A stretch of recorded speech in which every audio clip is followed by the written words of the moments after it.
Emma, Jane Austen, Volume 1, Chapter 1. Emma Woodhouse, handsome, clever, and rich, with a comfortable home and happy disposition, seemed to unite some of the best blessings of existence, and had lived nearly 21 years in the world with very little to distress or vex her. She was the youngest of the two daughters of a most affectionate, indulgent father, and had, in consequence of her sister's marriage, been mistress of his house from a very early period.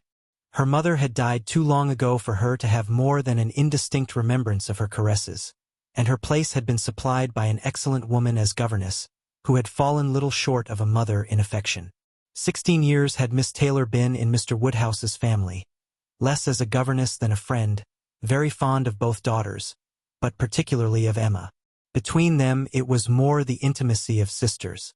Even before Miss Taylor had ceased to hold the nominal office of governess, the mildness of her temper had hardly allowed her to impose any restraint, and the shadow of authority being now long passed away, they had been living together as friend and friend, very mutually attached, and Emma doing just what she liked, highly esteeming Miss Taylor's judgment, but directed chiefly by her own. The real evils, indeed, of Emma's situation were the power of having rather too much her own way, and a disposition to think a little too well of herself. These were the disadvantages which threatened alloy to her many enjoyments. The danger, however, was at present so unperceived, that they did not by any means rank as misfortunes with her.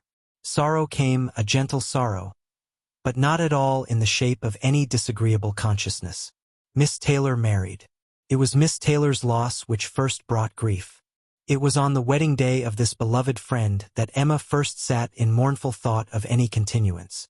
The wedding over and the bride people gone, her father and herself were left to dine together, with no prospect of a third to cheer a long evening. Her father composed himself to sleep after dinner, as usual, and she had then only to sit and think of what she had lost. The event had every promise of happiness for her friend. Mr. Weston was a man of unexceptionable character, easy fortune, suitable age, and pleasant manners, and there was some satisfaction in considering with what self-denying, generous friendship she had always wished and promoted the match. But it was a black morning's work for her. The want of Miss Taylor would be felt every hour of every day. She recalled her past kindness, the affection of 16 years, how she had taught and how she had played with her from 5 years old, how she had devoted all her powers to attach and amuse her in health, and how nursed her through the various illnesses of childhood. A large debt of gratitude was owing here, but the intercourse of the last 7 years, the equal footing and perfect unreserve which had soon followed Isabella's marriage, on their being left to each other, was yet a dearer, tenderer recollection. She had been a friend and companion such as few possessed. Intelligent, well-informed, useful, gentle, knowing all the ways of the family, interested in all its concerns, and peculiarly interested in herself, in every pleasure, every scheme of hers. One to whom she could speak every thought as it arose, and who had such an affection for her as could never find fault. How was she to bear the change? It was true that her friend was going only half a mile from them, but Emma was aware that great must be the difference between a Mrs. Weston, only half a mile from them, and a Miss Taylor in the house, and with all her advantages, natural and domestic, she was now in great danger of suffering from intellectual solitude. She dearly loved her father, but he was no companion for her. He could not meet her in conversation, rational or playful. The evil of the actual disparity in their ages, and Mr. Woodhouse had not married early, was much increased by his constitution and habits. For having been a valetudinarian all his life, without activity of mind or body, he was a much older man in ways than in years, and though everywhere beloved for the friendliness of his heart and his amiable temper, his talents could not have recommended him at any time. Her sister, though comparatively but little removed by matrimony, being settled in London, only 16 miles off, was much beyond her daily reach, and many a long October and November evening must be struggled through at Hartfield, before Christmas brought the next visit from Isabella and her husband, and their little children, to fill the house and give her pleasant society again. Highbury, the large and populous village, almost amounting to a town, to which Hartfield, in spite of its separate lawn and shrubberies and name, did really belong, afforded her no equals. The Woodhouses were first in consequence there. All looked up to them. She had many acquaintance in the place, for her father was universally civil, but not one among them who could be accepted in lieu of Miss Taylor for even half a day.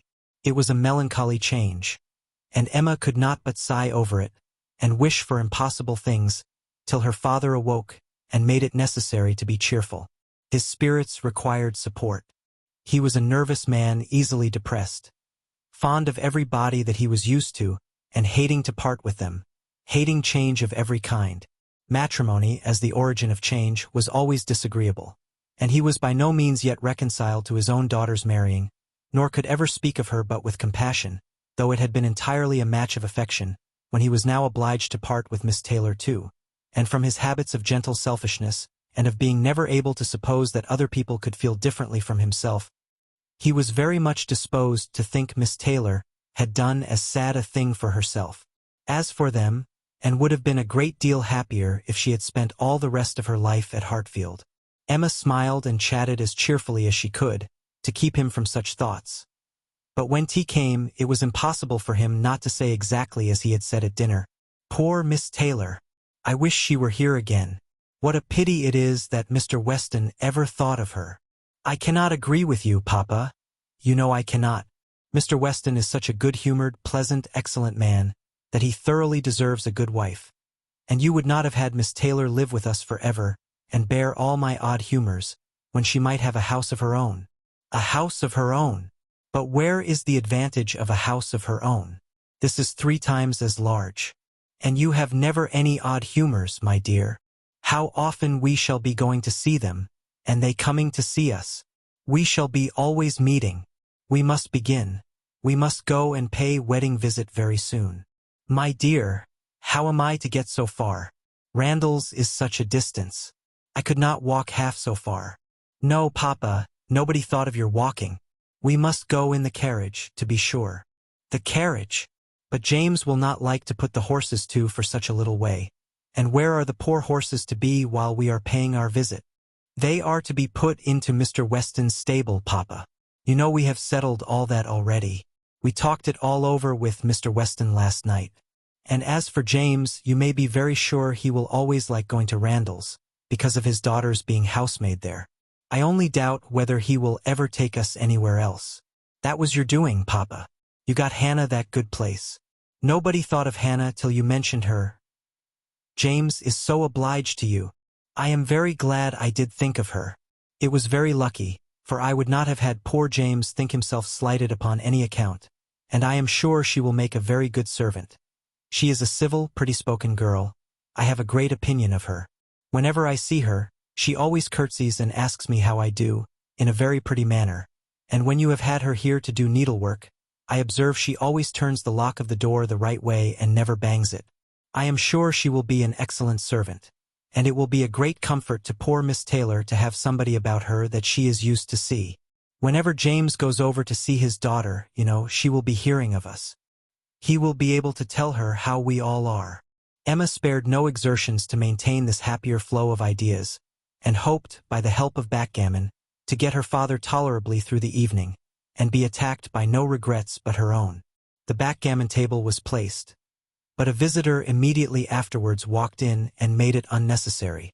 Mr. Knightley, a sensible man about 7 or 38, was not only a very old and intimate friend of the family, but particularly connected with it, as the elder brother of Isabella's husband. He lived about a mile from Highbury, was a frequent visitor and always welcome, and at this time more welcome than usual, as coming directly from their mutual connections in London. He had returned to a late dinner after some days' absence, and now walked up to Hartfield to say that all were well in Brunswick Square. It was a happy circumstance, and animated Mr. Woodhouse for some time. Mr. Knightley had a cheerful manner which always did him good, and his many inquiries after poor Isabella and her children were answered most satisfactorily. When this was over, Mr. Woodhouse gratefully observed, "It is very kind of you, Mr. Knightley, to come out at this late hour to call upon us. I am afraid you must have had a shocking walk." "Not at all, sir. It is a beautiful moonlight night, and so mild that I must draw back from your great fire. But you must have found it very damp and dirty. I wish you may not catch cold." "Dirty, sir? Look at my shoes. Not a speck on them." "Well, that is quite surprising, for we have had a vast deal of rain here. It rained dreadfully hard for half an hour while we were at breakfast. I wanted them to put off the wedding." By the by, I have not wished you joy. Being pretty well aware of what sort of joy you must both be feeling, I have been in no hurry with my congratulations. But I hope it all went off tolerably well. How did you all behave? Who cried most? Ah, poor Miss Taylor. 'Tis a sad business. Poor Mr. and Miss Woodhouse, if you please. But I cannot possibly say poor Miss Taylor. I have a great regard for you and Emma. But when it comes to the question of dependence or independence, at any rate, it must be better to have only one to please than two, especially when one of those two is such a fanciful, troublesome creature, said Emma playfully. That is what you have in your head, I know, and what you would certainly say if my father were not by. I believe it is very true, my dear, indeed, said Mr. Woodhouse with a sigh. I am afraid I am sometimes very fanciful and troublesome. My dearest papa, you do not think I could mean you, or suppose Mr. Knightley to mean you. What a horrible idea. Oh no, I meant only myself. Mr. Knightley loves to find fault with me, you know. In a joke, it is all a joke. We always say what we like to one another.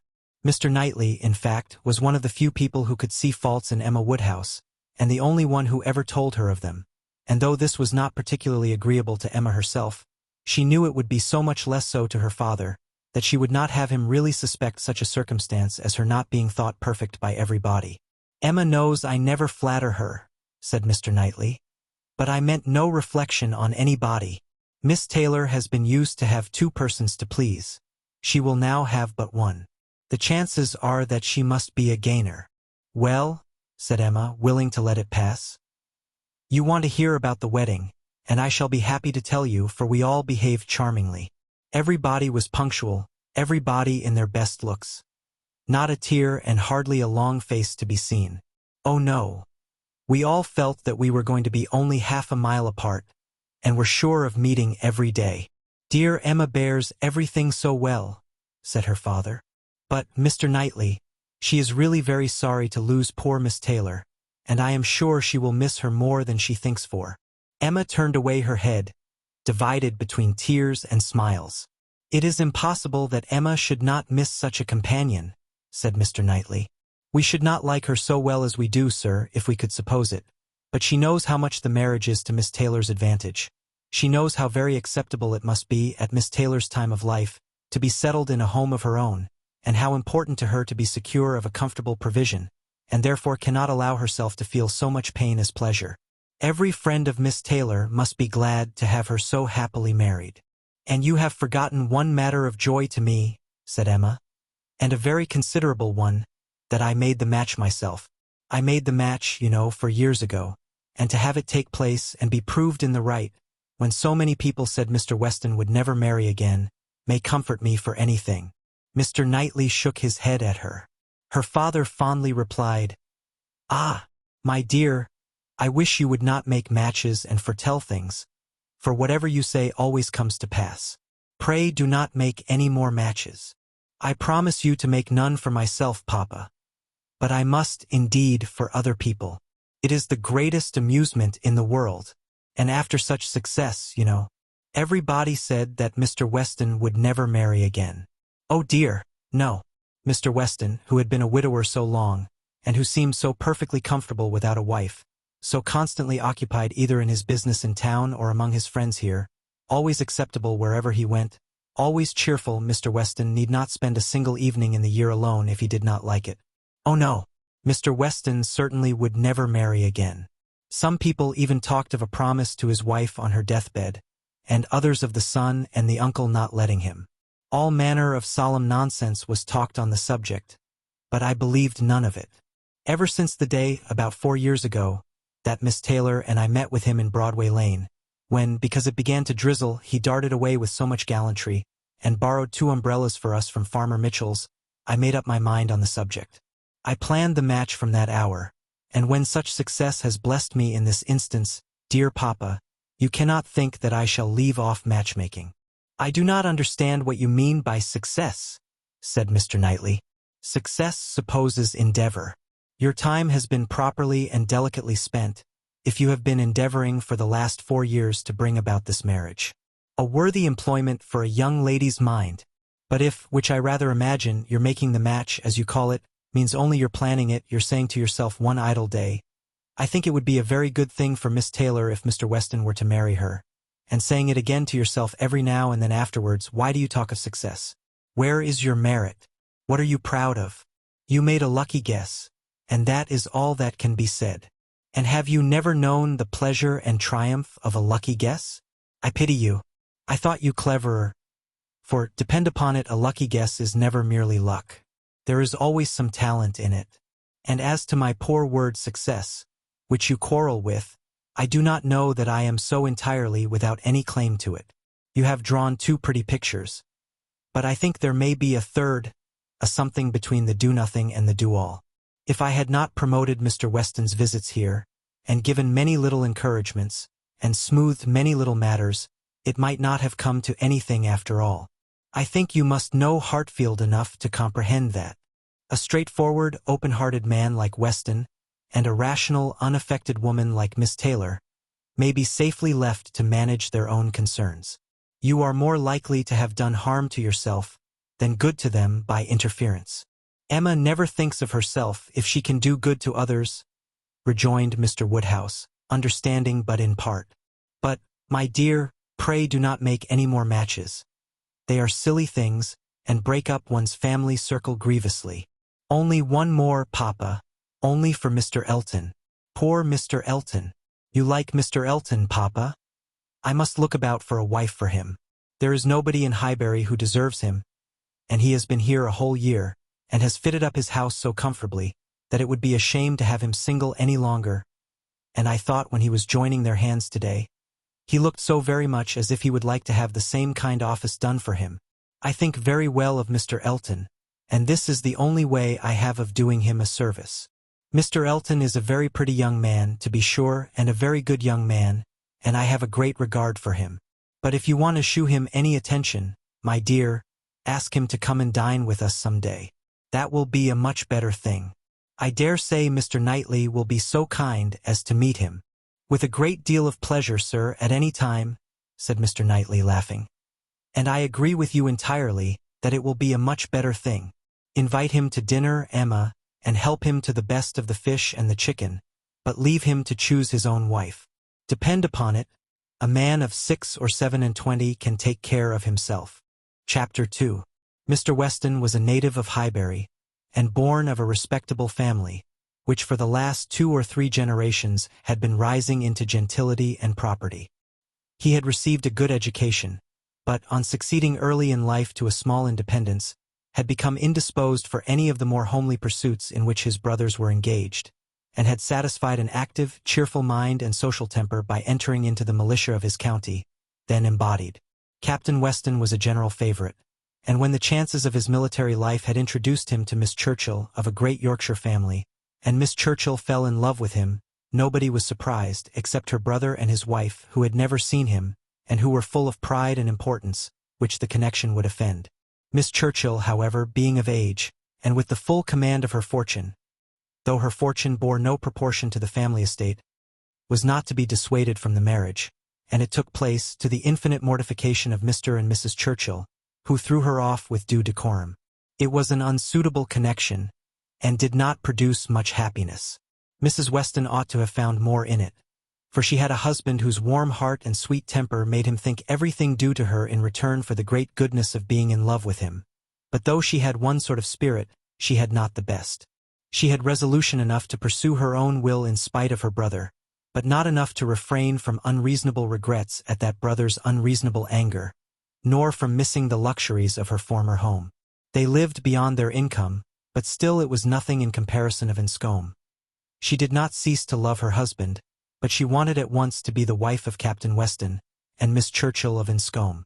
Captain Weston, who had been considered, especially by the Churchills, as making such an amazing match, was proved to have much the worst of the bargain.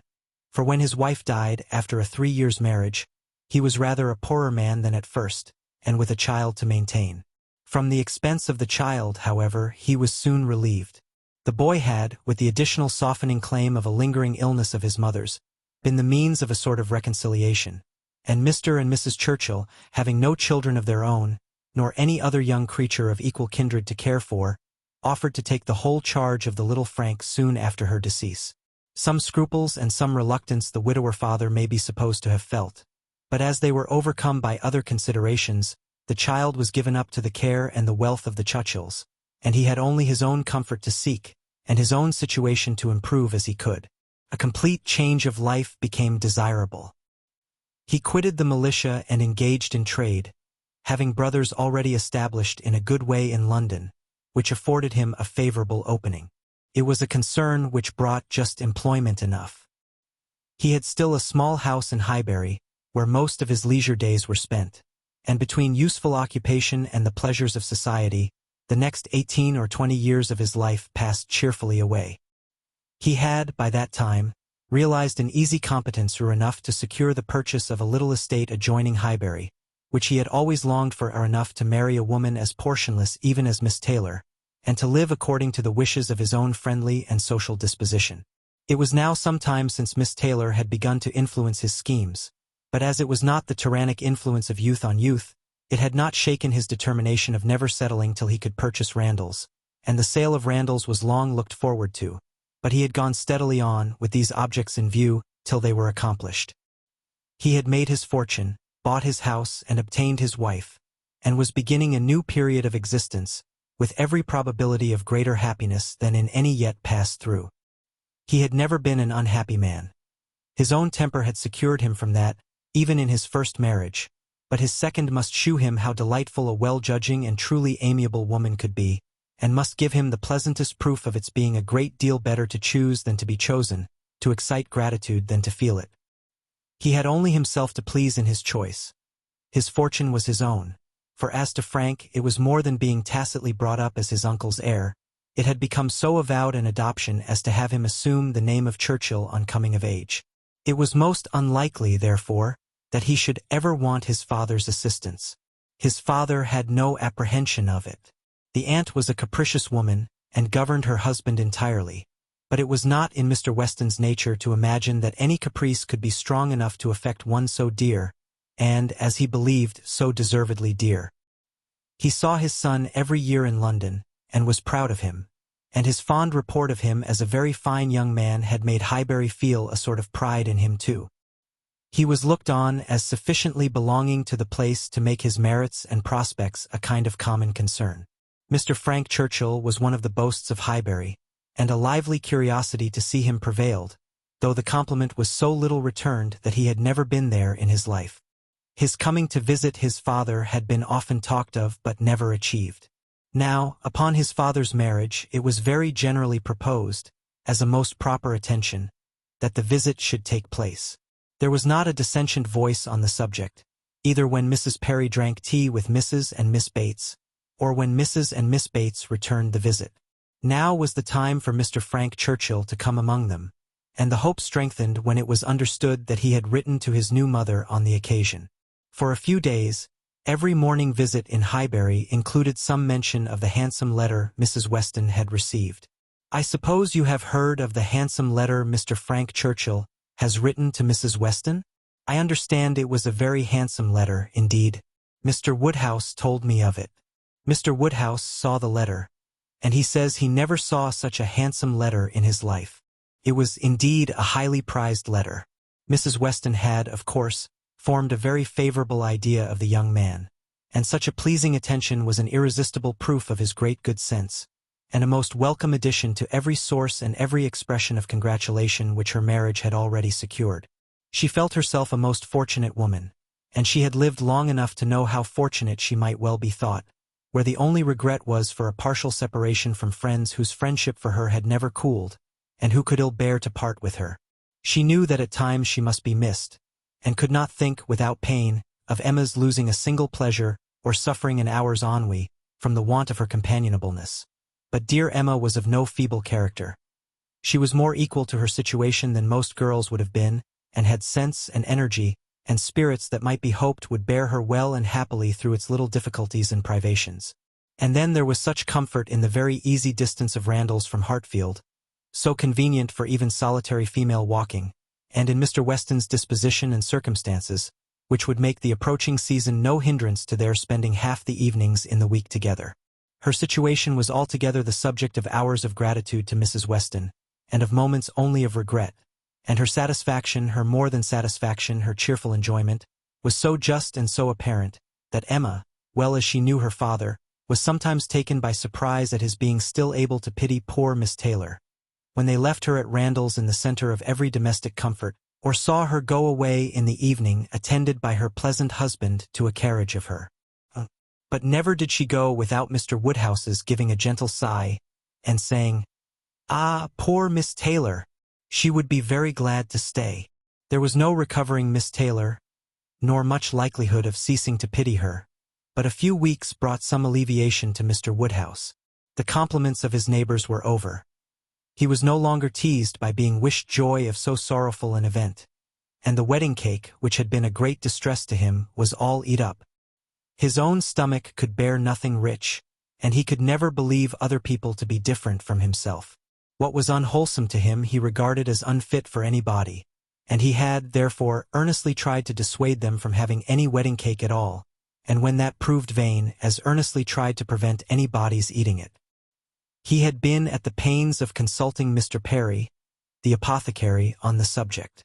Mr. Perry was an intelligent, gentlemanlike man, whose frequent visits were one of the comforts of Mr. Woodhouse's life, and upon being applied to, he could not but acknowledge, though it seemed rather against the bias of inclination, that wedding cake might certainly disagree with many, perhaps with most people, unless taken moderately.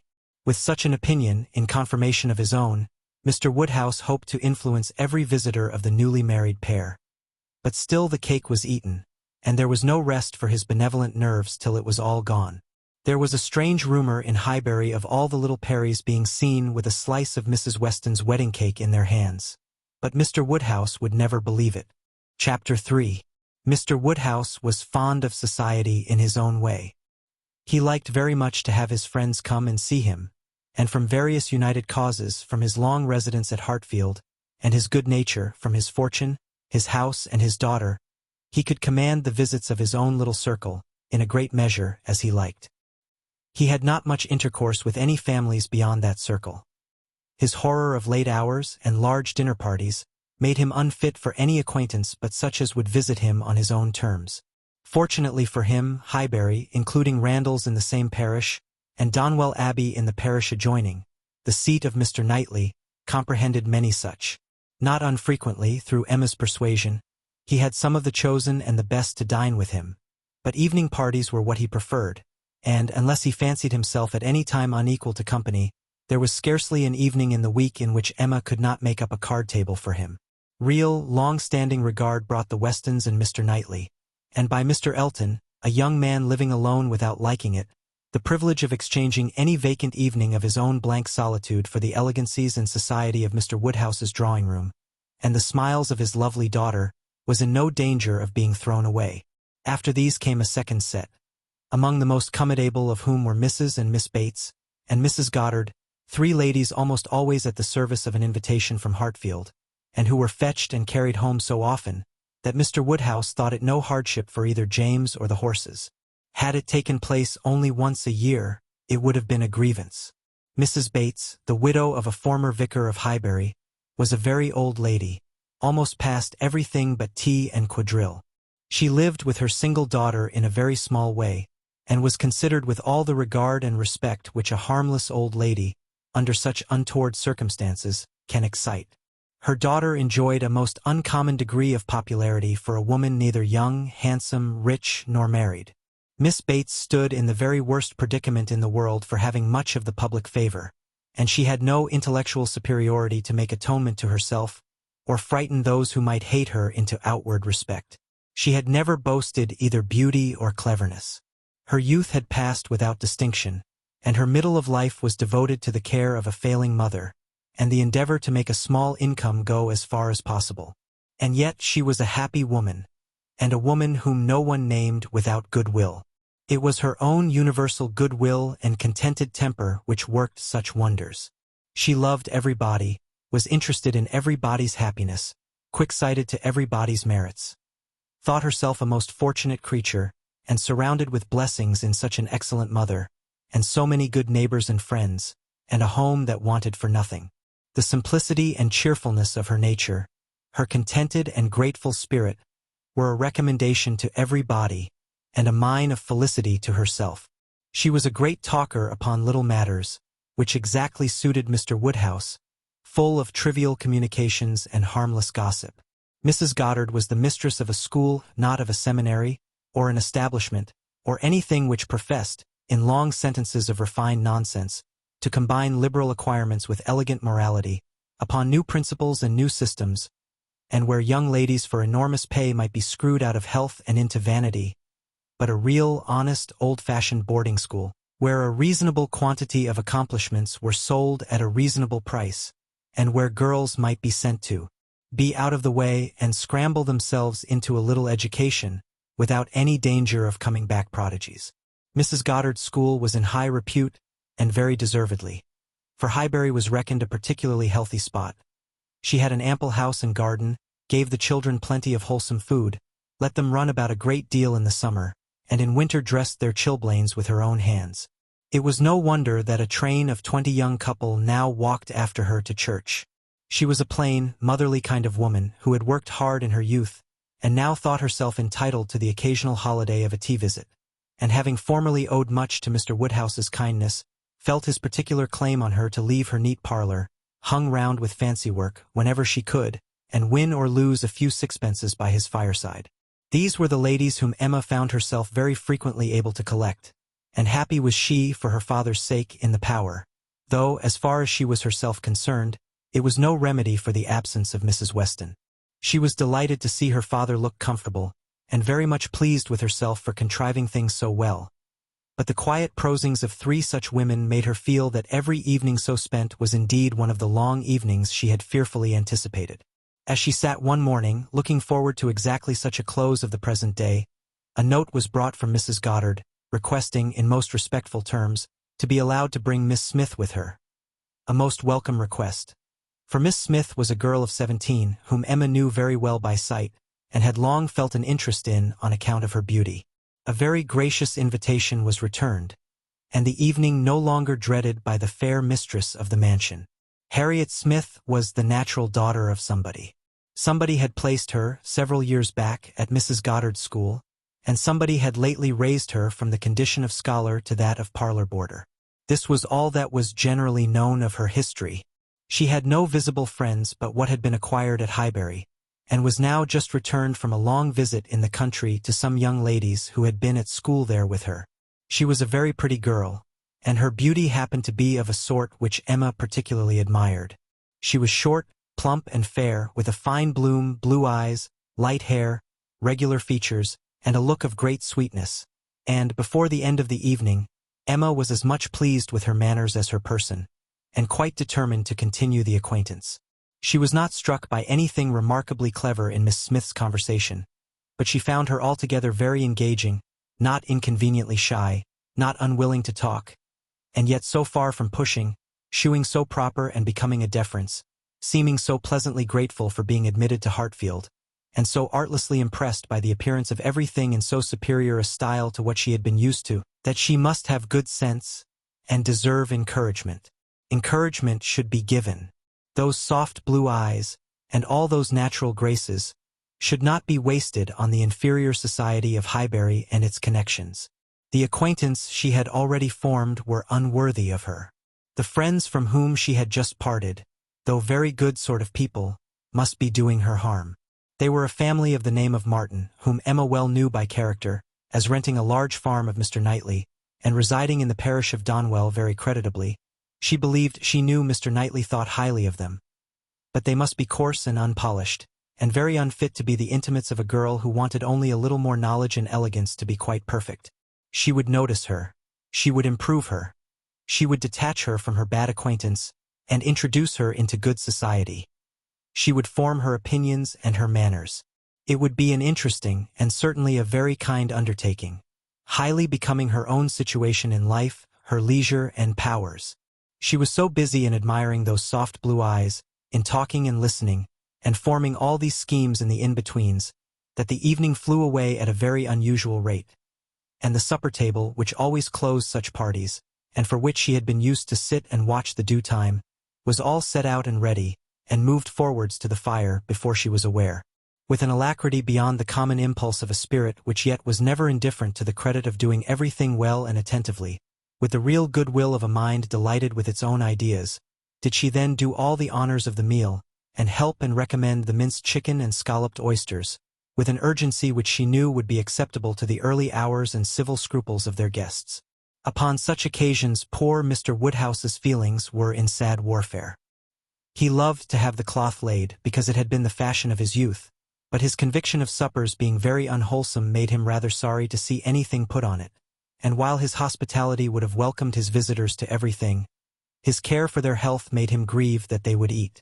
Such another small basin of thin gruel as his own was all that he could, with thorough self-approbation, recommend.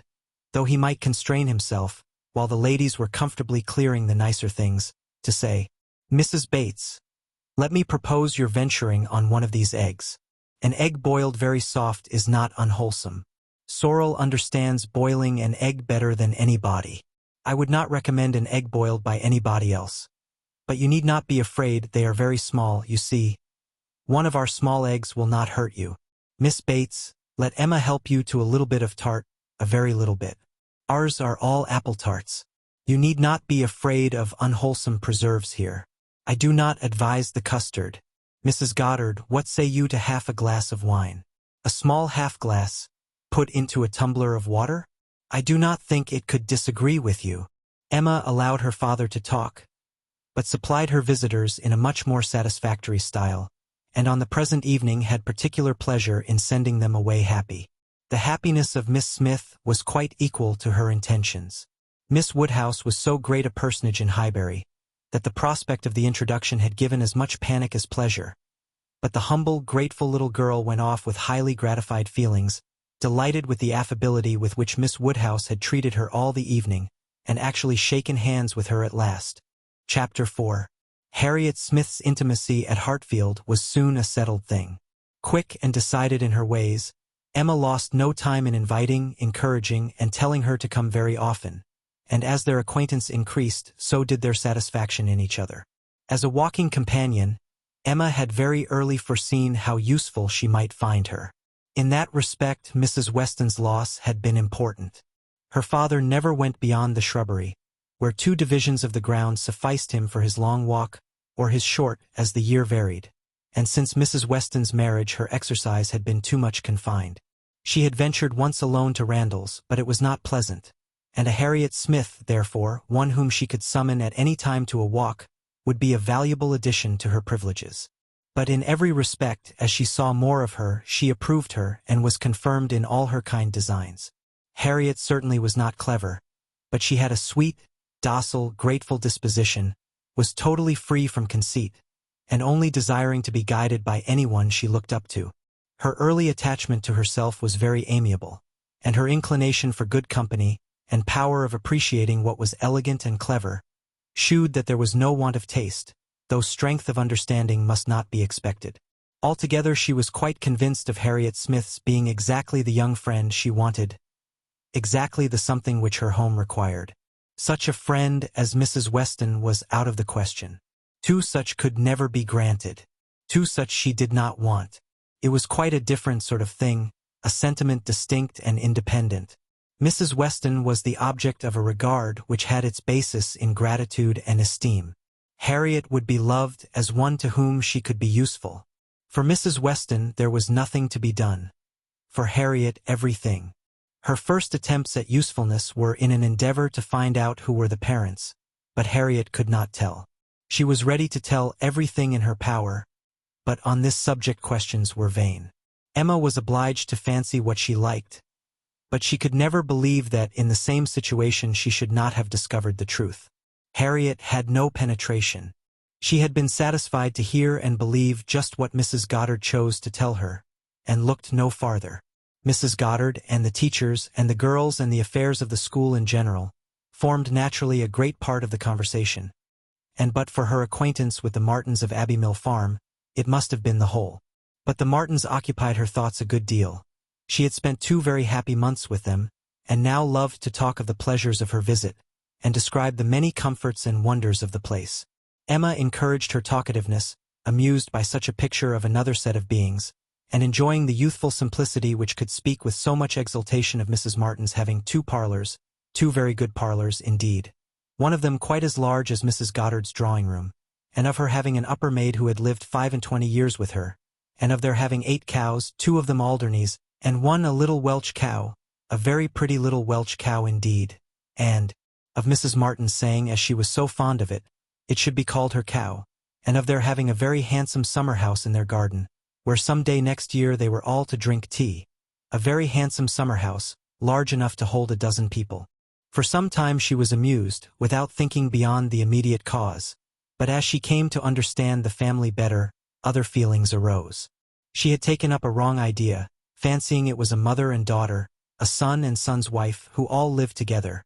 But when it appeared that the Mr. Martin, who bore a part in the narrative, and was always mentioned with approbation for his great good nature in doing something or other, was a single man, that there was no young Mrs. Martin, no wife in the case, she did suspect danger to her poor little friend from all this hospitality and kindness, and that, if she were not taken care of, she might be required to sink herself forever.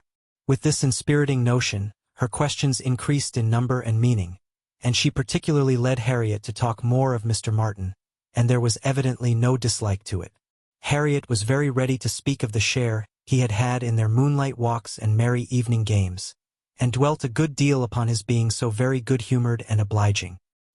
He had gone 3 miles round one day in order to bring her some walnuts, because she had said how fond she was of them, and in everything else he was so very obliging. He had his shepherd's son into the parlor one night on purpose to sing to her. She was very fond of singing. He could sing a little himself. She believed he was very clever and understood everything. He had a very fine flock, and, while she was with them, he had been bid more for his wool than any body in the country. She believed every body spoke well of him. His mother and sisters were very fond of him. Mrs. Martin had told her one day, and there was a blush as she said it, that it was impossible for anybody to be a better son, and therefore she was sure, whenever he married, he would make a good husband. Not that she wanted him to marry. She was in no hurry at all. "Well done, Mrs. Martin," thought Emma. "You know what you are about." And when she had come away, Mrs. Martin was so very kind as to send Mrs. Goddard a beautiful goose, the finest goose Mrs. Goddard had ever seen. Mrs. Goddard had dressed it on a Sunday, and asked all the 3 teachers, Miss Nash and Miss Prince and Miss Richardson, to sup with her. Mr. Martin, I suppose, is not a man of information beyond the line of his own business? He does not read. Oh yes, that is, no, I do not know. But I believe he has read a good deal, but not what you would think anything of. He reads the agricultural reports and some other books that lay in one of the window seats, but he reads all them to himself. But sometimes of an evening, before we went to cards, he would read something aloud out of the elegant extracts, very entertaining. And I know he has read The Vicar of Wakefield. He never read The Romance of the Forest, nor The Children of the Abbey. He had never heard of such books before I mentioned them, but he is determined to get them now as soon as ever he can. The next question was, "What sort of looking man is Mr. Martin?" "Oh, not handsome, not at all handsome. I thought him very plain at first, but I do not think him so plain now. One does not, after a time. But did you never see him? He is in Highbury every now and then, and he is sure to ride through every week in his way to Kingston. He has passed you very often." "That may be, and I may have seen him 50 times, but without having any idea of his name. A young farmer, whether on horseback or on foot, is the very last sort of person to raise my curiosity. The yeomanry are precisely the order of people with whom I feel I can have nothing to do. A degree or 2 lower and a creditable appearance might interest me. I might hope to be useful to their families in some way or other. But a farmer can need none of my help, and is, therefore, in one sense, as much above my notice as in every other he is below it. To be sure. Oh yes, it is not likely you should ever have observed him, but he knows you very well indeed. I mean by sight. I have no doubt of his being a very respectable young man. I know, indeed, that he is so, and, as such, wish him well. What do you imagine his age to be?" "He was 24 the 8th of last June, and my birthday is the 23rd, just a fortnight and a day's difference, which is very odd. Only 24. That is too young to settle. His mother is perfectly right not to be in a hurry. They seem very comfortable as they are, and if she were to take any pains to marry him, she would probably repent it. 6 years hence, if he could meet with a good sort of young woman in the same rank as his own, with a little money, it might be very desirable. 6 years hence. Dear Miss Woodhouse, he would be 30 years old. Well, and that is as early as most men can afford to marry, who are not born to an independence. Mr. Martin, I imagine, has his fortune entirely to make, cannot be at all beforehand with the world. Whatever money he might come into when his father died, whatever his share of the family property, it is, I dare say, all afloat, all employed in his stock and so forth. And though, with diligence and good luck, he may be rich in time, it is next to impossible that he should have realized anything yet. To be sure, so it is. But they live very comfortably. They have no indoors man, else they do not want for anything, and Mrs. Martin talks of taking a boy another year. I wish you may not get into a scrape, Harriet, whenever he does marry. I mean, as to being acquainted with his wife, for though his sisters, from a superior education, are not to be altogether objected to, it does not follow that he might marry anybody at all fit for you to notice. The misfortune of your birth ought to make you particularly careful as to your associates. There can be no doubt of your being a gentleman's daughter, and you must support your claim to that station by everything within your own power, or there will be plenty of people who would take pleasure in degrading you. Yes, to be sure, I suppose there are. But while I visit at Hartfield, and you are so kind to me, Miss Woodhouse, I am not afraid of what anybody can do. You understand the force of influence pretty well, Harriet, but I would have you so firmly established in good society, as to be independent even of Hartfield and Miss Woodhouse. I want to see you permanently well connected, and to that end it will be advisable to have as few odd acquaintances as may be, and therefore I say that if you should still be in this country when Mr. Martin marries, I wish you may not be drawn in by your intimacy with the sisters, to be acquainted with the wife, who will probably be some mere farmer's daughter without education. To be sure, yes. Not that I think Mr. Martin would ever marry anybody but what had had some education, and been very well brought up. However, I do not mean to set up my opinion against yours, and I am sure I shall not wish for the acquaintance of his wife. I shall always have a great regard for the Miss Martins, especially Elizabeth, and should be very sorry to give them up, for they are quite as well educated as me. But if he marries a very ignorant, vulgar woman, certainly I had better not visit her, if I can help it. Emma watched her through the fluctuations of this speech, and saw no alarming symptoms of love. The young man had been the first admirer, but she trusted there was no other hold, and that there would be no serious difficulty on Harriet's side to oppose any friendly arrangement of her own. They met Mr. Martin the very next day, as they were walking on the Donwell Road. He was on foot, and after looking very respectfully at her, looked with most unfeigned satisfaction at her companion. Emma was not sorry to have such an opportunity of survey, and walking a few yards forward while they talked together, soon made her quick eye sufficiently acquainted with Mr. Robert Martin. His appearance was very neat, and he looked like a sensible young man, but his person had no other advantage, and when he came to be contrasted with gentlemen, she thought he must lose all the ground he had gained in Harriet's inclination. Harriet was not insensible of manner. She had voluntarily noticed her father's gentleness with admiration as well as wonder. Mr. Martin looked as if he did not know what manner was. They remained but a few minutes together, as Miss Woodhouse must not be kept waiting, and Harriet then came running to her with a smiling face, and in a flutter of spirits, which Miss Woodhouse hoped very soon to compose. Only think of our happening to meet him! How very odd! It was quite a chance, he said, that he had not gone round by Randall's. He did not think we ever walked this road. He thought we walked towards Randall's most days. He has not been able to get the romance of the forest yet. He was so busy the last time he was at Kingston that he quite forgot it, but he goes again tomorrow. So very odd we should happen to meet. Well, Miss Woodhouse, is he like what you expected? What do you think of him? Do you think him so very plain? He is very plain, undoubtedly, remarkably plain, but that is nothing compared with his entire want of gentility. I had no right to expect much, and I did not expect much. but I had no idea that he could be so very clownish, so totally without air. I had imagined him, I confess, a degree or two nearer gentility. To be sure, said Harriet in a mortified voice. He is not so genteel as real gentlemen. I think, Harriet, since your acquaintance with us, you have been repeatedly in the company of some such very real gentlemen, that you must yourself be struck with the difference in Mr. Martin. At Hartfield, you have had very good specimens of well-educated, well-bred men.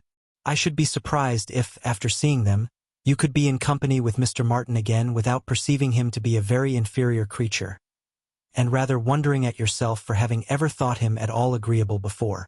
Do not you begin to feel that now? Were not you struck? I am sure you must have been struck by his awkward look and abrupt manner, and the uncouthness of a voice which I heard to be wholly unmodulated as I stood here. Certainly, he is not like Mr. Knightley. He has not such a fine air and way of walking as Mr. Knightley. I see the difference plain enough. But Mr. Knightley is so very fine a man. Mr. Knightley's air is so remarkably good that it is not fair to compare Mr. Martin with him. You might not see one in 100 with gentlemen so plainly written as in Mr. Knightley. But he is not the only gentleman you have been lately used to. What say you to Mr. Weston and Mr. Elton? Compare Mr. Martin with either of them. Compare their manner of carrying themselves, of walking, of speaking, of being silent. You must see the difference. Oh yes, there is a great difference. But Mr. Weston is almost an old man.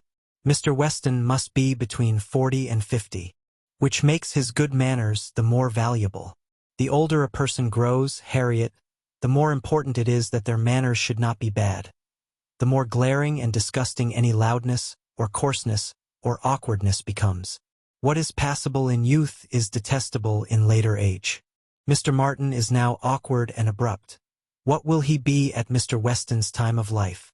There is no saying, indeed, replied Harriet rather solemnly, but there may be pretty good guessing. He will be a completely gross, vulgar farmer, totally inattentive to appearances, and thinking of nothing but profit and loss. Will he, indeed? That will be very bad. How much his business engrosses him already is very plain from the circumstance of his forgetting to inquire for the book you recommended. He was a great deal too full of the market to think of anything else, which is just as it should be, for a thriving man. What has he to do with books? And I have no doubt that he will thrive, and be a very rich man in time, and his being illiterate and coarse need not disturb us. I wonder he did not remember the book, was all Harriet's answer, and spoken with a degree of grave displeasure which Emma thought might be safely left to itself. She, therefore, said no more for some time.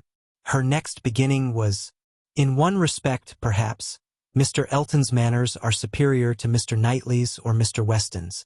They have more gentleness. They might be more safely held up as a pattern. There is an openness, a quickness, almost a bluntness in Mr. Weston, which everybody likes in him, because there is so much good humor with it, but that would not do to be copied. Neither would Mr. Knightley's downright, decided, commanding sort of manner, though it suits him very well. His figure and look and situation in life seem to allow it, but if any young man were to set about copying him, he would not be sufferable.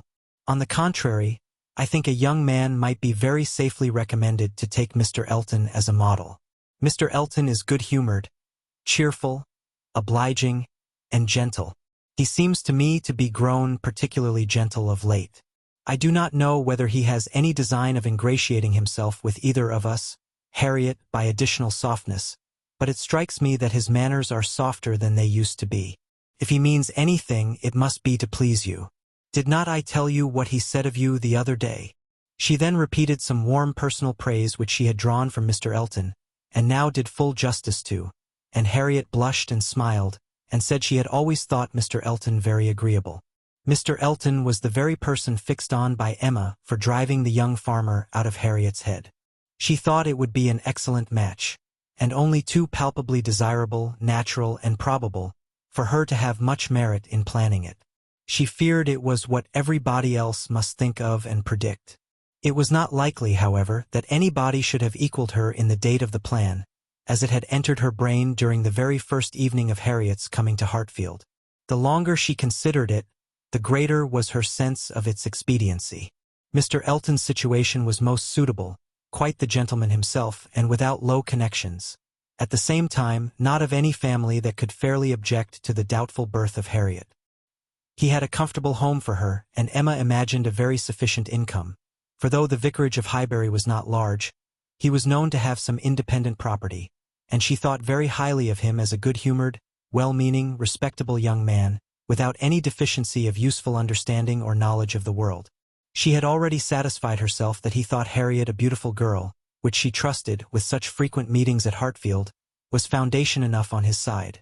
And on Harriet's there could be little doubt that the idea of being preferred by him would have all the usual weight and efficacy.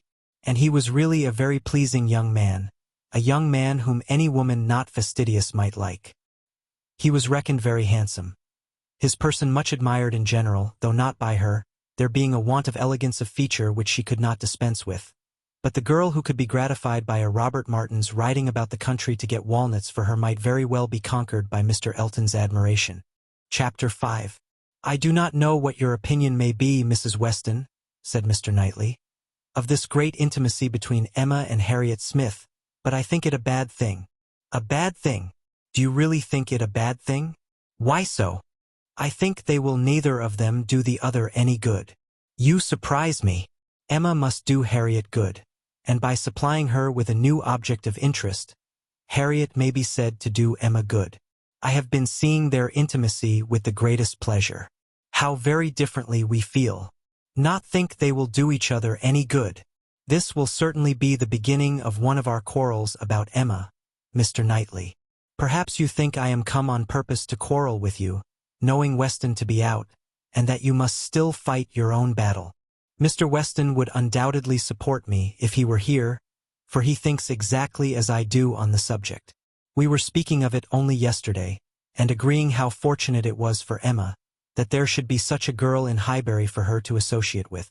Mr. Knightley, I shall not allow you to be a fair judge in this case. You are so much used to live alone, that you do not know the value of a companion, and perhaps no man can be a good judge of the comfort a woman feels in the society of one of her own sex, after being used to it all her life. I can imagine your objection to Harriet Smith. She is not the superior young woman which Emma's friend ought to be. But on the other hand, as Emma wants to see her better informed, it will be an inducement to her to read more herself. They will read together. She means it, I know. Emma has been meaning to read more ever since she was 12 years old.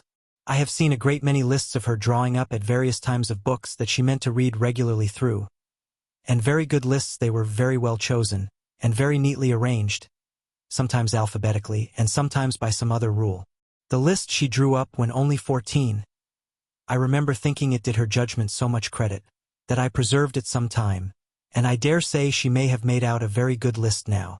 But I have done with expecting any course of steady reading from Emma. She will never submit to anything requiring industry and patience, and a subjection of the fancy to the understanding. Where Miss Taylor failed to stimulate, I may safely affirm that Harriet Smith will do nothing. You never could persuade her to read half so much as you wished. You know you could not. I dare say, replied Mrs. Weston, smiling, that I thought so then, but since we have parted, I can never remember Emma's omitting to do anything I wished.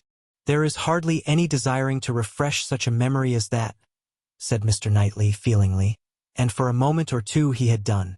But I, he soon added, who have had no such charm thrown over my senses, must still see, hear, and remember. Emma is spoiled by being the cleverest of her family. At 10 years old, she had the misfortune of being able to answer questions which puzzled her sister at 17. She was always quick and assured, Isabella slow and diffident. And ever since she was 12, Emma has been mistress of the house and of you all. In her mother she lost the only person able to cope with her. She inherits her mother's talents, and must have been under subjection to her. I should have been sorry, Mr. Knightley, to be dependent on your recommendation, had I quitted Mr. Woodhouse's family and wanted another situation.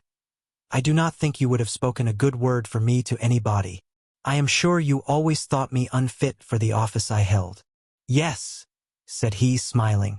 You are better placed here, very fit for a wife, but not at all for a governess. But you were preparing yourself to be an excellent wife all the time you were at Hartfield. You might not give Emma such a complete education as your powers would seem to promise, but you were receiving a very good education from her, on the very material matrimonial point of submitting your own will, and doing as you were bid. And if Weston had asked me to recommend him a wife, I should certainly have named Miss Taylor. Thank you. There will be very little merit in making a good wife to such a man as Mr. Weston. Why, to own the truth, I am afraid you are rather thrown away, and that with every disposition to bear, there will be nothing to be borne. We will not despair, however. Weston may grow cross from the wantonness of comfort, or his son may plague him. I hope not that. It is not likely. No, Mr. Knightley, do not foretell vexation from that quarter. Not I, indeed. I only name possibilities. I do not pretend to Emma's genius for foretelling and guessing. I hope, with all my heart, the young man may be a Weston in merit, and a Churchill in fortune. But Harriet Smith, I have not half done about Harriet Smith. I think her the very worst sort of companion that Emma could possibly have. She knows nothing herself, and looks upon Emma as knowing everything.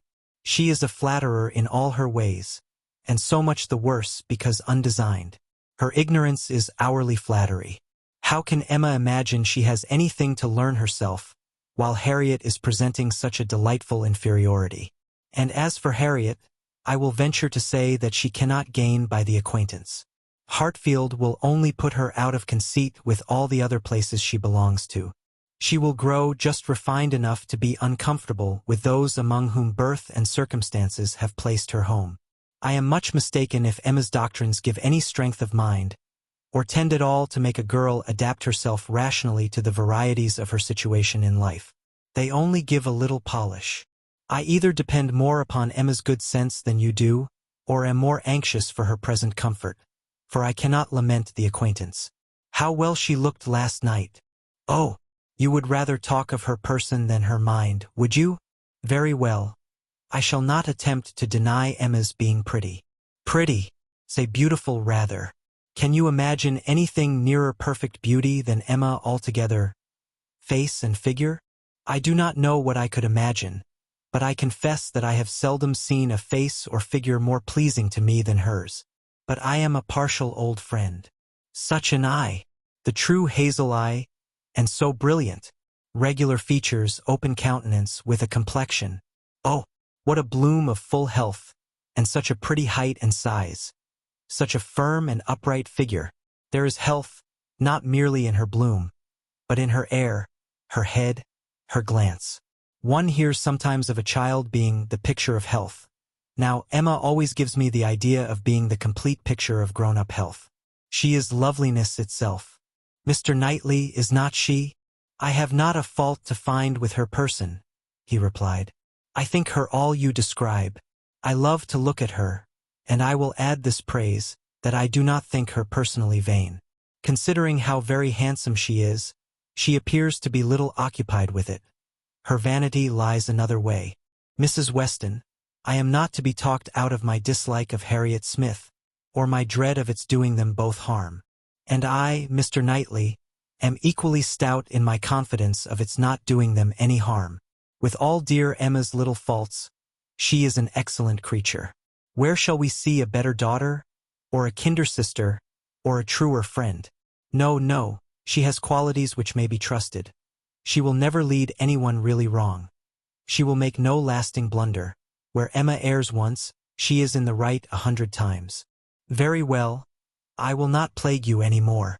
Emma shall be an angel, and I will keep my spleen to myself till Christmas brings John and Isabella. John loves Emma with a reasonable and therefore not a blind affection, and Isabella always thinks as he does, except when he is not quite frightened enough about the children. I am sure of having their opinions with me. I know that you all love her really too well to be unjust or unkind. But excuse me, Mr. Knightley, if I take the liberty, I consider myself, as having somewhat of the privilege of speech that Emma's mother might have had, the liberty of hinting that I do not think any possible good can arise from Harriet Smith's intimacy being made a matter of much discussion among you. Pray excuse me, but supposing any little inconvenience may be apprehended from the intimacy, it cannot be expected that Emma, accountable to nobody but her father, who perfectly approves the acquaintance, should put an end to it, so long as it is a source of pleasure to herself. It has been so many years my province to give advice, that you cannot be surprised, Mr. Knightley, at this little remains of office. Not at all, cried he. I am much obliged to you for it. It is very good advice, and it shall have a better fate than your advice has often found, for it shall be attended to. Mrs. John Knightley is easily alarmed, and might be made unhappy about her sister. Be satisfied, said he. I will not raise any outcry. I will keep my ill humor to myself. I have a very sincere interest in Emma. Isabella does not seem more my sister, has never excited a greater interest, perhaps hardly so great. There is an anxiety, a curiosity in what one feels for Emma. I wonder what will become of her. So do I, said Mrs. Weston gently. Very much. She always declares she will never marry, which, of course, means just nothing at all. But I have no idea that she has yet ever seen a man she cared for. It would not be a bad thing for her to be very much in love with a proper object. I should like to see Emma in love, and in some doubt of a return. It would do her good.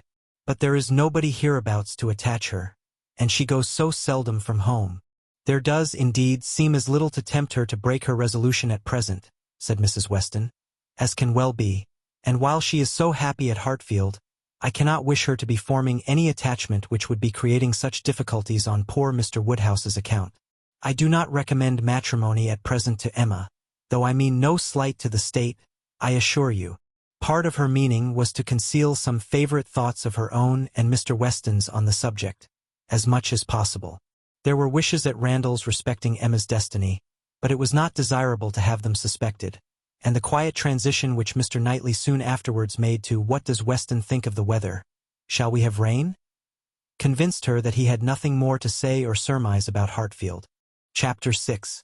Emma could not feel a doubt of having given Harriet's fancy a proper direction and raised the gratitude of her young vanity to a very good purpose, for she found her decidedly more sensible than before of Mr. Elton's being a remarkably handsome man, with most agreeable manners, and as she had no hesitation in following up the assurance of his admiration by agreeable hints, she was soon pretty confident of creating as much liking on Harriet's side as there could be any occasion for. She was quite convinced of Mr. Elton's being in the fairest way of falling in love, if not in love already. She had no scruple with regard to him. He talked of Harriet, and praised her so warmly, that she could not suppose anything wanting which a little time would not add. His perception of the striking improvement of Harriet's manner, since her introduction at Hartfield, was not one of the least agreeable proofs of his growing attachment. "You have given Miss Smith all that she required," said he. "You have made her graceful and easy. She was a beautiful creature when she came to you, but, in my opinion, the attractions you have added are infinitely superior to what she received from nature. I am glad you think I have been useful to her, but Harriet only wanted drawing out and receiving a few, very few hints. She had all the natural grace of sweetness of temper and artlessness in herself. I have done very little. If it were admissible to contradict a lady," said the gallant Mr. Elton, "I have perhaps given her a little more decision of character, have taught her to think on points which had not fallen in her way before." "Exactly so. That is what principally strikes me. So much superadded decision of character. Skillful has been the hand. Great has been the pleasure, I am sure. I never met with a disposition more truly amiable. I have no doubt of it." And it was spoken with a sort of sighing animation which had a vast deal of the lover. She was not less pleased another day with the manner in which he seconded a sudden wish of hers, to have Harriet's picture. "Did you ever have your likeness taken, Harriet?" said she. "Did you ever sit for your picture?" Harriet was on the point of leaving the room, and only stopped to say, with a very interesting naivete, "Oh, dear no, never." No sooner was she out of sight than Emma exclaimed, "What an exquisite possession a good picture of her would be. I would give any money for it. I almost long to attempt her likeness myself. You do not know it, I dare say, but 2 or 3 years ago I had a great passion for taking likenesses, and attempted several of my friends, and was thought to have a tolerable eye in general. But from one cause or another, I gave it up in disgust. But really, I could almost venture if Harriet would sit to me. It would be such a delight to have her picture. Let me entreat you, cried Mr. Elton. It would indeed be a delight. Let me entreat you, Miss Woodhouse, to exercise so charming a talent in favor of your friend. I know what your drawings are. How could you suppose me ignorant? Is not this room rich in specimens of your landscapes and flowers? And has not Mrs. Weston some inimitable figure pieces in her drawing-room at Randall's? Yes, good man, thought Emma. But what has all that to do with taking likenesses? You know nothing of drawing. Don't pretend to be in raptures about mine. Keep your raptures for Harriet's face. Well, if you give me such kind encouragement, Mr. Elton, I believe I shall try what I can do. Harriet's features are very delicate, which makes a likeness difficult. And yet there is a peculiarity in the shape of the eye and the lines about the mouth which one ought to catch. Exactly so. The shape of the eye and the lines about the mouth. I have not a doubt of your success. Pray, pray attempt it. As you will do it, it will indeed, to use your own words, be an exquisite possession. But I am afraid, Mr. Elton, Harriet will not like to sit. She thinks so little of her own beauty. Did not you observe her manner of answering me? How completely it meant, why should my picture be drawn? Oh, yes, I observed it, I assure you. It was not lost on me. But still I cannot imagine she would not be persuaded. Harriet was soon back again, and the proposal almost immediately made, and she had no scruples which could stand many minutes against the earnest pressing of both the others. Emma wished to go to work directly, and therefore produced the portfolio containing her various attempts at portraits, for not one of them had ever been finished, that they might decide together on the best size for Harriet. Her many beginnings were displayed. Miniatures, half-lengths, whole lengths, pencil, crayon, and watercolors had been all tried in turn. She had always wanted to do everything, and had made more progress both in drawing and music than many might have done with so little labor as she would ever submit to. She played and sang, and drew in almost every style, but steadiness had always been wanting, and in nothing had she approached the degree of excellence which she would have been glad to command, and ought not to have failed of. She was not much deceived as to her own skill either as an artist or a musician, but she was not unwilling to have others deceived, or sorry to know her reputation for accomplishment often higher than it deserved. There was merit in every drawing in the least finished, perhaps the most. Her style was spirited. But had there been much less, or had there been 10 times more, the delight and admiration of her two companions would have been the same. They were both in ecstasies. A likeness pleases everybody, and Miss Woodhouse's performances must be capital. No great variety of faces for you, said Emma. I had only my own family to study from. There is my father, another of my father. But the idea of sitting for his picture made him so nervous, that I could only take him by stealth. Neither of them very like therefore. Mrs. Weston again and again and again, you see. Dear Mrs. Weston, always my kindest friend on every occasion. She would sit whenever I asked her. There is my sister, and really quite her own little elegant figure, and the face not unlike. I should have made a good likeness of her, if she would have sat longer, but she was in such a hurry to have me draw her 4 children that she would not be quiet. Then, here come all my attempts at 3 of those 4 children. There they are, Henry and John and Bella, from one end of the sheet to the other, and any one of them might do for any one of the rest. She was so eager to have them drawn that I could not refuse. But there is no making children of 3 or 4 years old stand still, you know. Nor can it be very easy to take any likeness of them, beyond the air and complexion, unless they are coarser featured than any of Mamma's children ever were. Here is my sketch of the 4th, who was a baby. I took him as he was sleeping on the sofa, and it is as strong a likeness of his cockade as you would wish to see. He had nestled down his head most conveniently. That's very like. I am rather proud of little George. The corner of the sofa is very good. Then here is my last. Unclosing a pretty sketch of a gentleman in small size, whole length. My last and my best, my brother, Mr. John Knightley. This did not want much of being finished, when I put it away in a pet, and vowed I would never take another likeness. I could not help being provoked, for after all my pains, and when I had really made a very good likeness of it, Mrs. Weston and I were quite agreed in thinking it very like. Only too handsome, too flattering. but that was a fault on the right side. After all this, came poor dear Isabella's cold approbation of, yes, it was a little like, but to be sure it did not do him justice. We had had a great deal of trouble in persuading him to sit at all. It was made a great favor of, and altogether it was more than I could bear, and so I never would finish it, to have it apologized over as an unfavorable likeness to every morning visitor in Brunswick Square. And, as I said, I did then forswear ever drawing anybody again. But for Harriet's sake, or rather for my own, and as there are no husbands and wives in the case at present, I will break my resolution now. Mr. Elton seemed very properly struck and delighted by the idea, and was repeating, no husbands and wives in the case at present indeed, as you observe. Exactly so. No husbands and wives. With so interesting a consciousness, that Emma began to consider whether she had not better leave them together at once. But as she wanted to be drawing, the declaration must wait a little longer. She had soon fixed on the size and sort of portrait. It was to be a whole length in watercolors, like Mr. John Knightley's, and was destined, if she could please herself, to hold a very honorable station over the mantelpiece.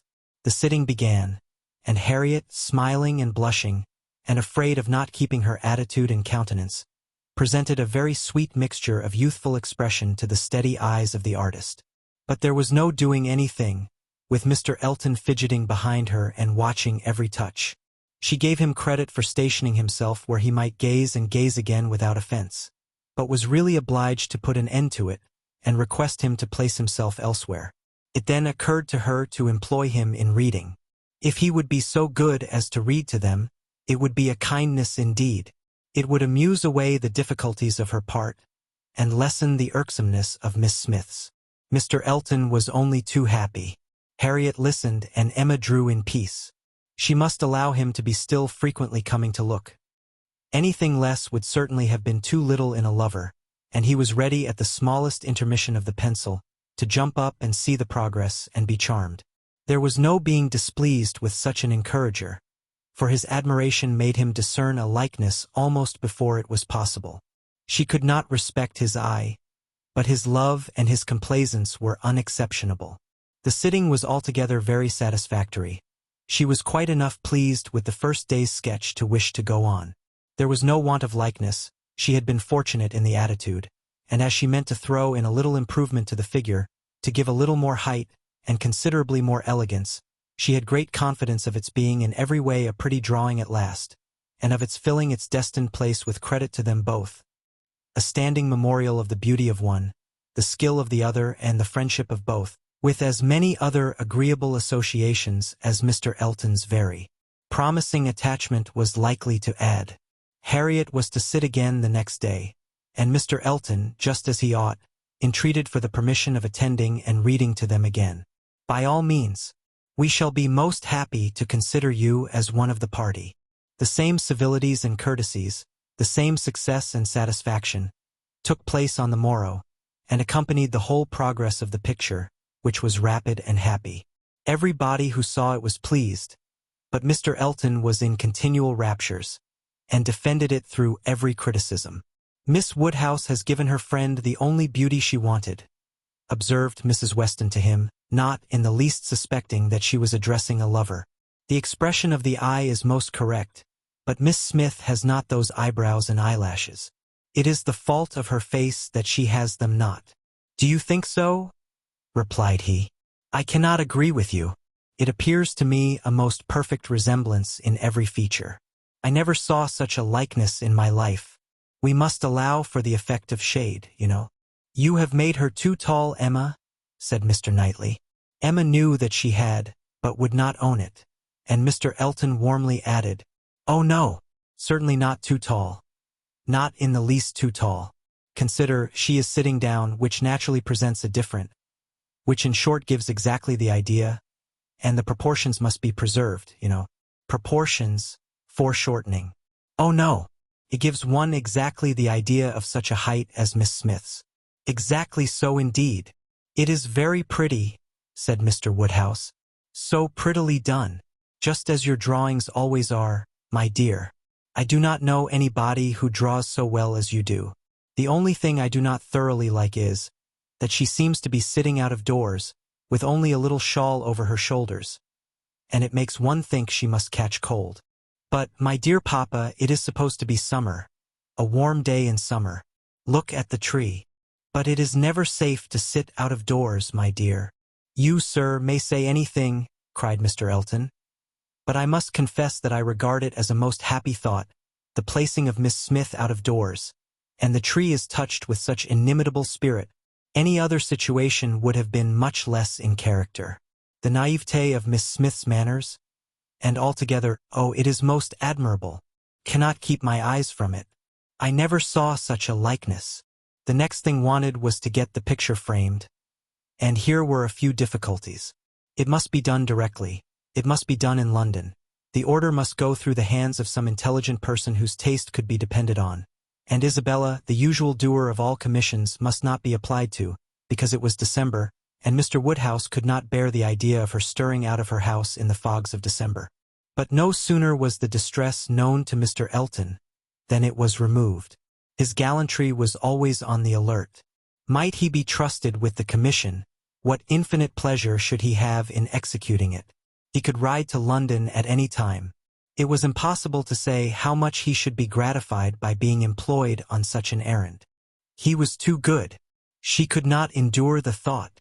She would not give him such a troublesome office for the world. Brought on the desired repetition of entreaties and assurances, and a very few minutes settled the business. Mr. Elton was to take the drawing to London, choose the frame, and give the directions, and Emma thought she could so pack it as to ensure its safety without much incommoding him, while he seemed mostly fearful of not being incommoded enough. "What a precious deposit!" said he with a tender sigh, as he received it. "This man is almost too gallant to be in love," thought Emma. "I should say so, but that I suppose there may be 100 different ways of being in love. He is an excellent young man and will suit Harriet exactly. It will be an exactly so, as he says himself, but he does sigh and languish and study for compliments rather more than I could endure as a principal. I come in for a pretty good share as a second. But it is his gratitude on Harriet's account." Chapter 7. The very day of Mr. Elton's going to London produced a fresh occasion for Emma's services towards her friend. Harriet had been at Hartfield, as usual, soon after breakfast, and after a time had gone home to return again to dinner. She returned, and sooner than had been talked of, and with an agitated, hurried look, announcing something extraordinary to have happened which she was longing to tell. Half a minute brought it all out. She had heard, as soon as she got back to Mrs. Goddard's, that Mr. Martin had been there an hour before, and finding she was not at home, nor particularly expected, had left a little parcel for her from one of his sisters and gone away. And on opening this parcel she had actually found, besides the 2 songs which she had lent Elizabeth to copy, a letter to herself. And this letter was from him, from Mr. Martin, and contained a direct proposal of marriage. Who could have thought it? She was so surprised she did not know what to do. Yes, quite a proposal of marriage, and a very good letter, at least she thought so. And he wrote as if he really loved her very much. But she did not know. And so, she was come as fast as she could to ask Miss Woodhouse what she should do. Emma was half ashamed of her friend for seeming so pleased and so doubtful. "Upon my word," she cried, "the young man is determined not to lose anything for want of asking. He will connect himself well if he can." "Will you read the letter?" cried Harriet. "Pray do. I'd rather you would." Emma was not sorry to be pressed. She read and was surprised. The style of the letter was much above her expectation. There were not merely no grammatical errors, but as a composition it would not have disgraced a gentleman. The language, though plain, was strong and unaffected, and the sentiments it conveyed very much to the credit of the writer. It was short, but expressed good sense, warm attachment, liberality, propriety, even delicacy of feeling. She paused over it, while Harriet stood anxiously watching for her opinion, with a well, and was at last forced to add, "Is it a good letter? Or is it too short?" "Yes, indeed, a very good letter," replied Emma rather slowly. "So good a letter, Harriet, that everything considered, I think one of his sisters must have helped him. I can hardly imagine the young man whom I saw talking with you the other day could express himself so well, if left quite to his own powers, and yet it is not the style of a woman. No, certainly, it is too strong and concise. not diffuse enough for a woman. No doubt he is a sensible man, and I suppose may have a natural talent for think strongly and clearly, and when he takes a pen in hand, his thoughts naturally find proper words. It is so with some men. Yes, I understand the sort of mind. Vigorous, decided, with sentiments to a certain point, not coarse.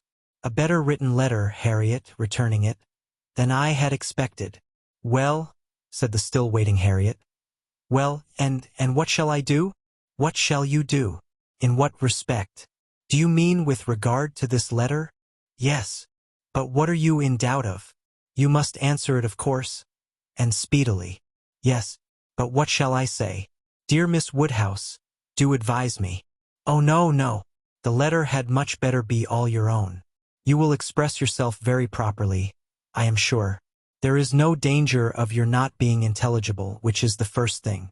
Your meaning must be unequivocal, no doubts or demurs, and such expressions of gratitude and concern for the pain you are inflicting as propriety requires will present themselves unbidden to your mind, I am persuaded. You need not be prompted to write with the appearance of sorrow for his disappointment. You think I ought to refuse him then? Said Harriet, looking down. Ought to refuse him? My dear Harriet, what do you mean? Are you in any doubt as to that? I thought, but I beg your pardon, perhaps I have been under a mistake. I certainly have been misunderstanding you, if you feel in doubt as to the purport of your answer. I had imagined you were consulting me only as to the wording of it. Harriet was silent. With a little reserve of manner, Emma continued. You mean to return a favorable answer, I collect. No, I do not. That is, I do not mean what shall I do? What would you advise me to do? Pray, dear Miss Woodhouse, tell me what I ought to do. I shall not give you any advice, Harriet. I will have nothing to do with it. This is a point which you must settle with your feelings. I had no notion that he liked me so very much, said Harriet, contemplating the letter. For a little while Emma persevered in her silence. But beginning to apprehend the bewitching flattery of that letter might be too powerful, she thought it best to say, I lay it down as a general rule, Harriet, that if a woman doubts as to whether she should accept a man or not, she certainly ought to refuse him. If she can hesitate as to yes, she ought to say no directly. It is not a state to be safely entered into with doubtful feelings, with half a heart. I thought it my duty as a friend, and older than yourself, to say thus much to you. But do not imagine that I want to influence you. Oh, no, I am sure you are a great deal too kind to. But if you would just advise me what I had best do. No, I do not mean that, as you say, one's mind ought to be quite made up. One should not be hesitating. It is a very serious thing. It will be safer to say no, perhaps. Do you think I had better say no? Not for the world, said Emma, smiling graciously. Would I advise you either way? You must be the best judge of your own happiness. If you prefer Mr. Martin to every other person, if you think him the most agreeable man you have ever been in company with, why should you hesitate? You blush, Harriet. Does anybody else occur to you at this moment under such a definition? Harriet, do not deceive yourself. Do not be run away with by gratitude and compassion. At this moment, whom are you thinking of? The symptoms were favorable. Instead of answering, Harriet turned away confused and stood thoughtfully by the fire, and though the letter was still in her hand, it was now mechanically twisted about without regard. Emma waited the result with impatience, but not without strong hopes. At last, with some hesitation, Harriet said, Miss Woodhouse, as you will not give me your opinion, I must do as well as I can by myself, and I have now quite determined, and really almost made up my mind, to refuse Mr. Martin. Do you think I am right? Perfectly right, my dearest Harriet. You are doing just what you ought. While you were at all in suspense, I kept my feelings to myself, but now that you are so completely decided, I have no hesitation in approving. Dear Harriet, I give myself joy of this. It would have grieved me to lose your acquaintance, which must have been the consequence of your marrying Mr. Martin.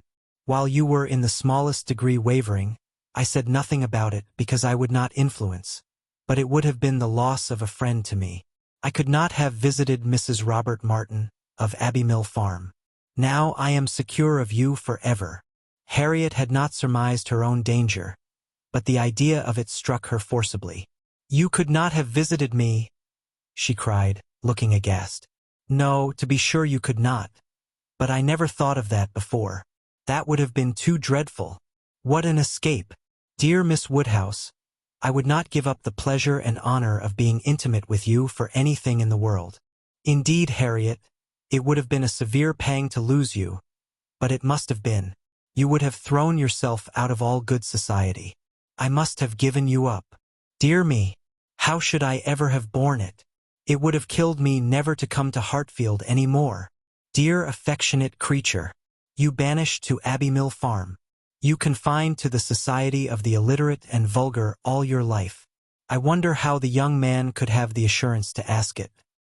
He must have a pretty good opinion of himself."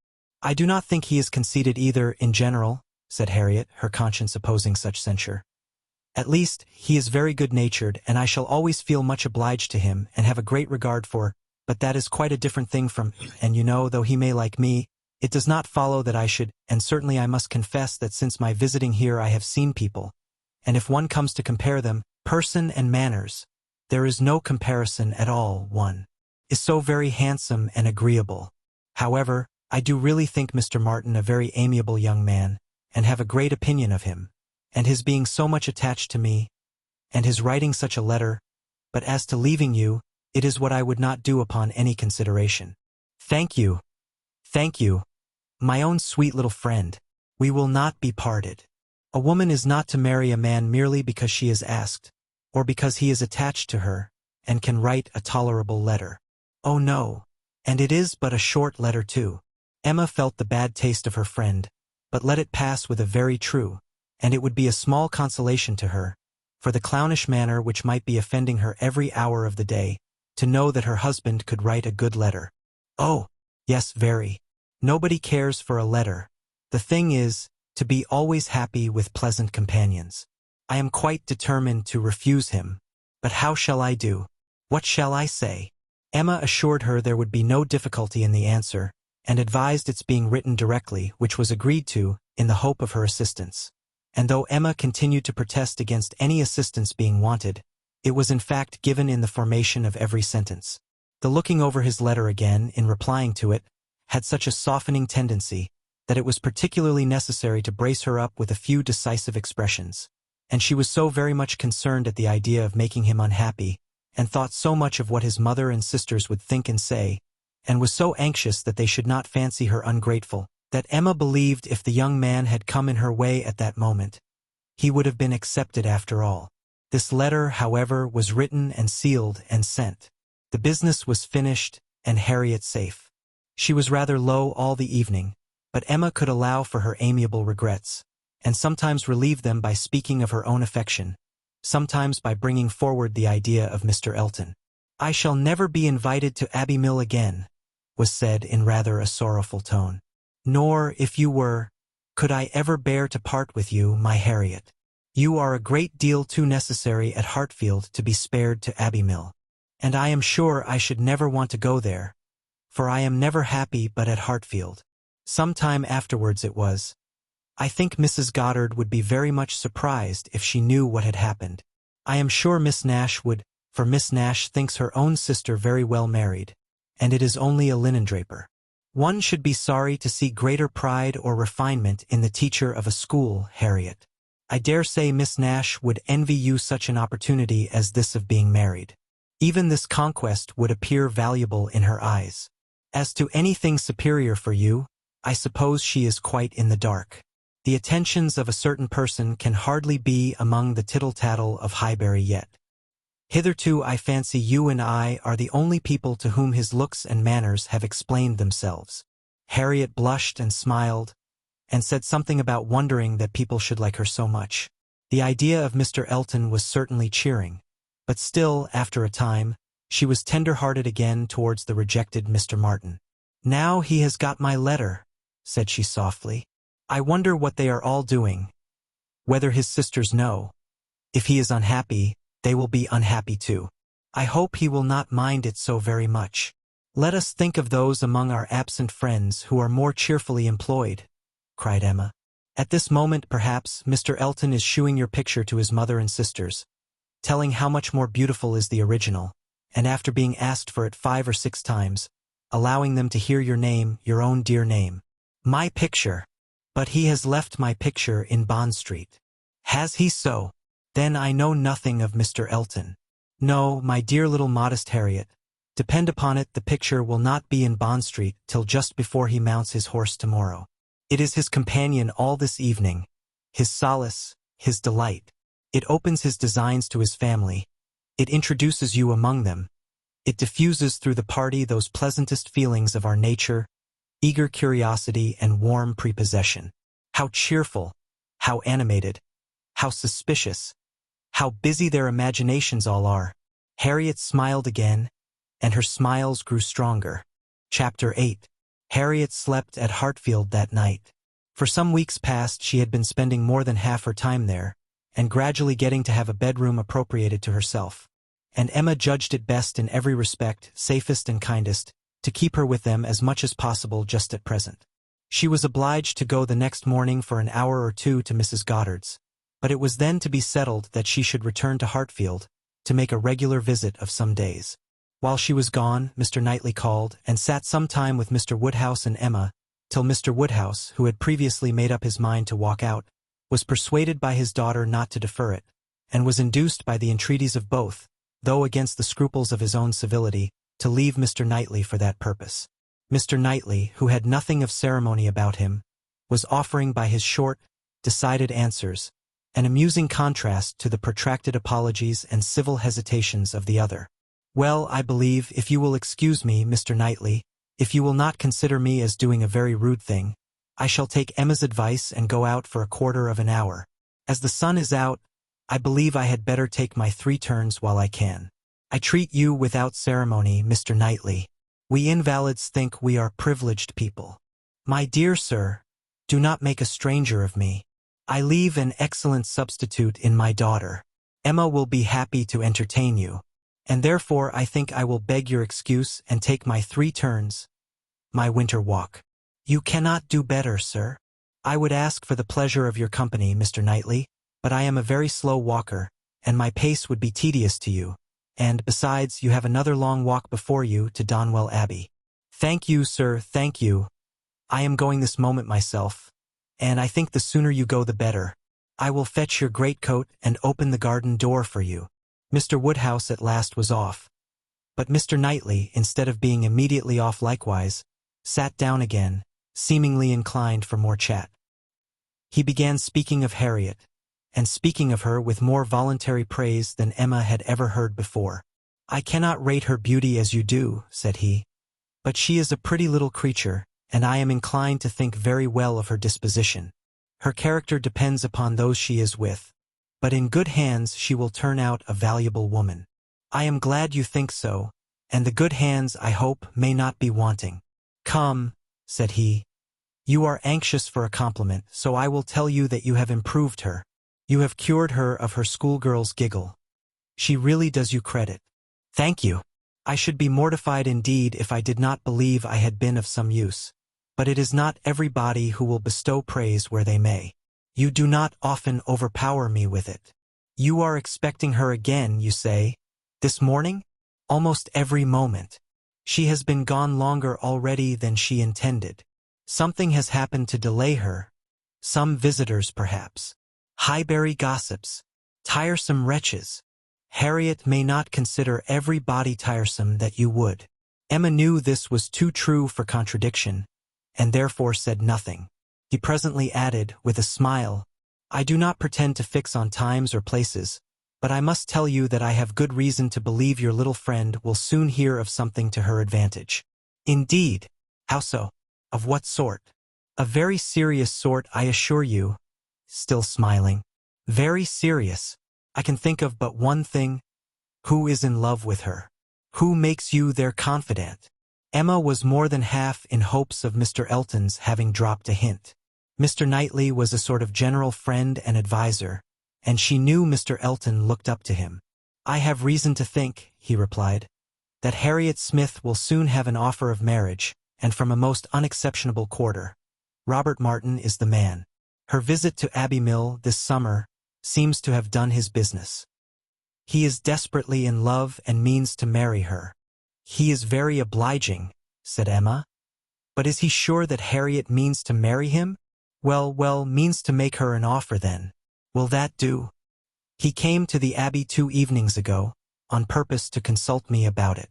He knows I have a thorough regard for him and all his family, and, I believe, considers me as one of his best friends. He came to ask me whether I thought it would be imprudent in him to settle so early, whether I thought her too young, in short, whether I approved his choice altogether, having some apprehension perhaps of her being considered, especially since you're making so much of her, as in a line of society above him. I was very much pleased with all that he said. I never hear better sense from anyone than Robert Martin.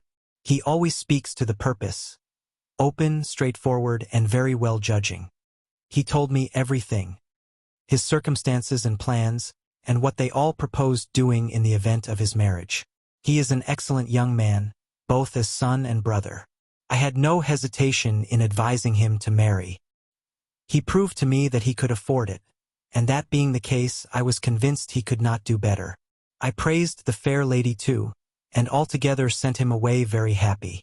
If he had never esteemed my opinion before, he would have thought highly of me then, and, I dare say, left the house thinking me the best friend and counselor man ever had. This happened the night before last. Now, as we may fairly suppose, he would not allow much time to pass before he spoke to the lady, and as he does not appear to have spoken yesterday, it is not unlikely that he should be at Mrs. Goddard's today, and she may be detained by a visitor without thinking him at all a tiresome wretch. "Pray, Mr. Knightley," said Emma, who had been smiling to herself through a great part of this speech, "how do you know that Mr. Martin did not speak yesterday?" "Certainly," replied he, surprised. "I do not absolutely know it, but it may be inferred.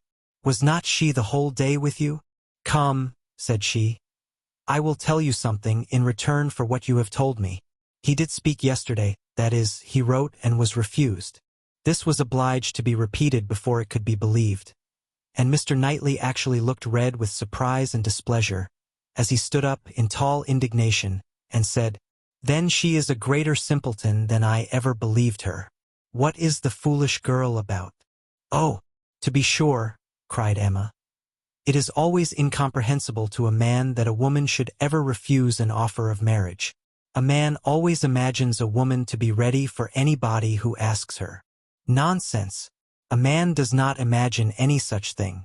But what is the meaning of this? Harriet Smith refuse Robert Martin? Madness, if it is so, but I hope you are mistaken. I saw her answer. Nothing could be clearer. You saw her answer. You wrote her answer too. Emma, this is your doing. You persuaded her to refuse him. And if I did, which, however, I am far from allowing, I should not feel that I had done wrong. Mr. Martin is a very respectable young man, but I cannot admit him to be Harriet's equal, and am rather surprised indeed that he should have ventured to address her. By your account, he does seem to have had some scruples. It is a pity that they were ever got over." "Not Harriet's equal!" exclaimed Mr. Knightley loudly and warmly, and with calmer asperity, added, a few moments afterwards, "No, he is not her equal indeed, for he is as much her superior in sense as in situation. Emma, your infatuation about that girl blinds you. What are Harriet Smith's claims, either of birth, nature, or education, to any connection higher than Robert Martin? She is the natural daughter of nobody knows whom, with probably no settled provision at all, and certainly no respectable relations. She is known only as parlor boarder at a common school. She is not a sensible girl, nor a girl of any information. She has been taught nothing useful, and is too young and too simple to have acquired anything herself. At her age she can have no experience, and with her little wit is not very likely ever to have any that can avail her. She is pretty, and she is good-tempered, and that is all. My only scruple in advising the match was on his account, as being beneath his deserts, and a bad connection for him. I felt that, as to fortune, in all probability he might do much better, and that as to a rational companion or useful helpmate, he could not do worse. But I could not reason so to a man in love, and was willing to trust to there being no harm in her, to her having that sort of disposition, which, in good hands like his, might be easily led aright and turn out very well. The advantage of the match I felt to be all on her side, and had not the smallest doubt, nor have I now, that there would be a general cry out upon her extreme good luck. Even your satisfaction I made sure of. It crossed my mind immediately that you would not regret your friends leaving Highbury, for the sake of her being settled so well. I remember saying to myself, even Emma, with all her partiality for Harriet, will think this a good match. I cannot help wondering at your knowing so little of Emma as to say any such thing. What? Think a farmer, and with all his sense and all his merit Mr. Martin is nothing more. A good match for my intimate friend. Not regret her leaving Highbury for the sake of marrying a man whom I could never admit as an acquaintance of my own. I wonder you should think it possible for me to have such feelings. I assure you mine are very different. I must think your statement by no means fair. You are not just to Harriet's claims. They would be estimated very differently by others as well as myself. Mr. Martin may be the richest of the two, but he is undoubtedly her inferior as to rank in society. The sphere in which she moves is much above his. It would be a degradation to illegitimacy and ignorance, to be married to a respectable, intelligent gentleman farmer. As to the circumstances of her birth, though in a legal sense she may be called nobody, it will not hold in common sense. She is not to pay for the offense of others, by being held below the level of those with whom she is brought up. There can scarcely be a doubt that her father is a gentleman, and a gentleman of fortune. Her allowance is very liberal. Nothing has ever been grudged for her improvement or comfort. That she is a gentleman's daughter is indubitable to me. That she associates with gentlemen's daughters, no one, I apprehend, will deny. She is superior to Mr. Robert Martin. Whoever might be her parents, said Mr. Knightley, whoever may have had the charge of her, it does not appear to have been any part of their plan to introduce her into what you would call good society. After receiving a very indifferent education, she is left in Mrs. Goddard's hands to shift as she can. To move, in short, in Mrs. Goddard's line, to have Mrs. Goddard's acquaintance. Her friends evidently thought this good enough for her, and it was good enough. She desired nothing better herself. Till you chose to turn her into a friend, her mind had no distaste for her own set, nor any ambition beyond it. She was as happy as possible with the Martins in the summer. She had no sense of superiority then. If she has it now, you have given it. You have been no friend to Harriet Smith, Emma. Robert Martin would never have proceeded so far, if he had not felt persuaded of her not being disinclined to him. I know him well. He has too much real feeling to address any woman on the haphazard of selfish passion. And as to conceit, he is the farthest from it of any man I know. Depend upon it, he had encouragement. It was most convenient to Emma not to make a direct reply to this assertion. She chose rather to take up her own line of the subject again. You are a very warm friend to Mr. Martin, but, as I said before, are unjust to Harriet. Harriet's claims to marry well are not so contemptible as you represent them.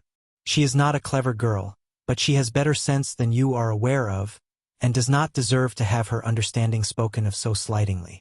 Waiving that point, however, and supposing her to be, as you describe her, only pretty and good-natured, let me tell you, that in the degree she possesses them, they are not trivial recommendations to the world in general, for she is, in fact, a beautiful girl, and must be thought so by 99 people out of 100, until it appears that men are much more philosophic on the subject of beauty than they are generally supposed, till they do fall in love with well-informed minds instead of handsome faces. A girl, with such loveliness as Harriet, has a certainty of being admired and sought after, of having the power of choosing from among many, consequently a claim to be nice. Her good nature, too, is not so very slight a claim, comprehending, as it does, real, thorough sweetness of temper and manner, a very humble opinion of herself, and a great readiness to be pleased with other people. I am very much mistaken if your sex in general would not think such beauty, and such temper, the highest claims a woman could possess. Upon my word, Emma, to hear you abusing the reason you have, is almost enough to make me think so too. Better be without sense, than misapply it as you do. To be sure, cried she playfully. I know that is the feeling of you all. I know that such a girl as Harriet is exactly what every man delights in, what at once bewitches his senses and satisfies his judgment. Oh, Harriet may pick and choose. Were you, yourself, ever to marry, she is the very woman for you. And is she, at 17, just entering into life, just beginning to be known, to be wondered at because she does not accept the first offer she receives? No. Pray let her have time to look about her. I have always thought it a very foolish intimacy, said Mr. Knightley presently, though I have kept my thoughts to myself, but I now perceive that it will be a very unfortunate one for Harriet. You will puff her up with such ideas of her own beauty, and of what she has a claim to, that, in a little while, nobody within her reach will be good enough for her. Vanity working on a weak head produces every sort of mischief. Nothing so easy as for a young lady to raise her expectations too high. Miss Harriet Smith may not find offers of marriage flow in so fast, though she is a very pretty girl. Men of sense, whatever you may choose to say, do not want silly wives. Men of family would not be very fond of connecting themselves with a girl of such obscurity, and most prudent men would be afraid of the inconvenience and disgrace they might be involved in, when the mystery of her parentage came to be revealed. Let her marry Robert Martin, and she is safe, respectable, and happy forever. But if you encourage her to expect to marry greatly, and teach her to be satisfied with nothing less than a man of consequence and large fortune, she may be a parlor boarder at Mrs. Goddard's all the rest of her life, or, at least, for Harriet Smith is a girl who will marry somebody or other, till she grow desperate, and is glad to catch at the old writing-master's son. We think so very differently on this point, Mr. Knightley, that there can be no use in canvassing it. We shall only be making each other more angry. But as to my letting her marry Robert Martin, it is impossible. She has refused him, and so decidedly, I think, as must prevent any second application. She must abide by the evil of having refused him, whatever it may be, and as to the refusal itself, I will not pretend to say that I might not influence her a little, but I assure you there was very little for me or for anybody to do. His appearance is so much against him, and his manner so bad, that if she ever were disposed to favor him, she is not now. I can imagine that before she had seen anybody superior, she might tolerate him. He was the brother of her friends, and he took pains to please her, and altogether, having seen nobody better, that must have been his great assistant, she might not, while she was at Abbeymill, find him disagreeable. But the case is altered now.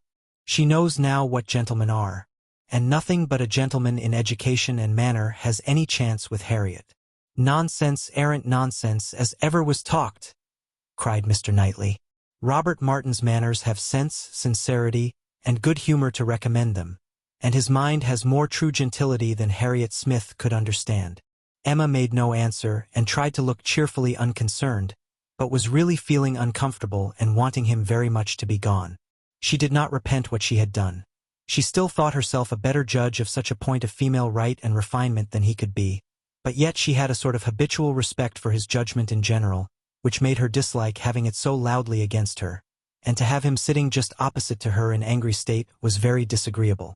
Some minutes passed in this unpleasant silence, with only one attempt on Emma's side to talk of the weather, but he made no answer. He was thinking. The result of his thoughts appeared at last in these words. Robert Martin has no great loss, if he can but think so, and I hope it will not be long before he does. Your views for Harriet are best known to yourself, but as you make no secret of your love of matchmaking, it is fair to suppose that views and plans and projects you have, and as a friend I shall just hint to you that if Elton is the man, I think it will be all labor in vain. Emma laughed and disclaimed. He continued, Depend upon it, Elton will not do. Elton is a very good sort of man, and a very respectable vicar of Highbury, but not at all likely to make an imprudent match. He knows the value of a good income as well as anybody. Elton may talk sentimentally, but he will act rationally. He is as well acquainted with his own claims as you can be with Harriet's. He knows that he is a very handsome young man, and a great favorite wherever he goes, and from his general way of talking in unreserved moments, when there are only men present, I am convinced that he does not mean to throw himself away. I have heard him speak with great animation of a large family of young ladies that his sisters are intimate with, who have all £20,000 apiece. I am very much obliged to you, said Emma, laughing again.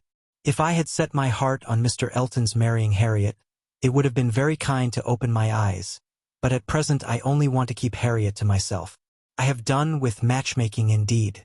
I could never hope to equal my own doings at Randall's. I shall leave off while I am well. Good morning to you, said he, rising and walking off abruptly. He was very much vexed. He felt the disappointment of the young man, and was mortified to have been the means of promoting it, by the sanction he had given, and the part which he was persuaded Emma had taken in the affair was provoking him exceedingly. Emma remained in a state of vexation too, but there was more indistinctness in the causes of hers than in his. She did not always feel so absolutely satisfied with herself, so entirely convinced that her opinions were right and her adversaries wrong, as Mr. Knightley. He walked off in more complete self-approbation than he left for her. She was not so materially cast down, however, but that a little time and the return of Harriet were very adequate restoratives. Harriet's staying away so long was beginning to make her uneasy. The possibility of the young man's coming to Mrs. Goddard's that morning, and meeting with Harriet and pleading his own cause, gave alarming ideas. The dread of such a failure after all became the prominent uneasiness, and when Harriet appeared, and in very good spirits, and without having any such reason to give for her long absence, she felt a satisfaction which settled her with her own mind, and convinced her, that let Mr. Knightley think or say what he would, she had done nothing which woman's friendship and woman's feelings would not justify.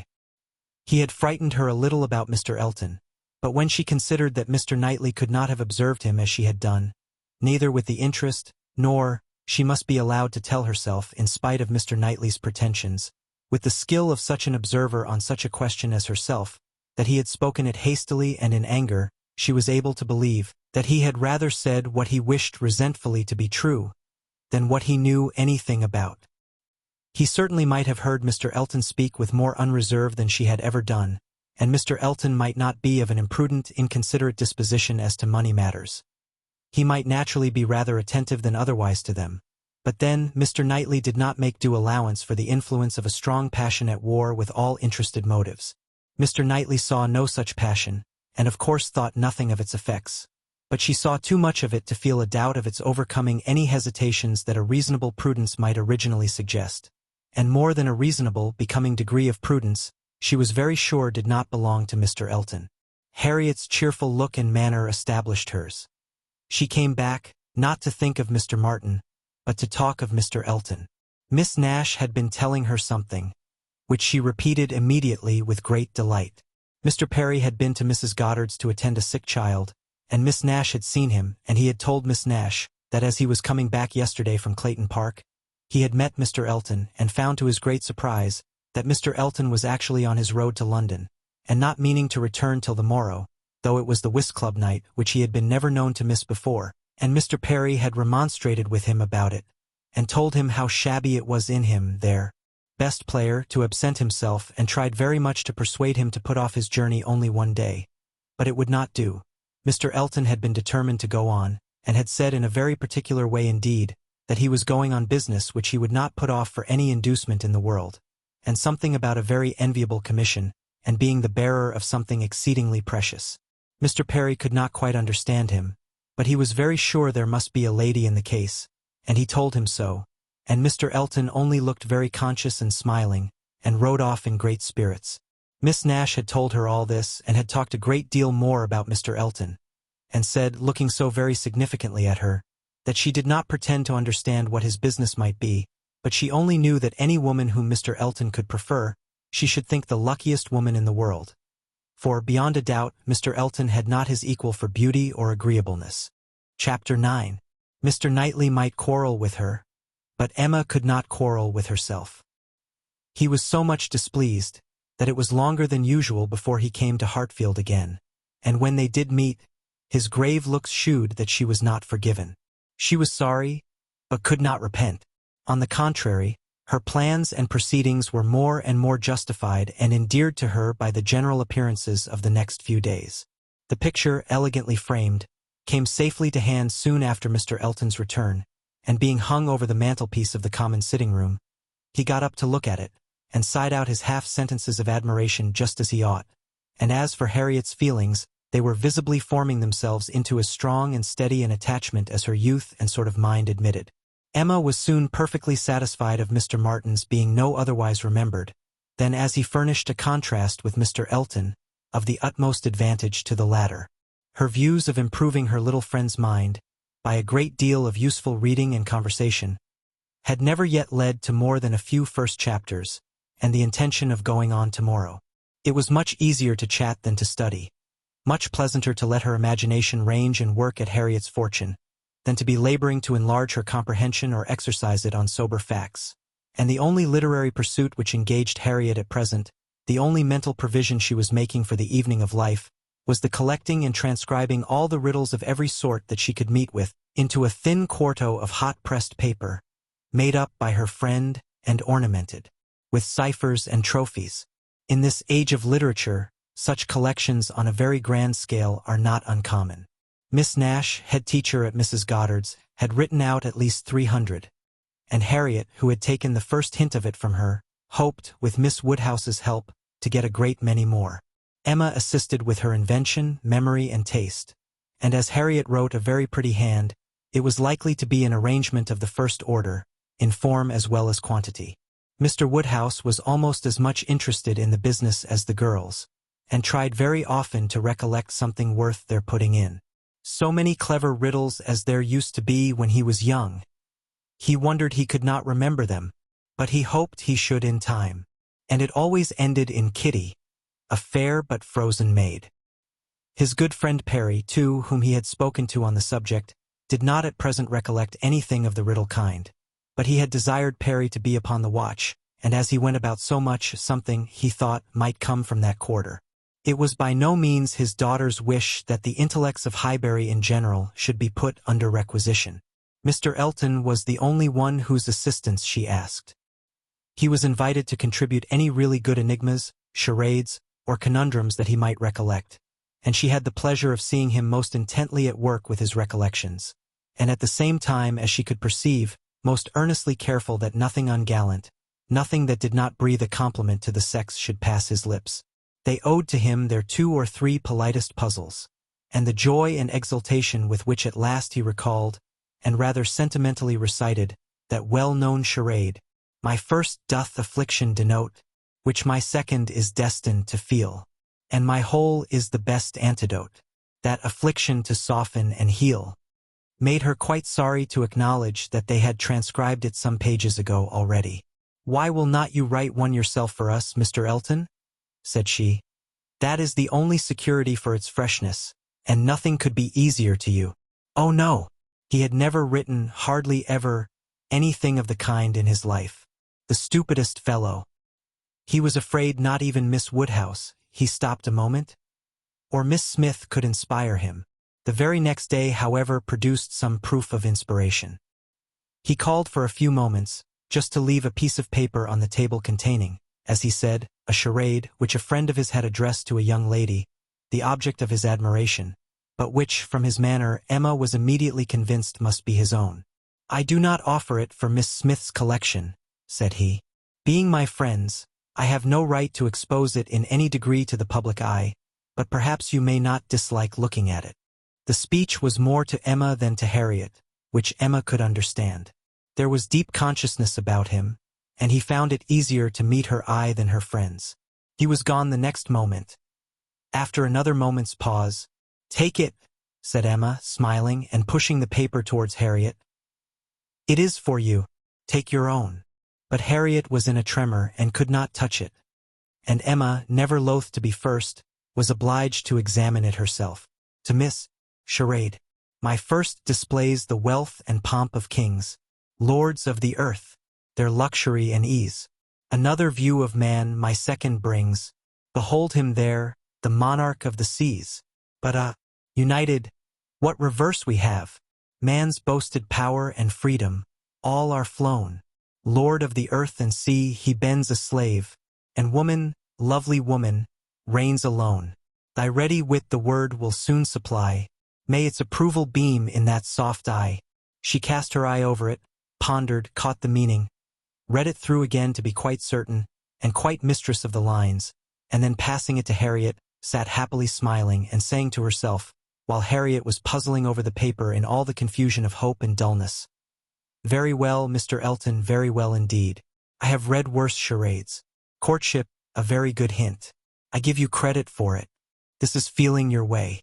This is saying very plainly, pray, Miss Smith, give me leave to pay my addresses to you.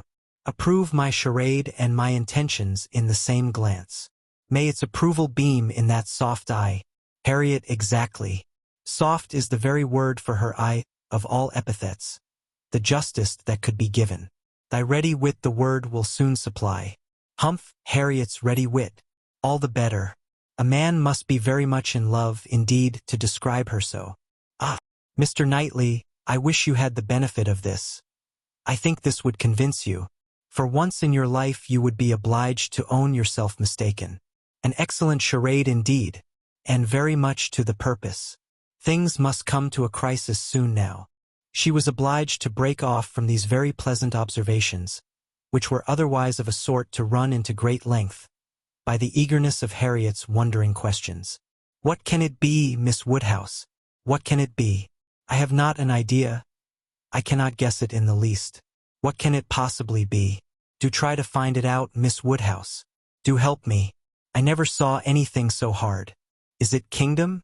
I wonder who the friend was, and who could be the young lady. Do you think it is a good one? Can it be woman? And woman, lovely woman, reigns alone. Can it be Neptune? Behold him there, the monarch of the seas. Or a trident. Or a mermaid. Or a shark. Oh no, shark is only one syllable. It must be very clever or he would not have brought it. Oh, Miss Woodhouse, do you think we shall ever find it out? Mermaids and sharks. Nonsense. My dear Harriet, what are you thinking of? Where would be the use of his bringing us a charade made by a friend upon a mermaid or a shark? Give me the paper and listen. For Miss read Miss Smith.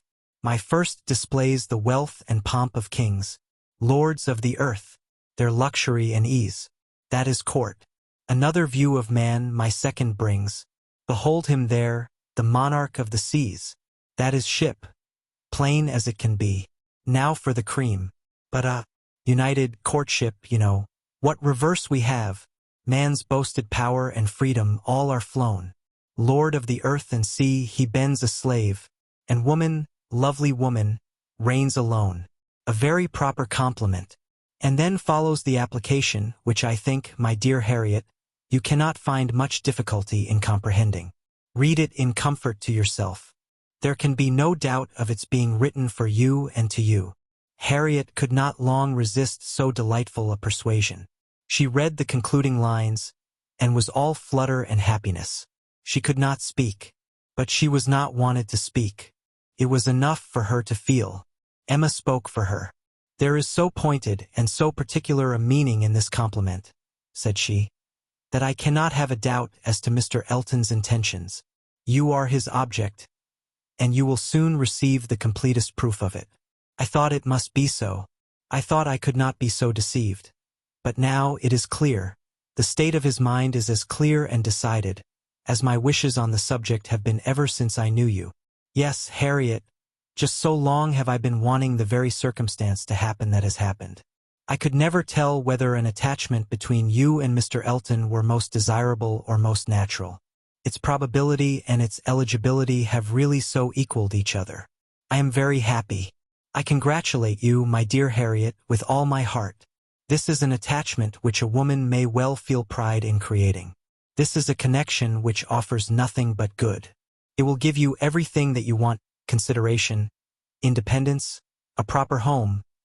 It will fix you in the center of all your real friends, close to Hartfield and to me, and confirm our intimacy forever.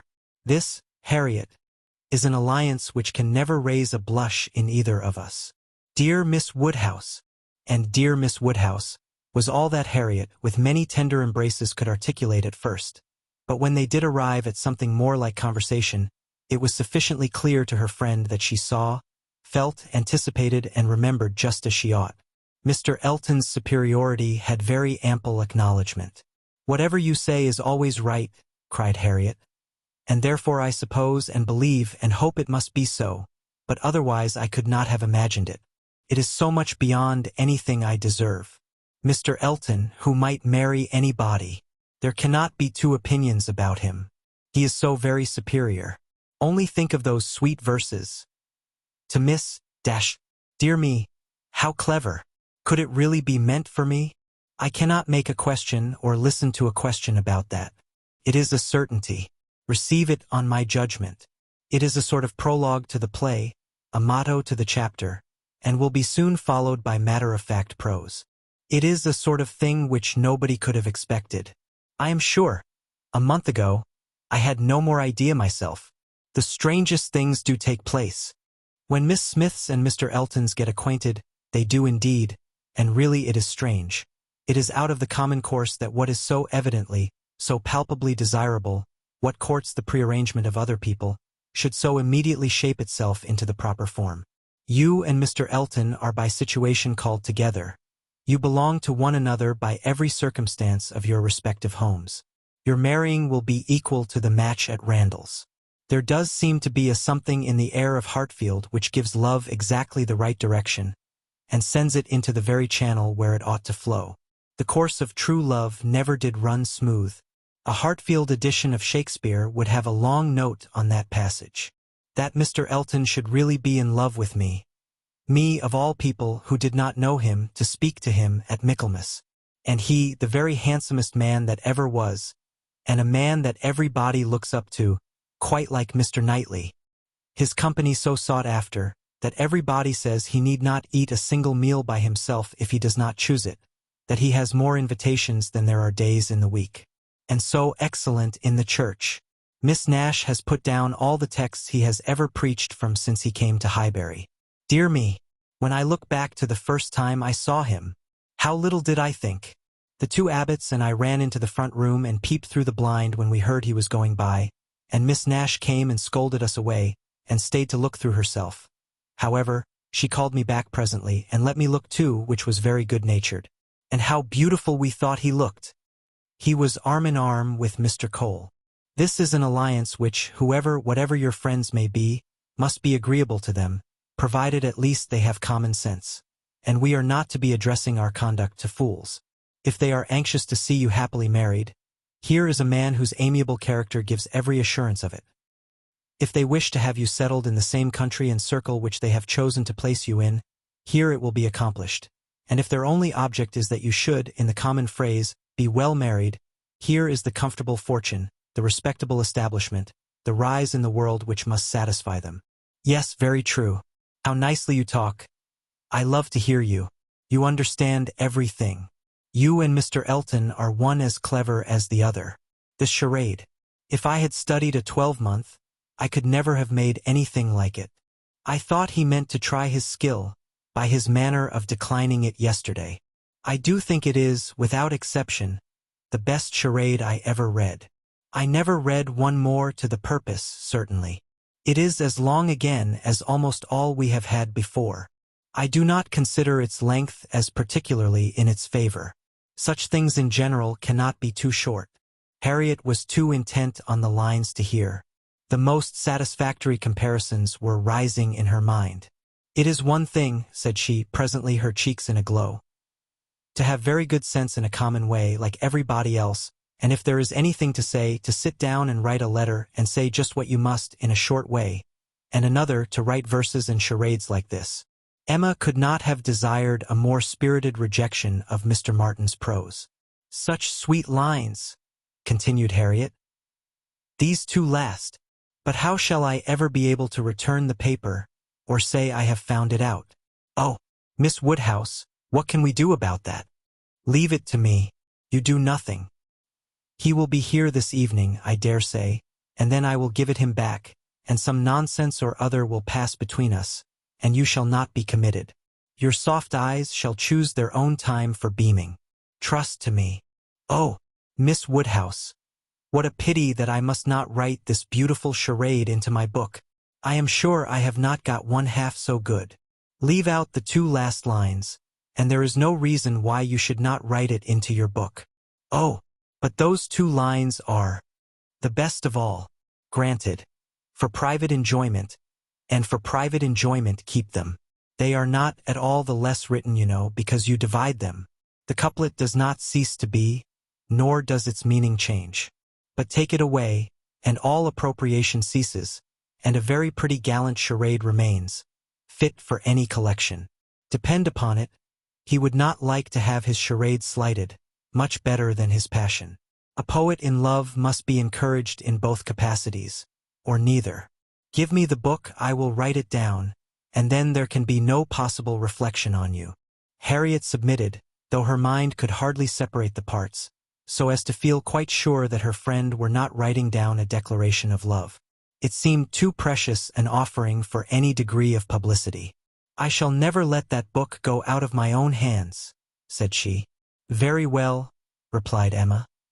A most natural feeling, and the longer it lasts, the better I shall be pleased. But here is my father coming.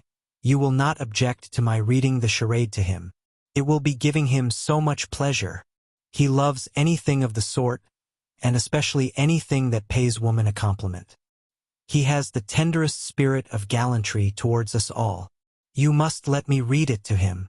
Harriet looked grave. My dear Harriet, you must not refine too much upon this charade. You will betray your feelings improperly, if you are too conscious and too quick, and appear to affix more meaning, or even quite all the meaning which may be affixed to it. Do not be overpowered by such a little tribute of admiration. If he had been anxious for secrecy, he would not have left the paper while I was by, but he rather pushed it towards me than towards you.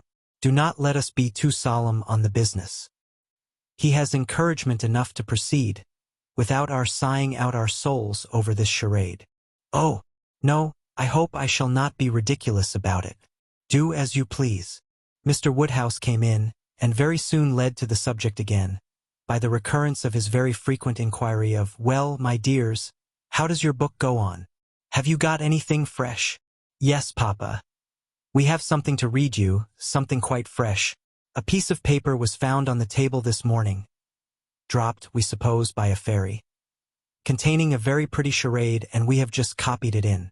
She read it to him, just as he liked to have anything read, slowly and distinctly, and 2 or 3 times over, with explanations of every part as she proceeded. And he was very much pleased, and, as she had foreseen, especially struck with the complimentary conclusion. That's very just, indeed, that's very properly said. Very true. Woman, lovely woman, it is such a pretty charade, my dear, that I can easily guess what fairy brought it. Nobody could have written so prettily, but you, Emma. Emma only nodded and smiled. After a little thinking, and a very tender sigh, he added, it is no difficulty to see who you take after. Your dear mother was so clever at all those things. If I had but her memory. But I can remember nothing, not even that particular riddle which you have heard me mention. I can only recollect the first stanza, and there are several. Kitty, a fair but frozen maid, kindled a flame I yet deplore. The hoodwinked boy I called to aid, though of his near approach afraid, so fatal to my suit before. And that is all that I can recollect of it. But it is very clever all the way through. But I think, my dear, you said you had got it. Yes, Papa, it is written out in our second page. We copied it from the elegant extracts. It was Garrick's, you know. Very true. I wish I could recollect more of it. Kitty, a fair but frozen maid. The name makes me think of poor Isabella, for she was very near being christened Catherine after her grandmamma. I hope we shall have her here next week.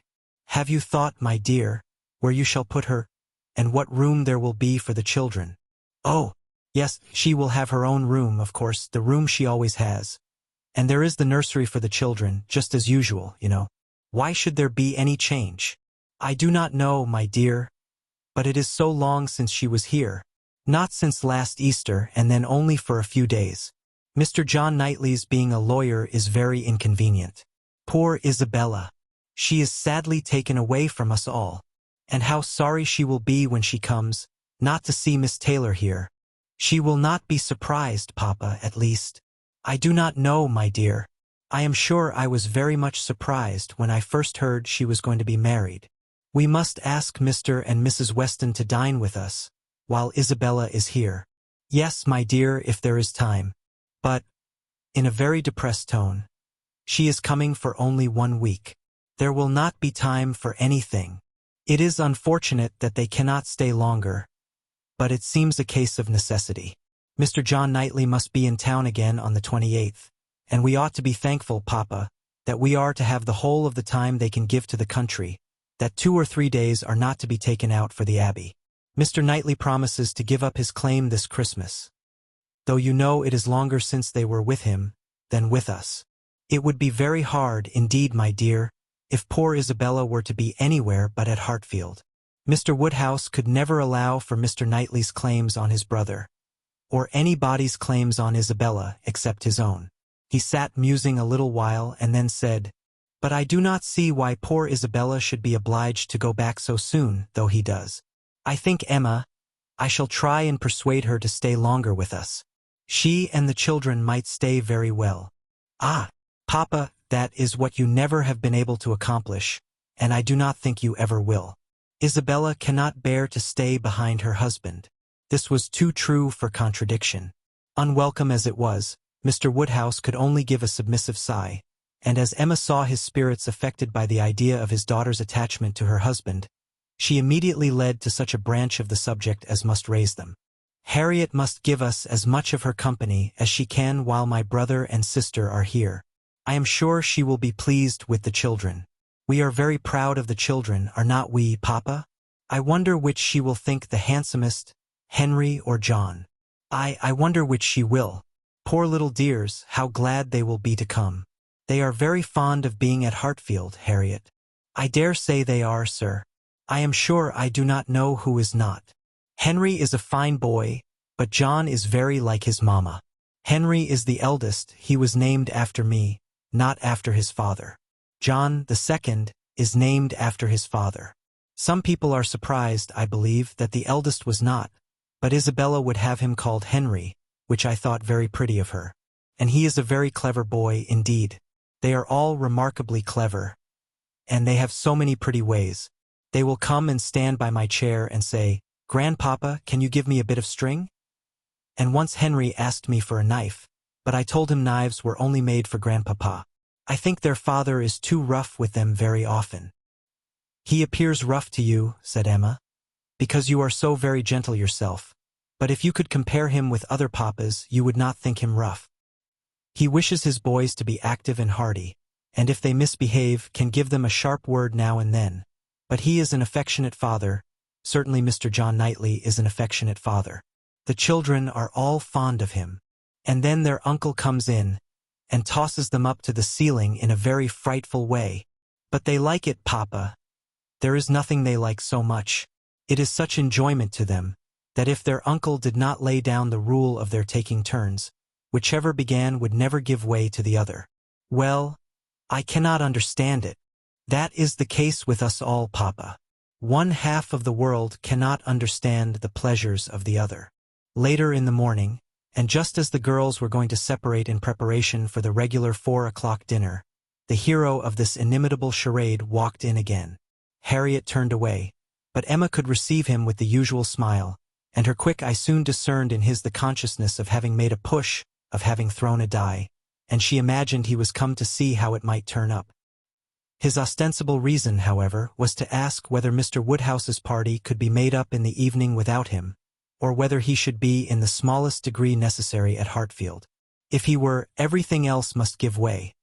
But otherwise his friend Cole had been saying so much about his dining with him, had made such a point of it, that he had promised him conditionally to come. Emma thanked him, but could not allow of his disappointing his friend on their account. Her father was sure of his rubber. He re-urged, she redeclined, and he seemed then about to make his bow, when taking the paper from the table, she returned it. "Oh, here is the charade you were so obliging as to leave with us. Thank you for the sight of it. We admired it so much, that I have ventured to write it into Miss Smith's collection. Your friend will not take it amiss, I hope. Of course, I have not transcribed beyond the first 8 lines. Mr. Elton certainly did not very well know what to say. He looked rather doubtingly, rather confused, said something about honor, glanced at Emma and at Harriet, and then seeing the book open on the table, took it up and examined it very attentively. With the view of passing off an awkward moment, Emma smilingly said, You must make my apologies to your friend. But so good a charade must not be confined to one or two. He may be sure of every woman's approbation while he writes with such gallantry. I have no hesitation in saying, replied Mr. Elton, though hesitating a good deal while he spoke. I have no hesitation in saying, at least if my friend feels at all as I do, I have not the smallest doubt that, could he see his little effusion honored as I see it, looking at the book again and replacing it on the table, he would consider it as the proudest moment of his life. After this speech he was gone as soon as possible. Emma could not think it too soon, for with all his good and agreeable qualities, there was a sort of parade in his speeches which was very apt to incline her to laugh. She ran away to indulge the inclination, leaving the tender and the sublime of pleasure to Harriet's share. Chapter 10. Though now the middle of December, there had yet been no weather to prevent the young ladies from tolerably regular exercise, and on the morrow Emma had a charitable visit to pay to a poor sick family, who lived a little way out of Highbury. Their road to this detached cottage was down Vicarage Lane, a lane leading at right angles from the broad, though irregular, main street of the place, and, as may be inferred, containing the blessed abode of Mr. Elton. A few inferior dwellings were first to be passed, and then, about a quarter of a mile down the lane rose the vicarage, an old and not very good house, almost as close to the road as it could be. It had no advantage of situation, but had been very much smartened up by the present proprietor, and, such as it was, there could be no possibility of the two friends passing it without a slackened pace and observing eyes. Emma's remark was, "There it is. There go you and your riddle book one of these days." Harriet's was, "Oh, what a sweet house! How very beautiful! There are the yellow curtains that Miss Nash admires so much." "I do not often walk this way now," said Emma as they proceeded. "But then there will be an inducement, and I shall gradually get intimately acquainted with all the hedges, gates, pools and pollards of this part of Highbury."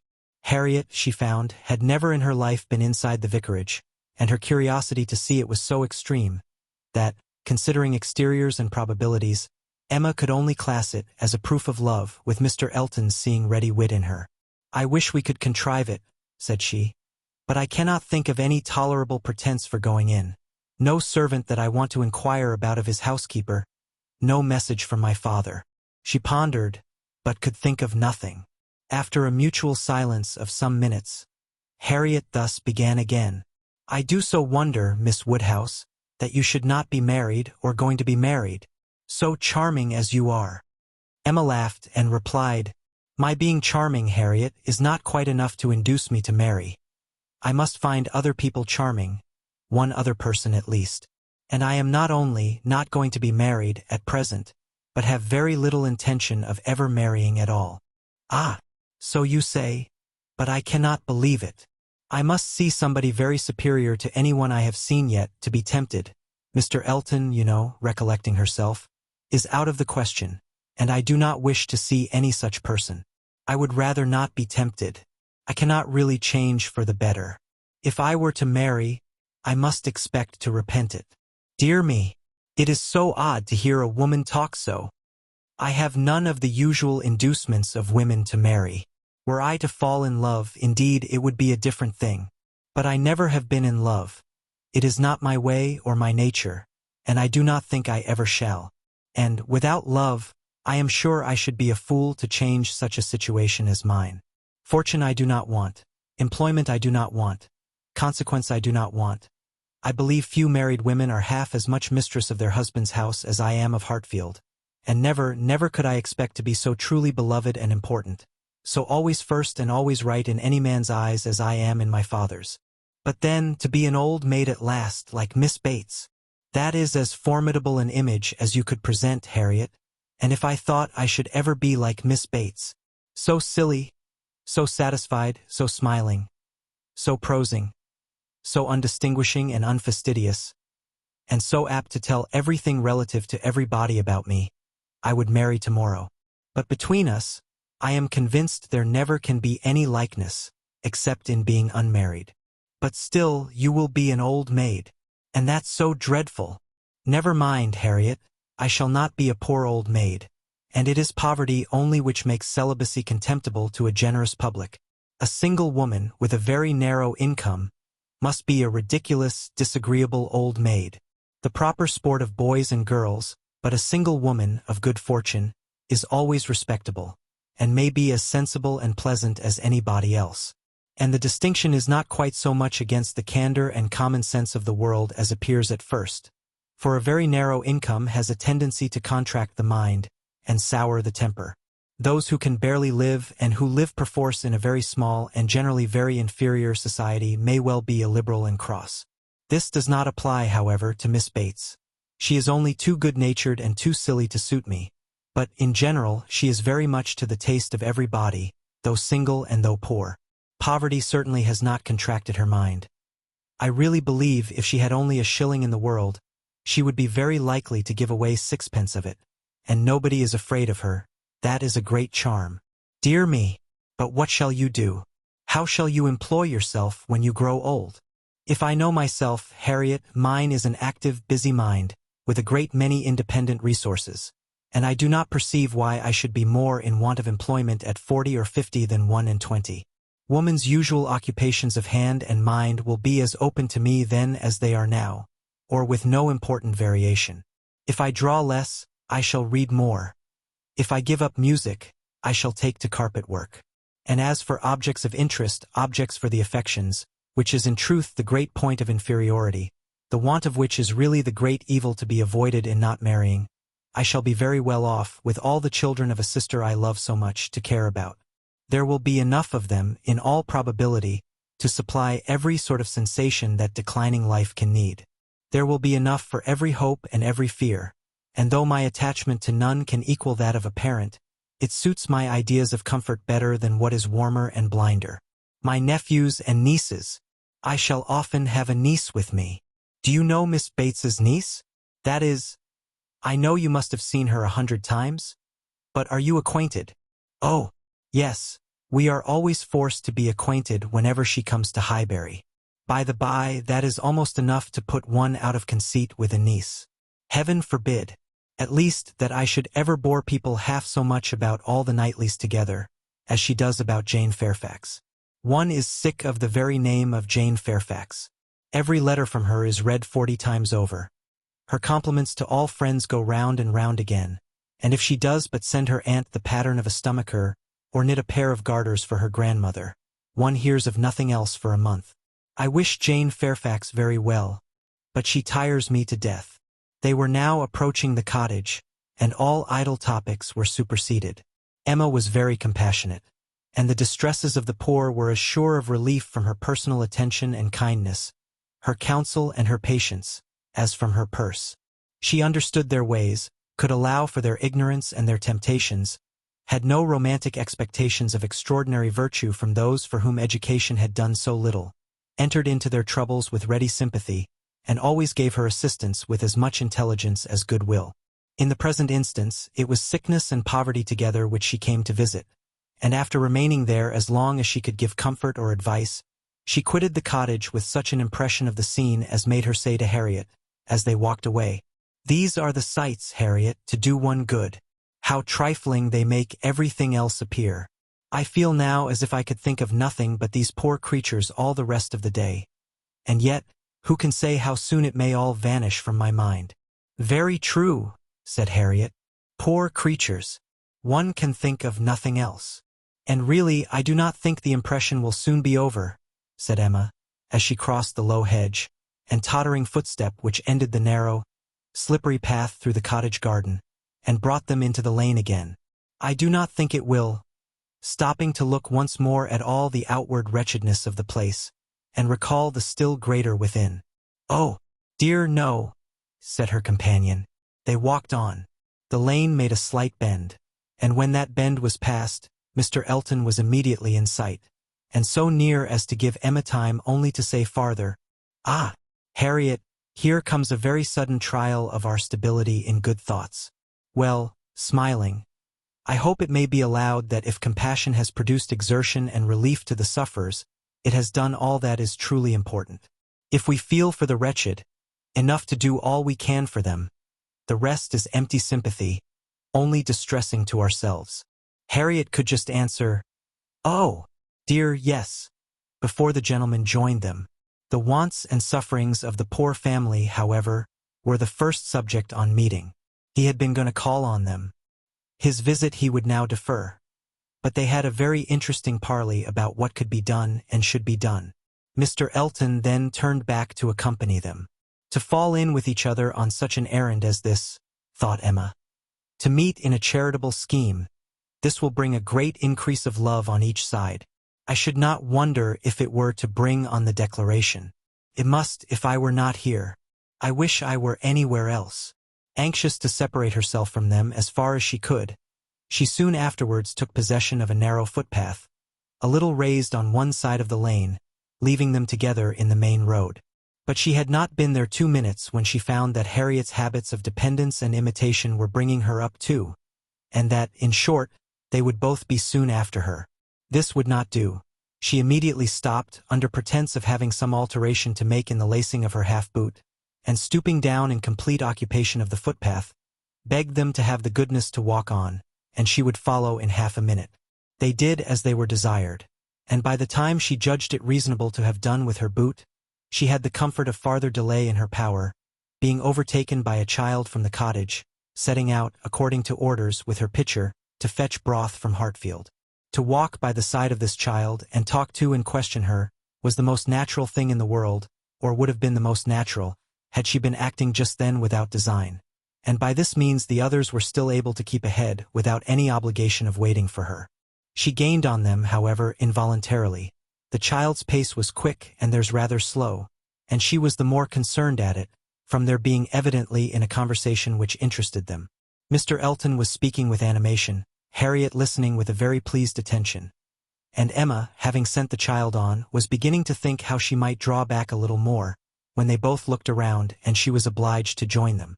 Mr. Elton was still talking, still engaged in some interesting detail, and Emma experienced some disappointment when she found that he was only giving his fair companion an account of the yesterday's party at his friend Cole's, and that she was come in herself for the Stilton cheese, the North Wiltshire, the butter, the celery, the beetroot, and all the dessert. This would soon have led to something better, of course, was her consoling reflection. Anything interests between those who love, and anything will serve as introduction to what is near the heart.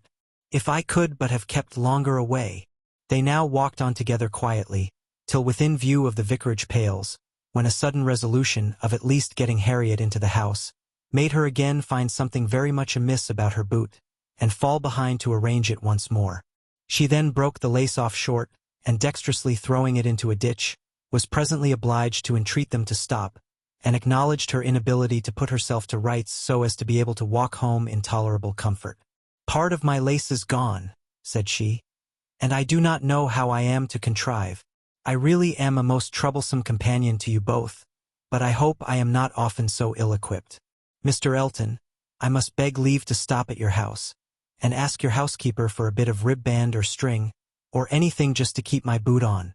Mr. Elton looked all happiness at this proposition, and nothing could exceed his alertness and attention in conducting them into his house and endeavoring to make everything appear to advantage. The room they were taken into was the one he chiefly occupied, and looking forwards, behind it was another with which it immediately communicated. The door between them was open, and Emma passed into it with the housekeeper to receive her assistance in the most comfortable manner. She was obliged to leave the door ajar as she found it, but she fully intended that Mr. Elton should close it. It was not closed, however, it still remained ajar, but by engaging the housekeeper in incessant conversation, she hoped to make it practicable for him to choose his own subject in the adjoining room. For 10 minutes she could hear nothing but herself. Could be protracted no longer. She was then obliged to be finished, and make her appearance. The lovers were standing together at one of the windows.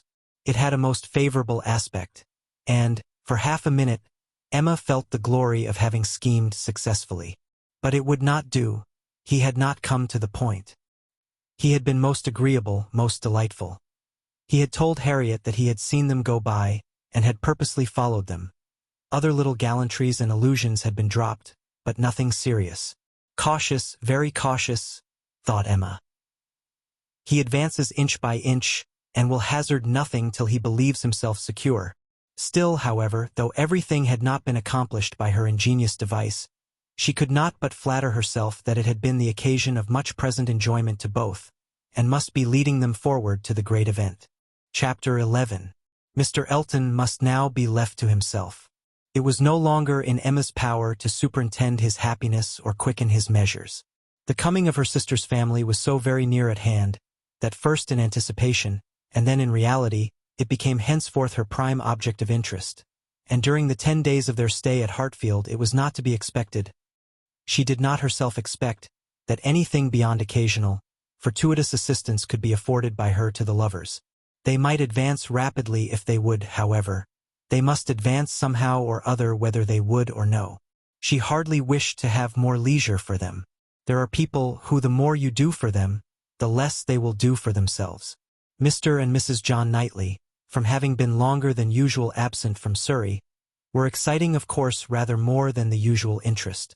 Till this year, every long vacation since their marriage had been divided between Hartfield and Donwell Abbey, but all the holidays of this autumn had been given to sea-bathing for the children, and it was therefore many months since they had been seen in a regular way by their Surrey connections, or seen at all by Mr. Woodhouse, who could not be induced to get so far as London, even for poor Isabella's sake, and who consequently was now most nervously and apprehensively happy in forestalling this too short visit.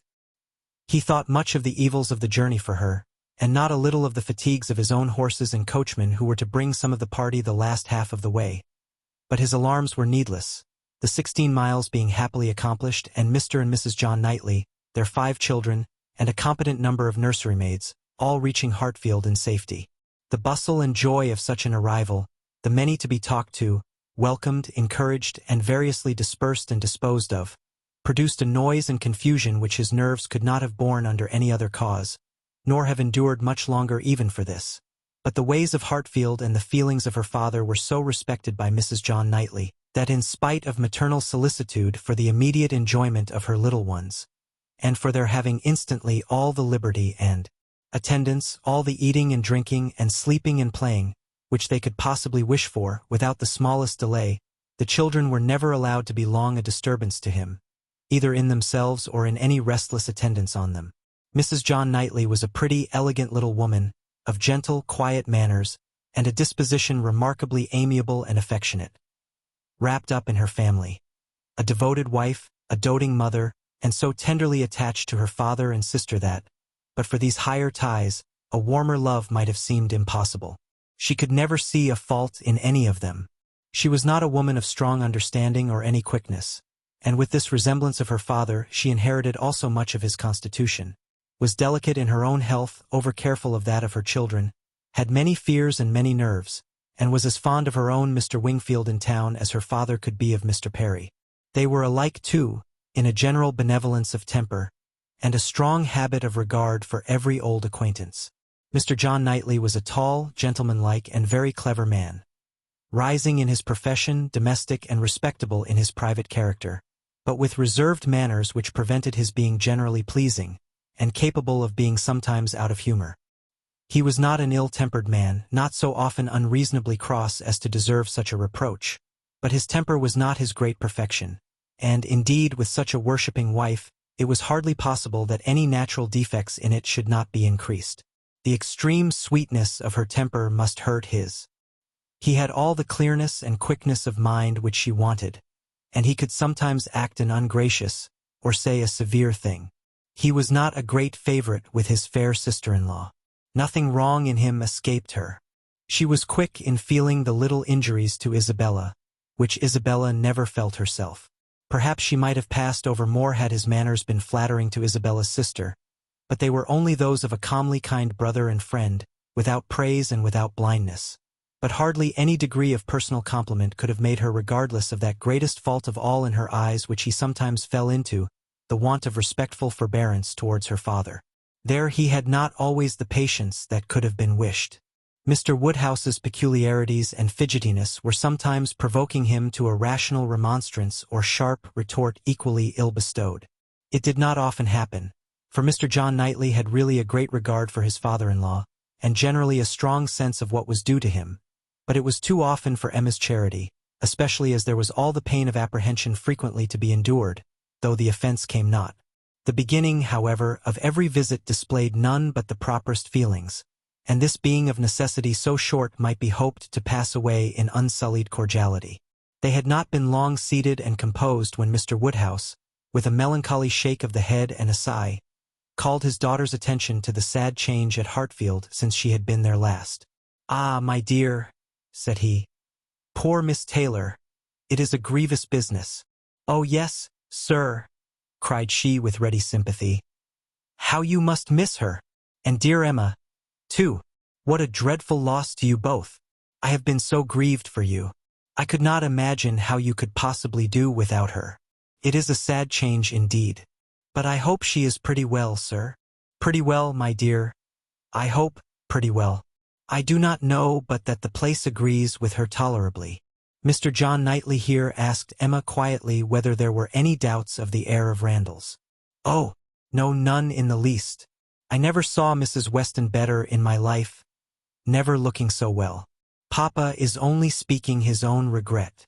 "Very much to the honor of both," was the handsome reply. "And do you see her, sir, tolerably often?" asked Isabella in the plaintive tone which just suited her father. Mr. Woodhouse hesitated. "Not near so often, my dear, as I could wish."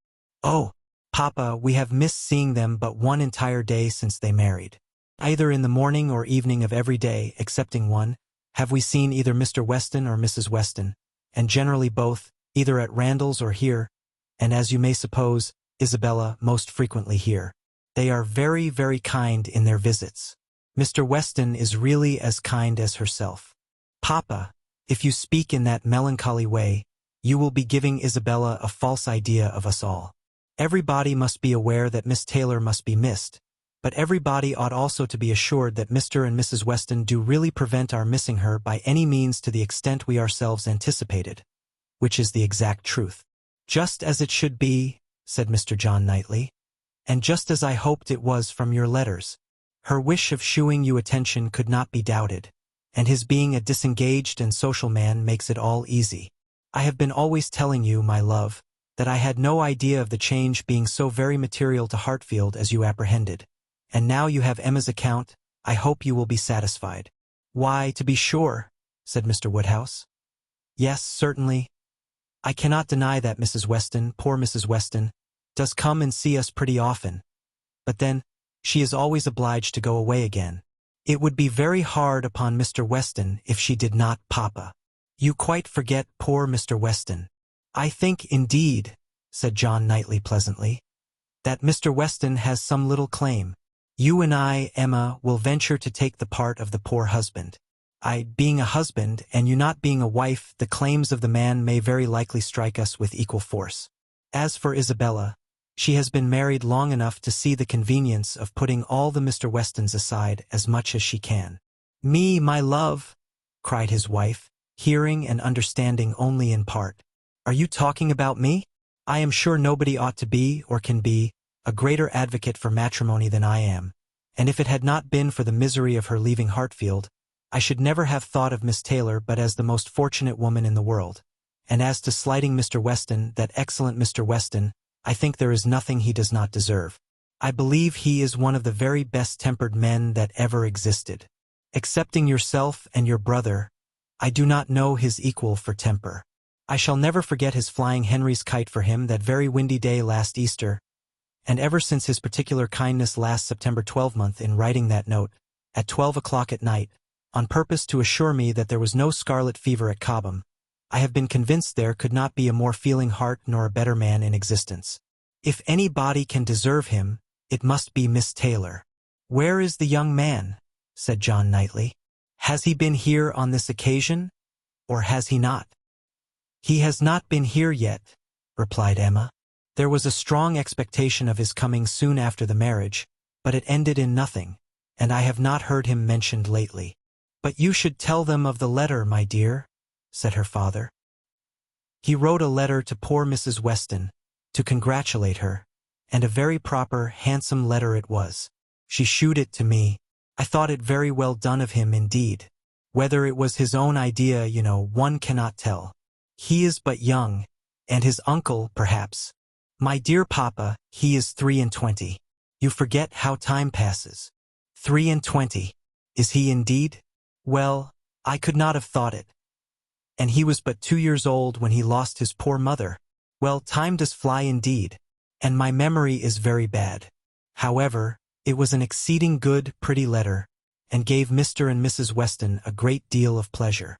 I remember it was written from Weymouth and dated September 28th, and began, "My dear Madam," but I forget how it went on, and it was signed F.C. Weston Churchill.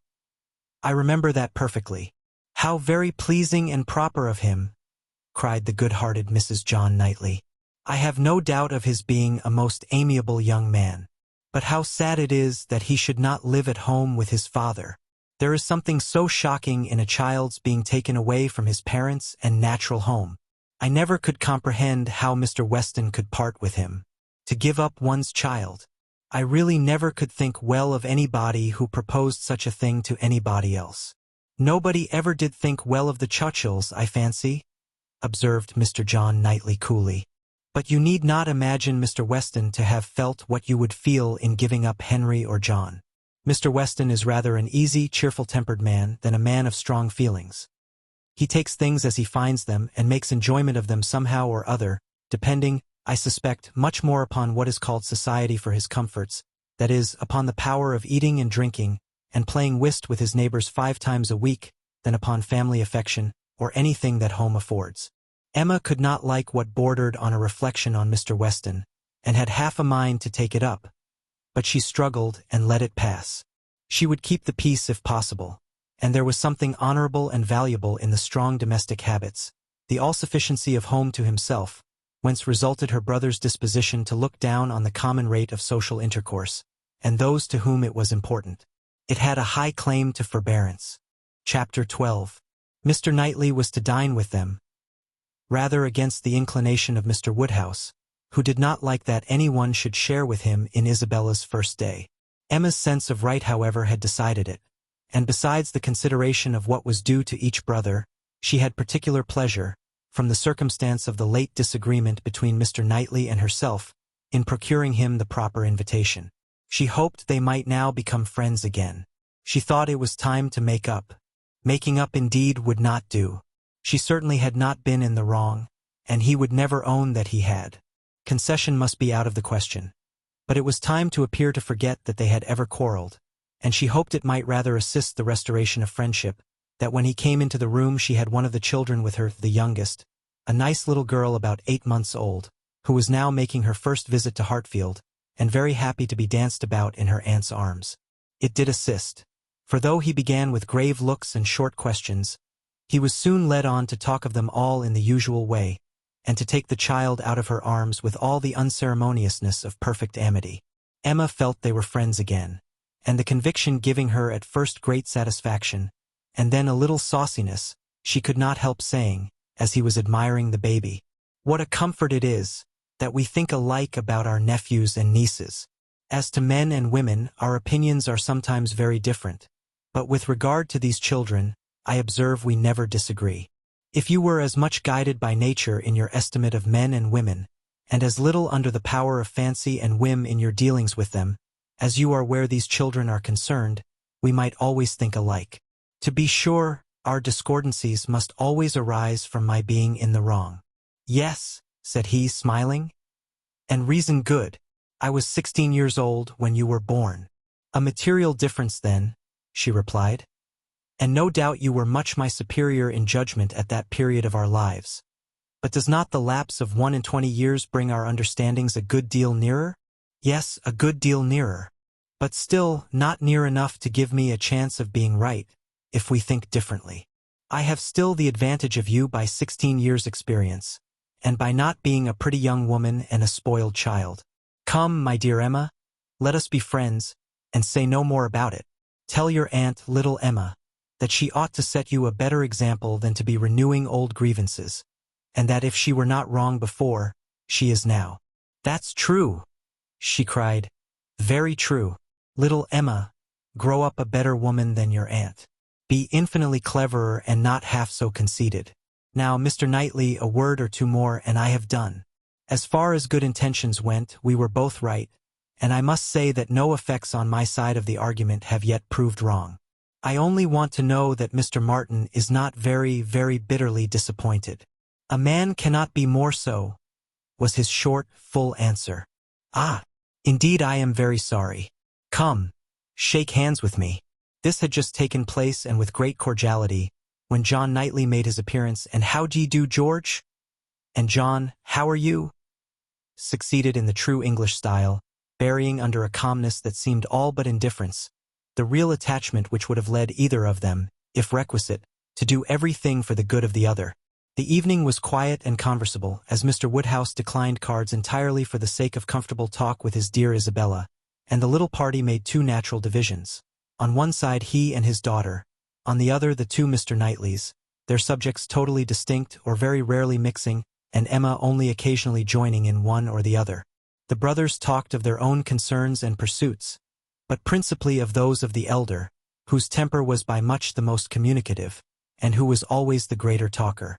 As a magistrate, he had generally some point of law to consult John about, or, at least, some curious anecdote to give, and as a farmer, as keeping in hand the home farm at Donwell, he had to tell what every field was to bear next year, and to give all such local information as could not fail of being interesting to a brother whose home it had equally been the longest part of his life, and whose attachments were strong. The plan of a drain, the change of a fence, the felling of a tree, and the destination of every acre for wheat, turnips, or spring corn, was entered into with as much equality of interest by John, as his cooler manners rendered possible. And if his willing brother ever left him anything to inquire about, his inquiries even approached a tone of eagerness. While they were thus comfortably occupied, Mr. Woodhouse was enjoying a full flow of happy regrets and fearful affection with his daughter. "My poor dear Isabella," said he, fondly taking her hand and interrupting, for a few moments, her busy labors for some one of her 5 children. "How long it is, how terribly long since you were here, and how tired you must be after your journey. You must go to bed early, my dear, and I recommend a little gruel to you before you go. You and I will have a nice basin of gruel together. My dear Emma, suppose we all have a little gruel." Emma could not suppose any such thing, knowing as she did, that both the Mr. Knightleys were as unpersuadable on that article as herself, and 2 basins only were ordered. After a little more discourse in praise of gruel, with some wondering at its not being taken every evening by everybody, he proceeded to say, with an air of grave reflection, "It was an awkward business, my dear, your spending the autumn at Southend instead of coming here. I never had much opinion of the sea air. Mr. Wingfield most strenuously recommended it, sir, or we should not have gone. He recommended it for all the children, but particularly for the weakness in little Bella's throat, both sea air and bathing." "Ah, my dear, but Perry had many doubts about the sea doing her any good, and as to myself I have been long perfectly convinced, though perhaps I never told you so before, that the sea is very rarely of use to anybody. I am sure it almost killed me once." "Come, come," cried Emma, feeling this to be an unsafe subject. "I must beg you not to talk of the sea. It makes me envious and miserable. I who have never seen it. Southend is prohibited, if you please. My dear Isabella, I have not heard you make one inquiry about Mr. Perry yet, and he never forgets you." "Oh, good Mr. Perry. How is he, sir?" "Why, pretty well, but not quite well. Poor Perry is bilious, and he has not time to take care of himself. He tells me he has not time to take care of himself, which is very sad, but he is always wanted all round the country. I suppose there is not a man in such practice anywhere. But then there is not so clever a man anywhere. And Mrs. Perry and the children, how are they? Do the children grow? I have a great regard for Mr. Perry. I hope he will be calling soon. He will be so pleased to see my little ones. I hope he will be here tomorrow, for I have a question or two to ask him about myself of some consequence. And, my dear, whenever he comes, you had better let him look at little Bella's throat." "Oh, my dear sir, her throat is so much better that I have hardly any uneasiness about it. Either bathing has been of the greatest service to her, or else it is to be attributed to an excellent embrocation of Mr. Wingfield's, which we have been applying at times ever since August.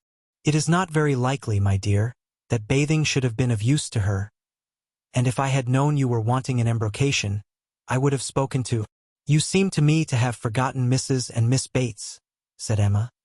I have not heard one inquiry after them. Oh, the good Bateses. I am quite ashamed of myself.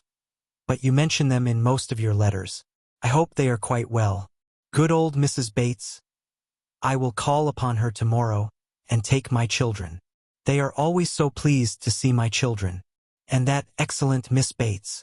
Such thorough, worthy people. How are they, sir? Why, pretty well, my dear, upon the whole. But poor Mrs. Bates had a bad cold about a month ago. How sorry I am. But colds were never so prevalent as they have been this autumn. Mr. Wingfield told me that he has never known them more general or heavy, except when it has been quite an influenza. That has been a good deal the case, my dear, but not to the degree you mention. Perry says that colds have been very general, but not so heavy as he has very often known them in November. Perry does not call it altogether a sickly season. No, I do not know that Mr. Wingfield considers it very sickly except— Ah, my poor dear child, the truth is that in London it is always a sickly season. Nobody is healthy in London, nobody can be. It is a dreadful thing to have you forced to live there, so far off. And the air so bad. No, indeed, we are not at all in a bad air. Our part of London is very superior to most others. You must not confound us with London in general, my dear sir. The neighborhood of Brunswick Square is very different from almost all the rest. We are so very airy. I should be unwilling, I own, to live in any other part of the town. There is hardly any other that I could be satisfied to have my children in, but we are so remarkably airy. Mr. Wingfield thinks the vicinity of Brunswick Square decidedly the most favorable as to air. Ah, my dear, it is not like Hartfield. You make the best of it, but after you have been a week at Hartfield, you are all of you different creatures. You do not look like the same. Now I cannot say that I think you are any of you looking well at present. I am sorry to hear you say so, sir, but I assure you, excepting those little nervous headaches and palpitations which I am never entirely free from anywhere, I am quite well myself. And if the children were rather pale before they went to bed, it was only because they were a little more tired than usual, from their journey and the happiness of coming. I hope you will think better of their looks tomorrow, for I assure you Mr. Wingfield told me that he did not believe he had ever sent us off altogether in such good case. I trust, at least, that you do not think Mr. Knightley looking ill, turning her eyes with affectionate anxiety towards her husband. Middling, my dear. I cannot compliment you. I think Mr. John Knightley very far from looking well. What is the matter, sir? Did you speak to me? Cried Mr. John Knightley, hearing his own name. I am sorry to find, my love, that my father does not think you looking well, but I hope it is only from being a little fatigued. I could have wished, however, as you know, that you had seen Mr. Wingfield before you left home. My dear Isabella, exclaimed he hastily, pray do not concern yourself about my looks. Be satisfied with doctoring and coddling yourself and the children, and let me look as I choose. I did not thoroughly understand what you were telling your brother, cried Emma, about your friend Mr. Graham's intending to have a bailiff from Scotland to look after his new estate. What will it answer? Will not the old prejudice be too strong? And she talked in this way so long and successfully that, when forced to give her attention again to her father and sister, she had nothing worse to hear than Isabella's kind inquiry after Jane Fairfax. And Jane Fairfax, though no great favorite with her in general, she was at that moment very happy to assist in praising. That sweet, amiable Jane Fairfax, said Mrs. John Knightley. It is so long since I have seen her, except now and then for a moment accidentally in town. What happiness it must be to her good old grandmother and excellent aunt, when she comes to visit them. I always regret excessively on dear Emma's account that she cannot be more at Highbury, but now their daughter is married, I suppose Colonel and Mrs. Campbell will not be able to part with her at all.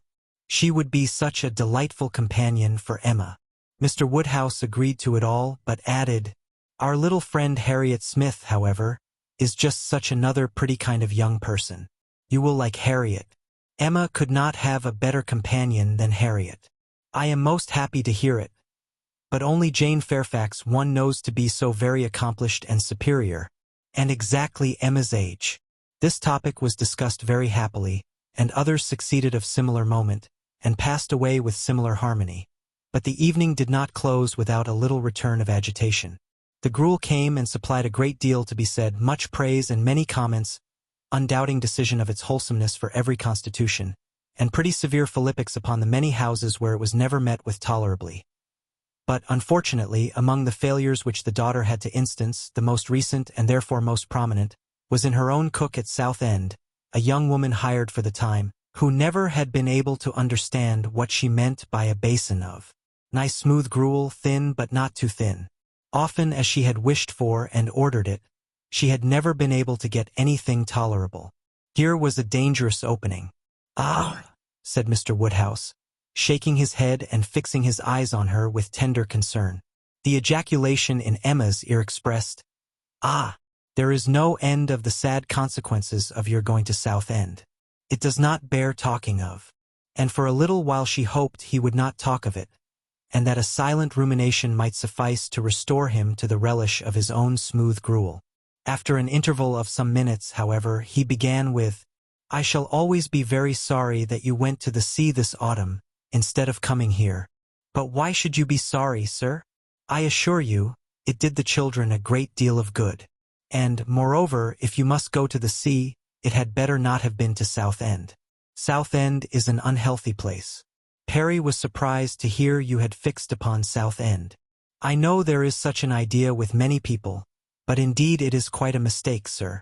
We all had our health perfectly well there, never found the least inconvenience from the mud, and Mr. Wingfield says it is entirely a mistake to suppose the place unhealthy, and I am sure he may be depended on, for he thoroughly understands the nature of the air, and his own brother and family have been there repeatedly. You should have gone to Cromer, my dear, if you went anywhere. Perry was a week at Cromer once, and he holds it to be the best of all the sea-bathing places. A fine open sea, he says, and very pure air. And, by what I understand, you might have had lodgings there quite away from the sea, a quarter of a mile off, very comfortable. You should have consulted Perry. But, my dear sir, the difference of the journey. Only consider how great it would have been. 100 miles, perhaps, instead of 40. Ah! My dear, as Perry says, where health is at stake, nothing else should be considered. And if one is to travel, there is not much to choose between 40 miles and 100. Better not move at all. Better stay in London altogether than travel 40 miles to get into a worse air. This is just what Perry said. It seemed to him a very ill-judged measure. Emma's attempts to stop her father had been vain, and when he had reached such a point as this, she could not wonder at her brother-in-law's breaking out. "Mr. Perry," said he, in a voice of very strong displeasure, "would do as well to keep his opinion till it is asked for. Why does he make it any business of his to wonder at what I do? At my taking my family to one part of the coast or another? I may be allowed, I hope, the use of my judgment as well as Mr. Perry. I want his directions no more than his drugs." He paused, and growing cooler in a moment, added with only sarcastic dryness, "If Mr. Perry can tell me how to convey a wife and 5 children a distance of 130 miles with no greater expense or inconvenience than a distance of 40, I should be as willing to prefer Cromer to Southend as he could himself." "True, true," cried Mr. Knightley, with most ready interposition. "Very true. That's a consideration indeed. But, John, as to what I was telling you of my idea of moving the path to Langham, of turning it more to the right that it may not cut through the home meadows, I cannot conceive any difficulty. I should not attempt it, if it were to be the means of inconvenience to the Highbury people, but if you call to mind exactly the present line of the path, the only way of proving it, however, will be to turn to our maps. I shall see you at the Abbey tomorrow morning, I hope, and then we will look them over, and you shall give me your opinion." Mr. Woodhouse was rather agitated by such harsh reflections on his friend Perry, to whom he had, in fact, though unconsciously, been attributing many of his own feelings and expressions. But the soothing attentions of his daughters gradually removed the present evil, and the immediate alertness of one brother, and better recollections of the other, prevented any renewal of it. Chapter 13. There could hardly be a happier creature in the world than Mrs. John Knightley, in this short visit to Hartfield, going about every morning among her old acquaintance with her 5 children, and talking over what she had done every evening with her father and sister. She had nothing to wish otherwise, but that the days did not pass so swiftly. It was a delightful visit, perfect in being much too short. In general, their evenings were less engaged with friends than their mornings. But one complete dinner engagement, and out of the house too, there was no avoiding, though at Christmas. Mr. Weston would take no denial. They must all dine at Randall's one day.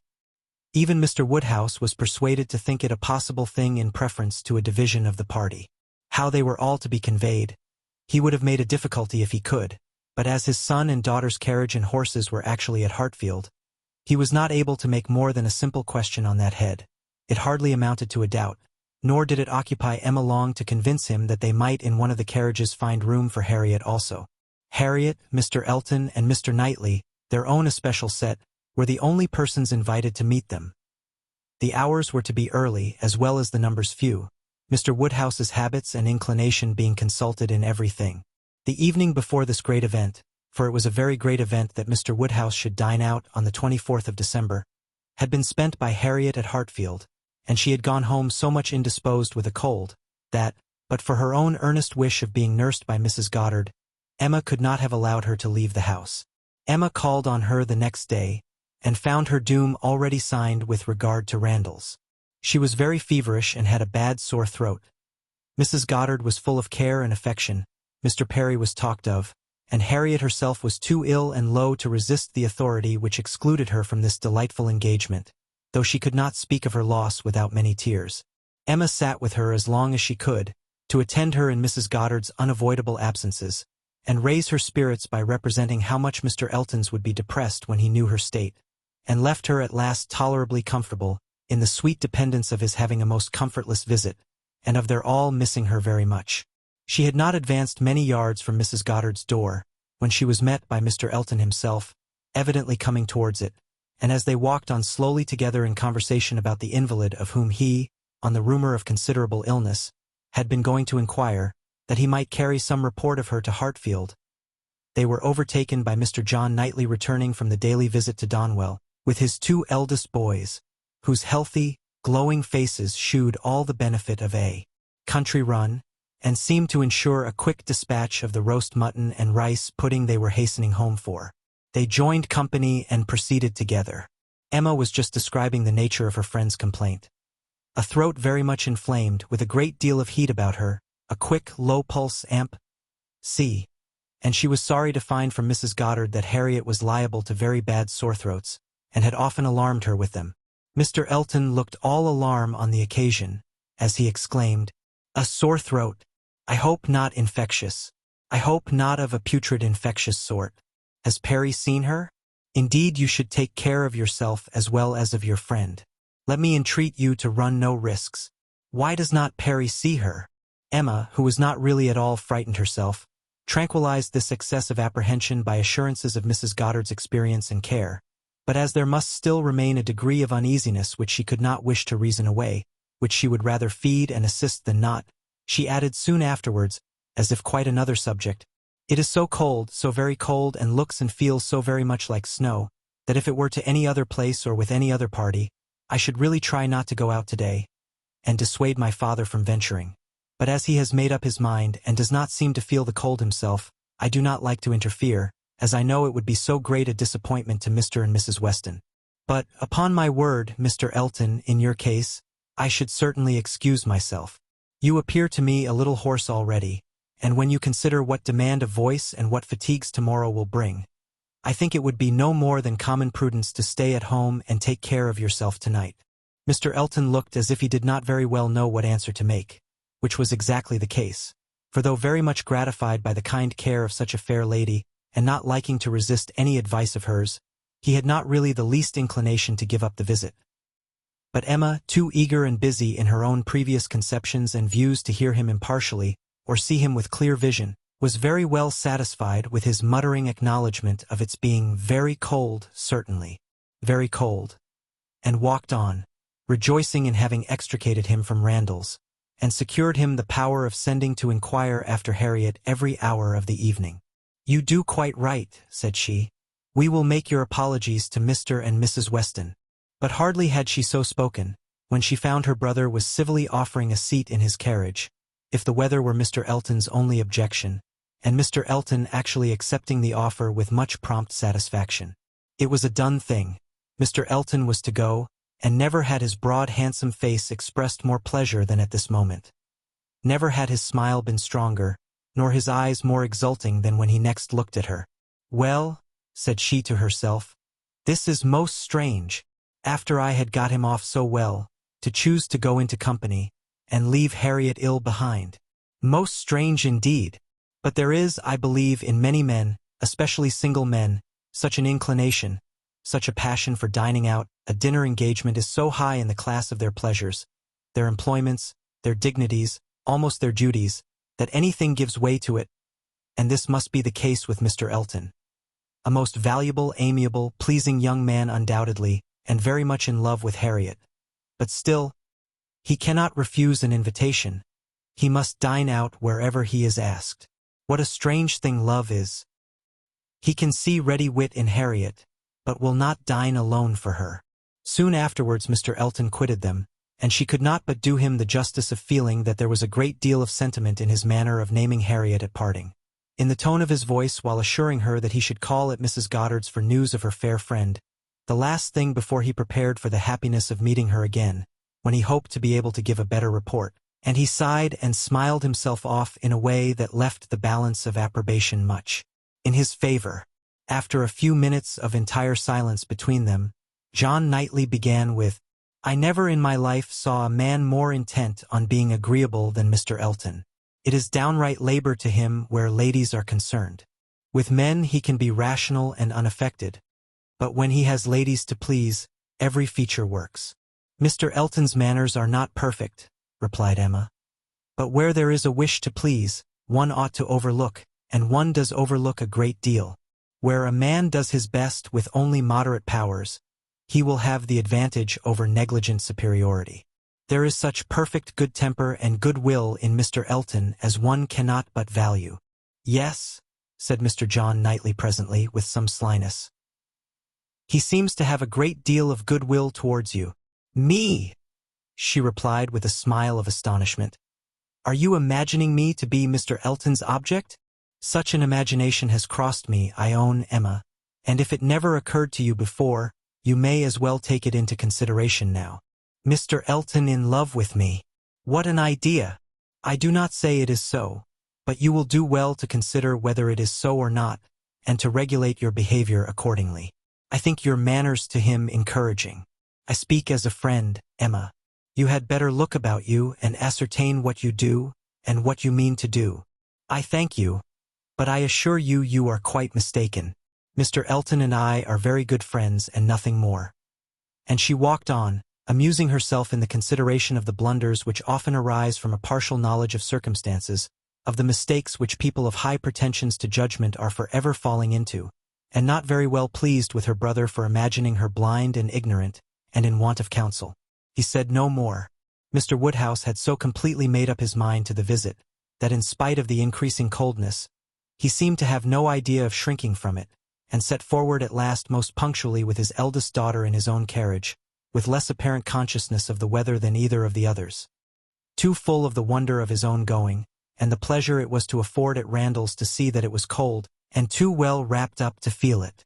The cold, however, was severe, and by the time the second carriage was in motion, a few flakes of snow were finding their way down, and the sky had the appearance of being so overcharged as to want only a milder air to produce a very white world in a very short time. Emma soon saw that her companion was not in the happiest humor. The preparing and the going abroad in such weather, with the sacrifice of his children after dinner, were evils, were disagreeables at least, which Mr. John Knightley did not by any means like. He anticipated nothing in the visit that could be at all worth the purchase, and the whole of their drive to the vicarage was spent by him in expressing his discontent. "A man," said he, "must have a very good opinion of himself when he asks people to leave their own fireside, and encounter such a day as this, for the sake of coming to see him. He must think himself a most agreeable fellow. I could not do such a thing. It is the greatest absurdity. Actually snowing at this moment. The folly of not allowing people to be comfortable at home, and the folly of people's not staying comfortably at home when they can. If we were obliged to go out such an evening as this, by any call of duty or business, what a hardship we should deem it. And here are we, probably with rather thinner clothing than usual, setting forward voluntarily, without excuse, in defiance of the voice of nature, which tells man, in everything given to his view or his feelings, to stay at home himself, and keep all under shelter that he can. Here are we setting forward to spend 5 dull hours in another man's house, with nothing to say or to hear that was not said and heard yesterday, and may not be said and heard again tomorrow. Going in dismal weather, to return probably in worse. For horses and 4 servants taken out for nothing but to convey 5 idle, shivering creatures into colder rooms and worse company than they might have had at home. Emma did not find herself equal to give the pleased assent, which no doubt he was in the habit of receiving, to emulate the very true "my love," which must have been usually administered by his traveling companion, but she had resolution enough to refrain from making any answer at all. She could not be complying, she dreaded being quarrelsome. Her heroism reached only to silence. She allowed him to talk, and arranged the glasses and wrapped herself up, without opening her lips. They arrived, the carriage turned, the step was let down, and Mr. Elton, spruce, black and smiling, was with them instantly. Emma thought with pleasure of some change of subject. Mr. Elton was all obligation and cheerfulness. He was so very cheerful in his civilities indeed, that she began to think he must have received a different account of Harriet from what had reached her. She had sent while dressing, and the answer had been, "Much the same, not better." "My report from Mrs. Goddard's," said she presently, "was not so pleasant as I had hoped. Not better was my answer." His face lengthened immediately, and his voice was the voice of sentiment as he answered, "Oh, no, I am grieved to find I was on the point of telling you that when I called at Mrs. Goddard's door, which I did the very last thing before I returned to dress, I was told that Miss Smith was not better, by no means better, rather worse. Very much grieved and concerned.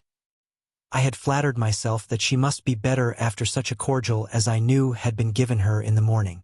Emma smiled and answered, "My visit was of use to the nervous part of her complaint, I hope, but not even I can charm away a sore throat.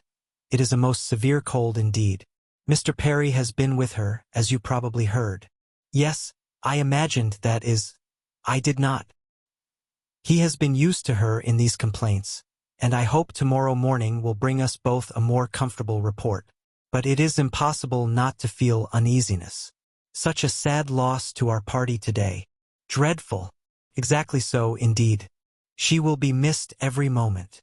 This was very proper. The sigh which accompanied it was really estimable, but it should have lasted longer. Emma was rather in dismay when only half a minute afterwards he began to speak of other things, and in a voice of the greatest alacrity and enjoyment. "What an excellent device," said he. "The use of a sheepskin for carriages. How very comfortable they make it. Impossible to feel cold with such precautions. The contrivances of modern days indeed have rendered a gentleman's carriage perfectly complete. One is so fenced and guarded from the weather that not a breath of air can find its way unpermitted. Weather becomes absolutely of no consequence. It is a very cold afternoon, but in this carriage we know nothing of the matter. Ha! Snows a little, I see." "Yes," said John Knightley, "and I think we shall have a good deal of it." "Christmas weather," observed Mr. Elton. "Quite seasonable, and extremely fortunate we may think ourselves that it did not begin yesterday, and prevent this day's party, which it might very possibly have done, for Mr. Woodhouse would hardly have ventured had there been much snow on the ground. But now it is of no consequence. This is quite the season indeed for friendly meetings. At Christmas everybody invites their friends about them, and people think little of even the worst weather. I was snowed up at a friend's house once for a week. Nothing could be pleasanter. I went for only one night, and could not get away till that very day night." Mr. John Knightley looked as if he did not comprehend the pleasure, but said only, coolly, "I cannot wish to be snowed up a week at Randall's." At another time Emma might have been amused, but she was too much astonished now at Mr. Elton's spirits for other feelings. Harriet seemed quite forgotten in the expectation of a pleasant party. "We are sure of excellent fires," continued he, "and everything in the greatest comfort. Charming people, Mr. and Mrs. Weston. Mrs. Weston indeed is much beyond praise, and he is exactly what one values, so hospitable and so fond of society. It will be a small party, but where small parties are select, they are perhaps the most agreeable of any.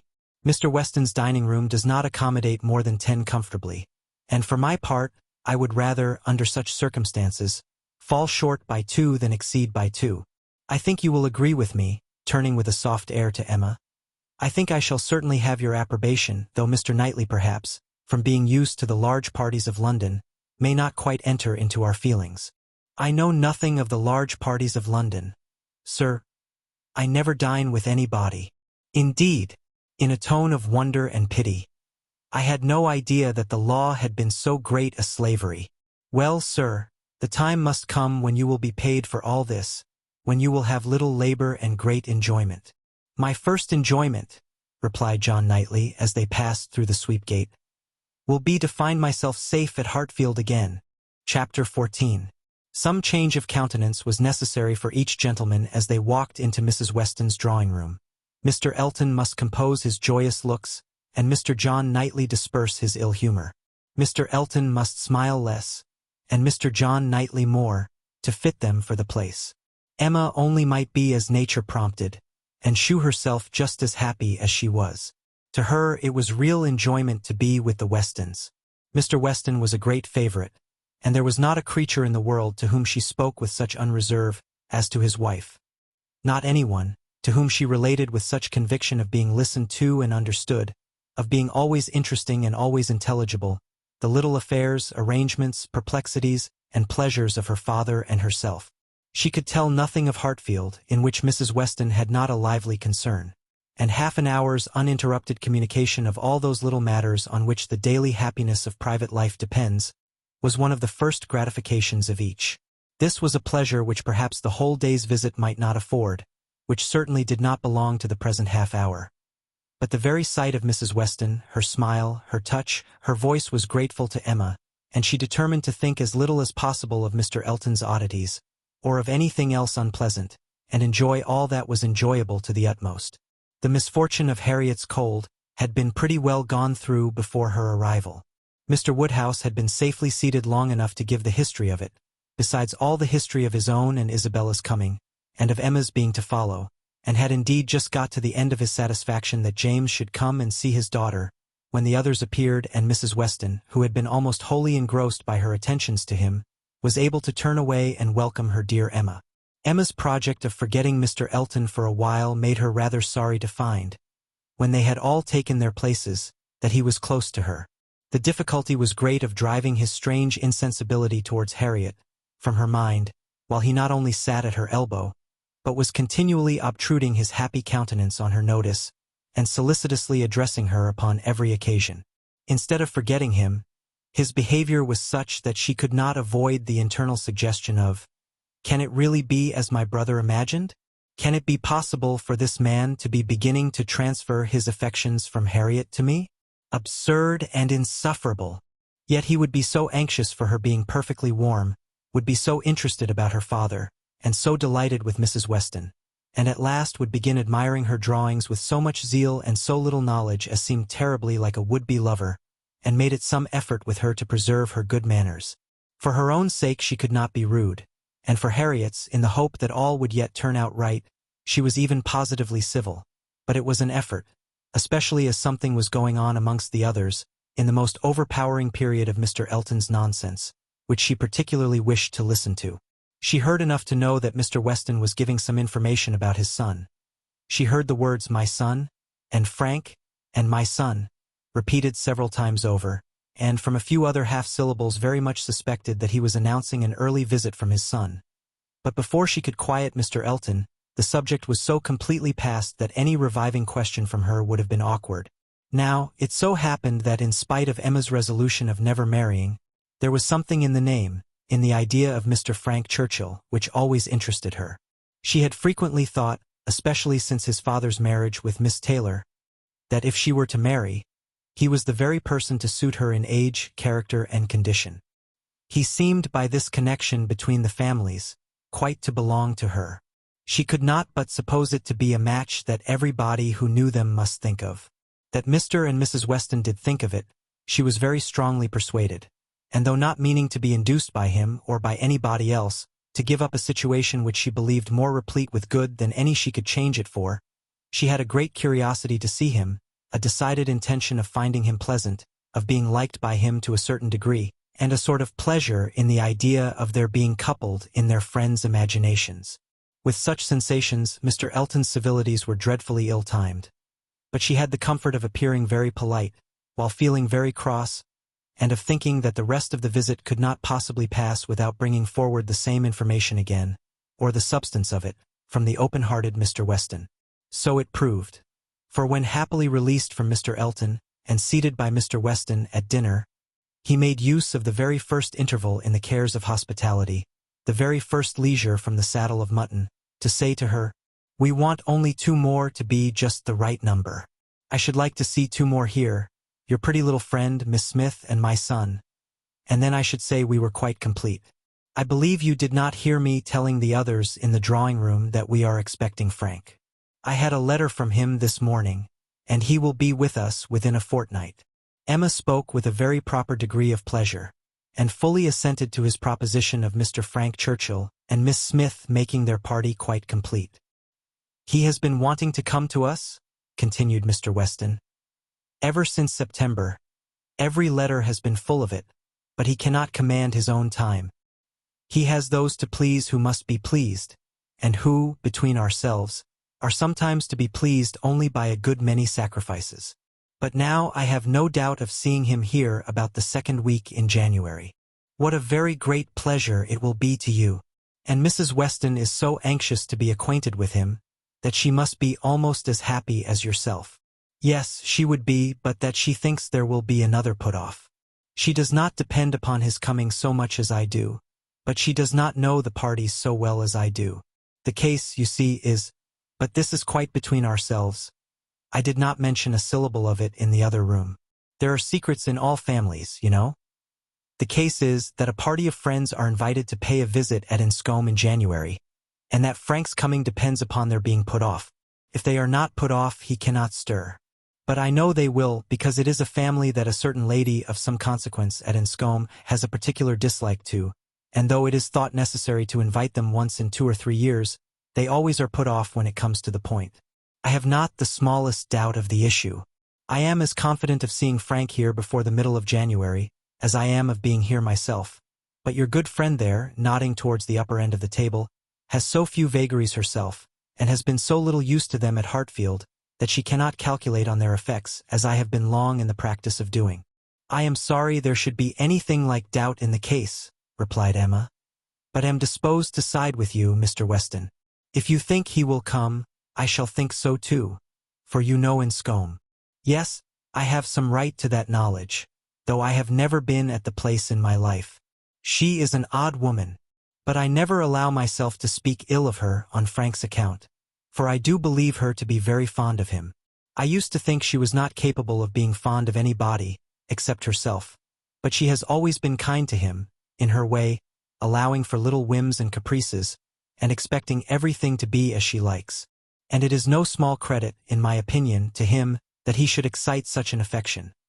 For, though I would not say it to anybody else, she has no more heart than a stone to people in general, and the devil of a temper." Emma liked the subject so well that she began upon it to Mrs. Weston very soon after their moving into the drawing-room, wishing her joy, yet observing that she knew the first meeting must be rather alarming. Mrs. Weston agreed to it, but added that she should be very glad to be secure of undergoing the anxiety of a first meeting at the time talked of, "for I cannot depend upon his coming. I cannot be so sanguine as Mr. Weston. I am very much afraid that it will all end in nothing. Mr. Weston, I dare say, has been telling you exactly how the matter stands." "Yes, it seems to depend upon nothing but the ill humor of Mrs. Churchill, which I imagine to be the most certain thing in the world." "My Emma," replied Mrs. Weston, smiling, "what is the certainty of caprice?" Then turning to Isabella, who had not been attending before, "You must know, my dear Mrs. Knightley, that we are by no means so sure of seeing Mr. Frank Churchill, in my opinion, as his father thinks. It depends entirely upon his aunt's spirits and pleasure. In short, upon her temper. To you, To my 2 daughters, I may venture on the truth. Mrs. Churchill rules at Enscombe, and is a very odd-tempered woman, and his coming now depends upon her being willing to spare him." "Oh, Mrs. Churchill, everybody knows Mrs. Churchill," replied Isabella, "and I am sure I never think of that poor young man without the greatest compassion. To be constantly living with an ill-tempered person must be dreadful. It is what we happily have never known anything of, but it must be a life of misery. What a blessing that she never had any children. Poor little creatures, how unhappy she would have made them." Emma wished she had been alone with Mrs. Weston. She should then have heard more. Mrs. Weston would speak to her with a degree of unreserve which she would not hazard with Isabella, and, she really believed, would scarcely try to conceal anything relative to the Churchills from her, excepting those views on the young man, of which her own imagination had already given her such instinctive knowledge. But at present there was nothing more to be said. Mr. Woodhouse very soon followed them into the drawing-room. To be sitting long after dinner was a confinement that he could not endure. Neither wine nor conversation was anything to him, and gladly did he move to those with whom he was always comfortable. While he talked to Isabella, however, Emma found an opportunity of saying, "And so you do not consider this visit from your son as by any means certain. I am sorry for it. The introduction must be unpleasant, whenever it takes place, and the sooner it could be over, the better." "Yes, and every delay makes one more apprehensive of other delays. Even if this family, the Braithwaites, are put off, I am still afraid that some excuse may be found for disappointing us. I cannot bear to imagine any reluctance on his side, but I am sure there is a great wish on the Churchills to keep him to themselves. There is jealousy. They are jealous even of his regard for his father. In short, I can feel no dependence on his coming, and I wish Mr. Weston were less sanguine." "He ought to come," said Emma. "If he could stay only a couple of days, he ought to come, and one can hardly conceive a young man's not having it in his power to do as much as that. A young woman, if she fall into bad hands, may be teased and kept at a distance from those she wants to be with, but one cannot comprehend a young man's being under such restraint as not to be able to spend a week with his father if he likes it. One ought to be at Enscombe and know the ways of the family before one decides upon what he can do," replied Mrs. Weston. "One ought to use the same caution, perhaps, in judging of the conduct of any one individual of any one family, but Enscombe, I believe, certainly must not be judged by general rules. She is so very unreasonable, and everything gives way to her. But she is so fond of the nephew. He is so very great a favorite. Now, according to my idea of Mrs. Churchill, it would be most natural that while she makes no sacrifice for the comfort of the husband, to whom she owes everything, while she exercises incessant caprice towards him, she should frequently be governed by the nephew, to whom she owes nothing at all. My dearest Emma, do not pretend, with your sweet temper, to understand a bad one, or to lay down rules for it. You must let it go its own way. I have no doubt of his having, at times, considerable influence, but it may be perfectly impossible for him to know beforehand when it will be." Emma listened, and then coolly said, "I shall not be satisfied unless he comes." "He may have a great deal of influence on some points," continued Mrs. Weston, "and on others very little, and among those on which she is beyond his reach, it is but too likely may be this very circumstance of his coming away from them to visit us." Chapter 15. Mr. Woodhouse was soon ready for his tea, and when he had drank his tea he was quite ready to go home, and it was as much as his 3 companions could do to entertain away his notice of the lateness of the hour before the other gentlemen appeared. Mr. Weston was chatty and convivial, and no friend to early separations of any sort, but at last the drawing-room party did receive an augmentation. Mr. Elton, in very good spirits, was one of the first to walk in. Mrs. Weston and Emma were sitting together on a sofa. He joined them immediately, and, with scarcely an invitation, seated himself between them. Emma, in good spirits too, from the amusement afforded her mind by the expectation of Mr. Frank Churchill, was willing to forget his late improprieties, and be as well satisfied with him as before, and on his making Harriet his very first subject, was ready to listen with most friendly smiles. He professed himself extremely anxious about her fair friend, her fair, lovely, amiable friend. Did she know? Had she heard anything about her? since their being at Randall's? He felt much anxiety.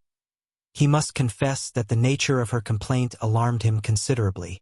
And in this style he talked on for some time very properly, not much attending to any answer, but altogether sufficiently awake to the terror of a bad sore throat, and Emma was quite in charity with him. But at last there seemed a perverse turn. It seemed all at once as if he were more afraid of its being a bad sore throat on her account, than on Harriet's, more anxious that she should escape the infection, than that there should be no infection in the complaint. He began with great earnestness to entreat her to refrain from visiting the sick chamber again, for the present to entreat her to promise him not to venture into such hazard till he had seen Mr. Perry and learnt his opinion, and though she tried to laugh it off and bring the subject back into its proper course, there was no putting an end to his extreme solicitude about her. She was vexed. It did appear, there was no concealing it, exactly like the pretense of being in love with her instead of Harriet. An inconstancy, if real, the most contemptible and abominable, and she had difficulty in behaving with temper. He turned to Mrs. Weston to implore her assistance. Would not she give him her support? Would not she add her persuasions to his, to induce Miss Woodhouse not to go to Mrs. Goddard's till it were certain that Miss Smith's disorder had no infection? He could not be satisfied without a promise. Would not she give him her influence in procuring it? So scrupulous for others, he continued, and yet so careless for herself. She wanted me to nurse my cold by staying at home today, and yet will not promise to avoid the danger of catching an ulcerated sore throat herself. Is this fair, Mrs. Weston? Judge between us. Have not I some right to complain? I am sure of your kind support and aid. Emma saw Mrs. Weston's surprise, and felt that it must be great, at an address which, in words and manner, was assuming to himself the right of first interest in her, and as for herself, she was too much provoked and offended to have the power of directly saying anything to the purpose. She could only give him a look, but it was such a look as she thought must restore him to his senses, and then left the sofa, removing to a seat by her sister, and giving her all her attention. She had not time to know how Mr. Elton took the reproof, so rapidly did another subject succeed. For Mr. John Knightley now came into the room from examining the weather, and opened on them all with the information of the ground being covered with snow, and of it still snowing fast with a strong drifting wind, concluding with these words to Mr. Woodhouse: "This will prove a spirited beginning of your winter engagements, sir. Something new for your coachman and horses to be making their way through a storm of snow."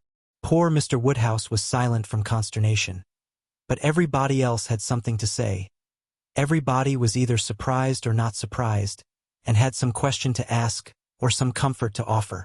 Mrs. Weston and Emma tried earnestly to cheer him and turn his attention from his son-in-law, who was pursuing his triumph rather unfeelingly.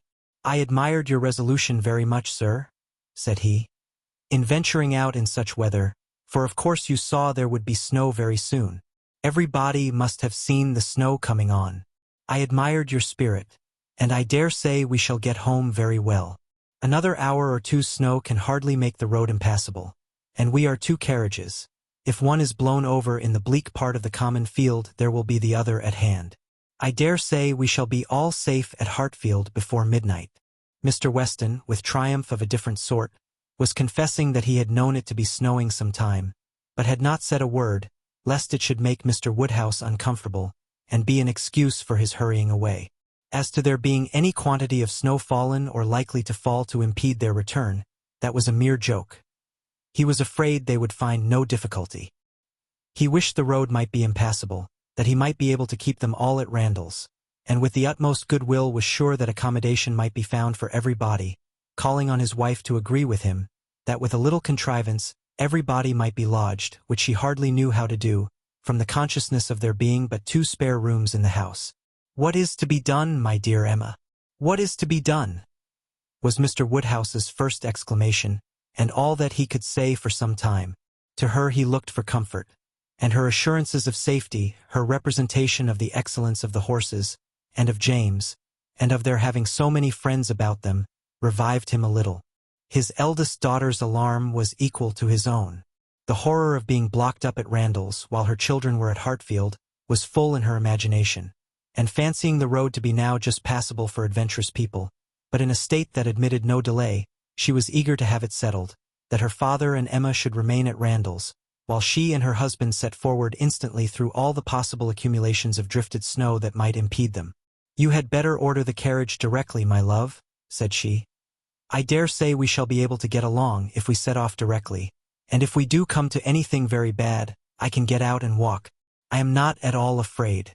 I should not mind walking half the way. I could change my shoes, the moment I got home, and it is not the sort of thing that gives me cold." "Indeed," replied he. "Then, my dear Isabella, it is the most extraordinary sort of thing in the world, for in general everything does give you cold. Walk home. You are prettily shod for walking home, I dare say. It will be bad enough for the horses." Isabella turned to Mrs. Weston for her approbation of the plan. Mrs. Weston could only approve. Isabella then went to Emma. But Emma could not so entirely give up the hope of their being all able to get away, and they were still discussing the point when Mr. Knightley, who had left the room immediately after his brother's first report of the snow, came back again, and told them that he had been out of doors to examine, and could answer for there not being the smallest difficulty in their getting home whenever they liked it, either now or an hour hence. He had gone beyond the sweep, some way along the Highbury Road.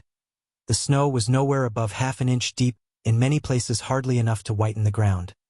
A very few flakes were falling at present, but the clouds were parting, and there was every appearance of its being soon over. He had seen the coachman, and they both agreed with him in there being nothing to apprehend. To Isabella, the relief of such tidings was very great, and they were scarcely less acceptable to Emma on her father's account, who was immediately set as much at ease on the subject as his nervous constitution allowed. But the alarm that had been raised could not be appeased so as to admit of any comfort for him while he continued at Randall's. He was satisfied of there being no present danger in returning home, but no assurances could convince him that it was safe to stay, and while the others were variously urging and recommending, Mr. Knightley and Emma settled it in a few brief sentences. Thus, "Your father will not be easy. Why do not you go? I am ready if the others are. Shall I ring the bell?" "Yes, do." And the bell was rung, and the carriages spoken for. A few minutes more, and Emma hoped to see one troublesome companion deposited in his own house, to get sober and cool, and the other recover his temper and happiness when this visit of hardship were over. The carriage came, and Mr. Woodhouse, always the first object on such occasions, was carefully attended to his own by Mr. Knightley and Mr. Weston. But not all that either could say could prevent some renewal of alarm at the sight of the snow which had actually fallen, and the discovery of a much darker night than he had been prepared for. He was afraid they should have a very bad drive. He was afraid poor Isabella would not like it, and there would be poor Emma in the carriage behind. He did not know what they had best do. They must keep as much together as they could. And James was talked to, and given a charge to go very slow and wait for the other carriage. Isabella stepped in after her father. John Knightley, forgetting that he did not belong to their party, stepped in after his wife very naturally. So that Emma found, on being escorted and followed into the second carriage by Mr. Elton, that the door was to be lawfully shut on them, and that they were to have a tete-a-tete drive. It would not have been the awkwardness of a moment, it would have been rather a pleasure, previous to the suspicions of this very day. She could have talked to him of Harriet, and the 3/4 of a mile would have seemed but one. But now she would rather it had not happened. She believed he had been drinking too much of Mr. Weston's good wine, and felt sure that he would want to be talking nonsense. To restrain him as much as might be, by her own manners, she was immediately preparing to speak with exquisite calmness and gravity of the weather and the night. But scarcely had she begun, scarcely had they passed the sweep gate and joined the other carriage, than she found her subject cut up, her hand seized, her attention demanded, and Mr. Elton actually making violent love to her, availing himself of the precious opportunity, declaring sentiments which must be already well known, hoping, fearing, adoring, ready to die if she refused him, but flattering himself that his ardent attachment and unequaled love and unexampled passion could not fail of having some effect, and in short, very much resolved on being seriously accepted as soon as possible. It really was so. Without scruple, without apology, without much apparent diffidence, Mr. Elton, the lover of Harriet, was professing himself her lover. She tried to stop him, but vainly. He would go on and say it all. Angry as she was, the thought of the moment made her resolve to restrain herself when she did speak. She felt that half this folly must be drunkenness, and therefore could hope that it might belong only to the passing hour. Accordingly, with a mixture of the serious and the playful, which she hoped would best suit his half-and-half state, she replied, "I am very much astonished, Mr. Elton. This to me. You forget yourself, you take me for my friend. Any message to Miss Smith I shall be happy to deliver, but no more of this to me, if you please." Miss Smith. Message to Miss Smith. What could she possibly mean? And he repeated her words with such assurance of accent, such boastful pretense of amazement, that she could not help replying with quickness, "Mr. Elton, this is the most extraordinary conduct, and I can account for it only in one way. You are not yourself, or you could not speak either to me or of Harriet in such a manner. Command yourself enough to say no more, and I will endeavor to forget it." But Mr. Elton had only drunk wine enough to elevate his spirits, not at all to confuse his intellects. He perfectly knew his own meaning, and having warmly protested against her suspicion as most injurious, and slightly touched upon his respect for Miss Smith as her friend, but acknowledging his wonder that Miss Smith should be mentioned at all, he resumed the subject of his own passion, and was very urgent for a favorable answer. As she thought less of his inebriety, she thought more of his inconstancy and presumption, and with fewer struggles for politeness, replied, "It is impossible for me to doubt any longer. You have made yourself too clear. Mr. Elton, my astonishment is much beyond anything I can express. After such behavior as I have witnessed during the last month, to Miss Smith, such attentions as I have been in the daily habit of observing, to be addressing me in this manner. This is an unsteadiness of character, indeed, which I had not supposed possible. Believe me, sir, I am far, very far, from gratified in being the object of such professions." "Good heaven!" cried Mr. Elton. "What can be the meaning of this? Miss Smith! I never thought of Miss Smith in the whole course of my existence, never paid her any attentions, but as your friend, never cared whether she were dead or alive, but as your friend. If she has fancied otherwise, her own wishes have misled her, and I am very sorry, extremely sorry. But, Miss Smith indeed! Oh, Miss Woodhouse! Who can think of Miss Smith, when Miss Woodhouse is near? No, upon my honor, there is no unsteadiness of character. I have thought only of you. I protest against having paid the smallest attention to anyone else. Everything that I have said or done, for many weeks past, has been with the sole view of marking my adoration of yourself. You cannot really seriously doubt it? No." In an accent meant to be insinuating, "I am sure you have seen and understood me." It would be impossible to say what Emma felt, on hearing this, which of all her unpleasant sensations was uppermost. She was too completely overpowered to be immediately able to reply, and 2 moments of silence being ample encouragement for Mr. Elton's sanguine state of mind, he tried to take her hand again as he joyously exclaimed, "Charming Miss Woodhouse, allow me to interpret this interesting silence. It confesses that you have long understood me." "No, sir," cried Emma. "It confesses no such thing. So far from having long understood you, I have been in a most complete error with respect to your views, till this moment. As to myself, I am very sorry that you should have been giving way to any feelings. Nothing could be farther from my wishes. Your attachment to my friend Harriet, your pursuit of her, pursuit, it appeared, gave me great pleasure, and I have been very earnestly wishing you success. But had I supposed that she were not your attraction to Hartfield, I should certainly have thought you judged ill in making your visits so frequent. Am I to believe that you have never sought to recommend yourself particularly to Miss Smith? That you have never thought seriously of her?" "Never, madam," cried he, affronted in his turn. "Never, I assure you. I think seriously of Miss Smith. Miss Smith is a very good sort of girl, and I should be happy to see her respectably settled.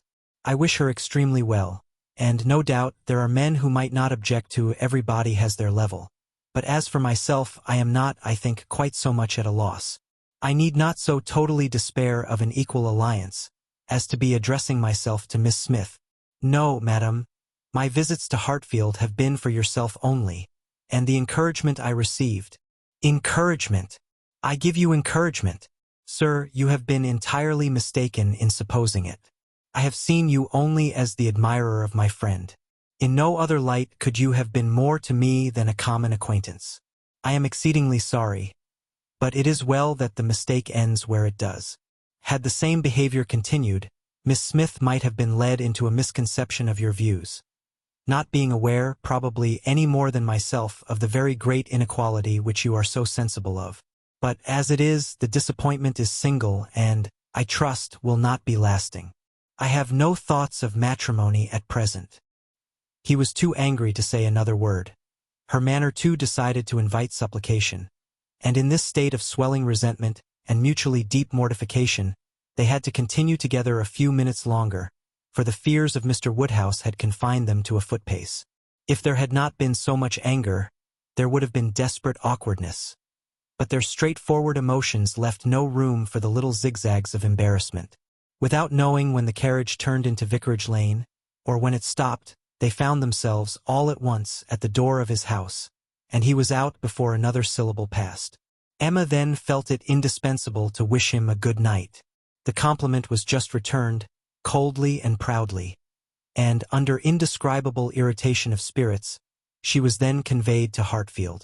There she was welcomed with the utmost delight by her father, who had been trembling for the dangers of a solitary drive from Vicarage Lane, turning a corner which he could never bear to think of, and in strange hands, a mere common coachman, no James. And there it seemed as if her return only were wanted to make everything go well. For Mr. John Knightley, ashamed of his ill humor, was now all kindness and attention, and so particularly solicitous for the comfort of her father as to seem, if not quite ready to join him in a basin of gruel, perfectly sensible of its being exceedingly wholesome, and the day was concluding in peace and comfort to all their little party, except herself. But her mind had never been in such perturbation, and it needed a very strong effort to appear attentive and cheerful till the usual hour of separating allowed her the relief of quiet reflection. Chapter 16.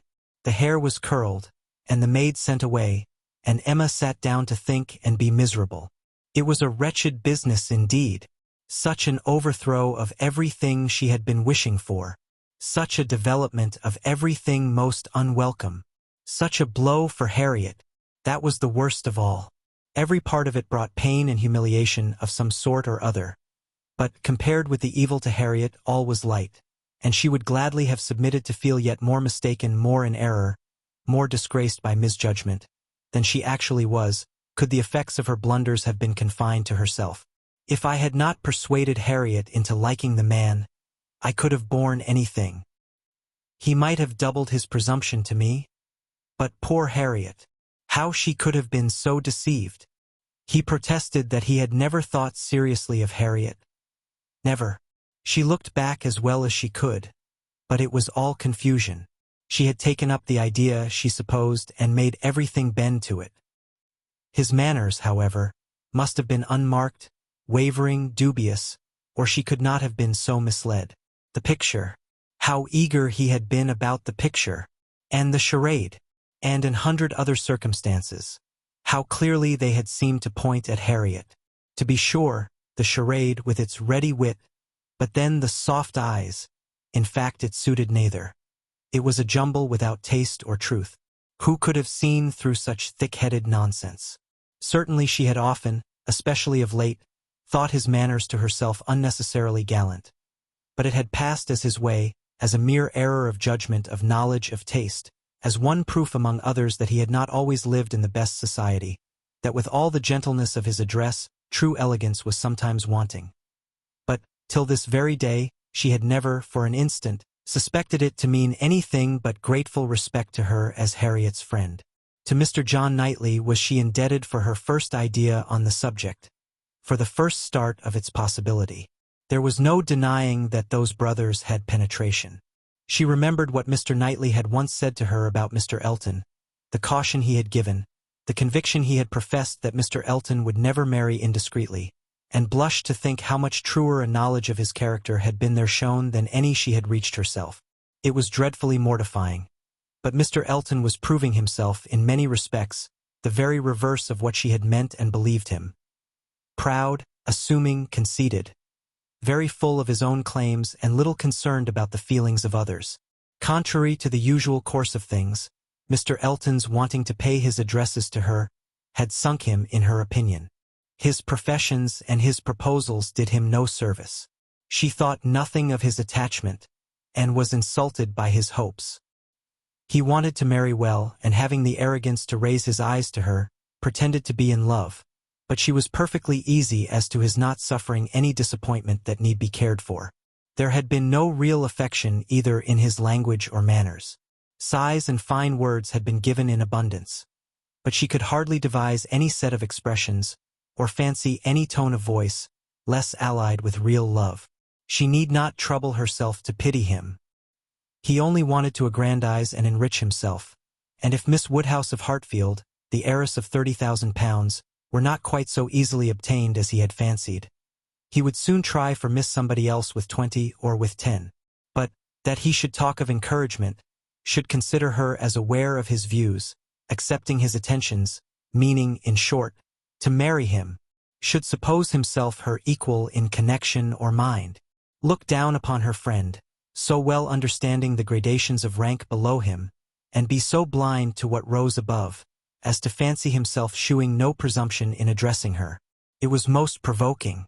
Perhaps it was not fair to expect him to feel how very much he was her inferior in talent, and all the elegancies of mind. The very want of such equality might prevent his perception of it. But he must know that in fortune and consequence she was greatly his superior. He must know that the Woodhouses had been settled for several generations at Hartfield, the younger branch of a very ancient family, and that the Eltons were nobody. The landed property of Hartfield certainly was inconsiderable, being but a sort of notch in the Donwell Abbey estate, to which all the rest of Highbury belonged. But their fortune, from other sources, was such as to make them scarcely secondary to Donwell Abbey itself, in every other kind of consequence, and the Woodhouses had long held a high place in the consideration of the neighborhood which Mr. Elton had first entered not 2 years ago, to make his way as he could, without any alliances. But in trade, or anything to recommend him to notice but his situation and his civility. But he had fancied her in love with him, that evidently must have been his dependence, and after raving a little about the seeming incongruity of gentle manners and a conceited head, Emma was obliged in common honesty to stop and admit that her own behavior to him had been so complaisant and obliging, so full of courtesy and attention, as, supposing her real motive unperceived, might warrant a man of ordinary observation and delicacy, like Mr. Elton, in fancying himself a very decided favorite. If she had so misinterpreted his feelings, she had little right to wonder that he, with self-interest to blind him, should have mistaken hers. The first error and the worst lay at her door. It was foolish, it was wrong, to take so active a part in bringing any two people together. It was adventuring too far, assuming too much, making light of what ought to be serious, a trick of what ought to be simple. She was quite concerned and ashamed, and resolved to do such things no more. "Here have I," said she, "actually talked poor Harriet into being very much attached to this man.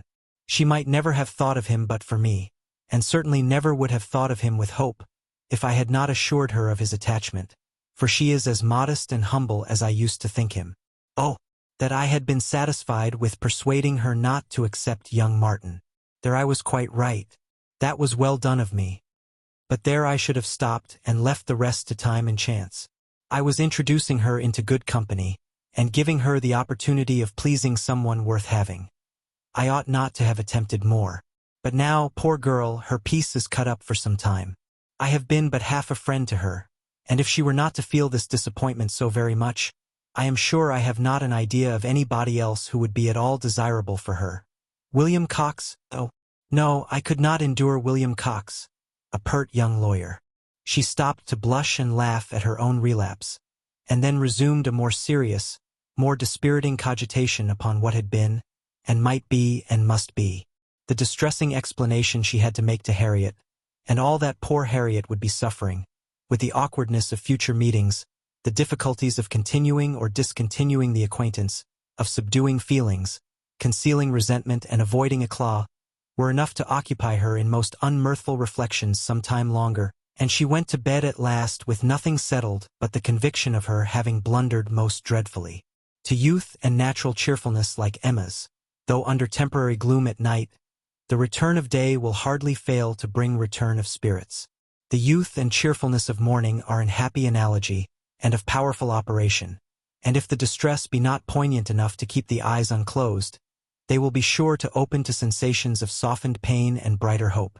Emma got up on the morrow more disposed for comfort than she had gone to bed, more ready to see alleviations of the evil before her, and to depend on getting tolerably out of it. It was a great consolation that Mr. Elton should not be really in love with her, or so particularly amiable as to make it shocking to disappoint him, that Harriet's nature should not be of that superior sort in which the feelings are most acute and retentive, and that there could be no necessity for anybody's knowing what had passed except the three principals, and especially for her father's being given a moment's uneasiness about it.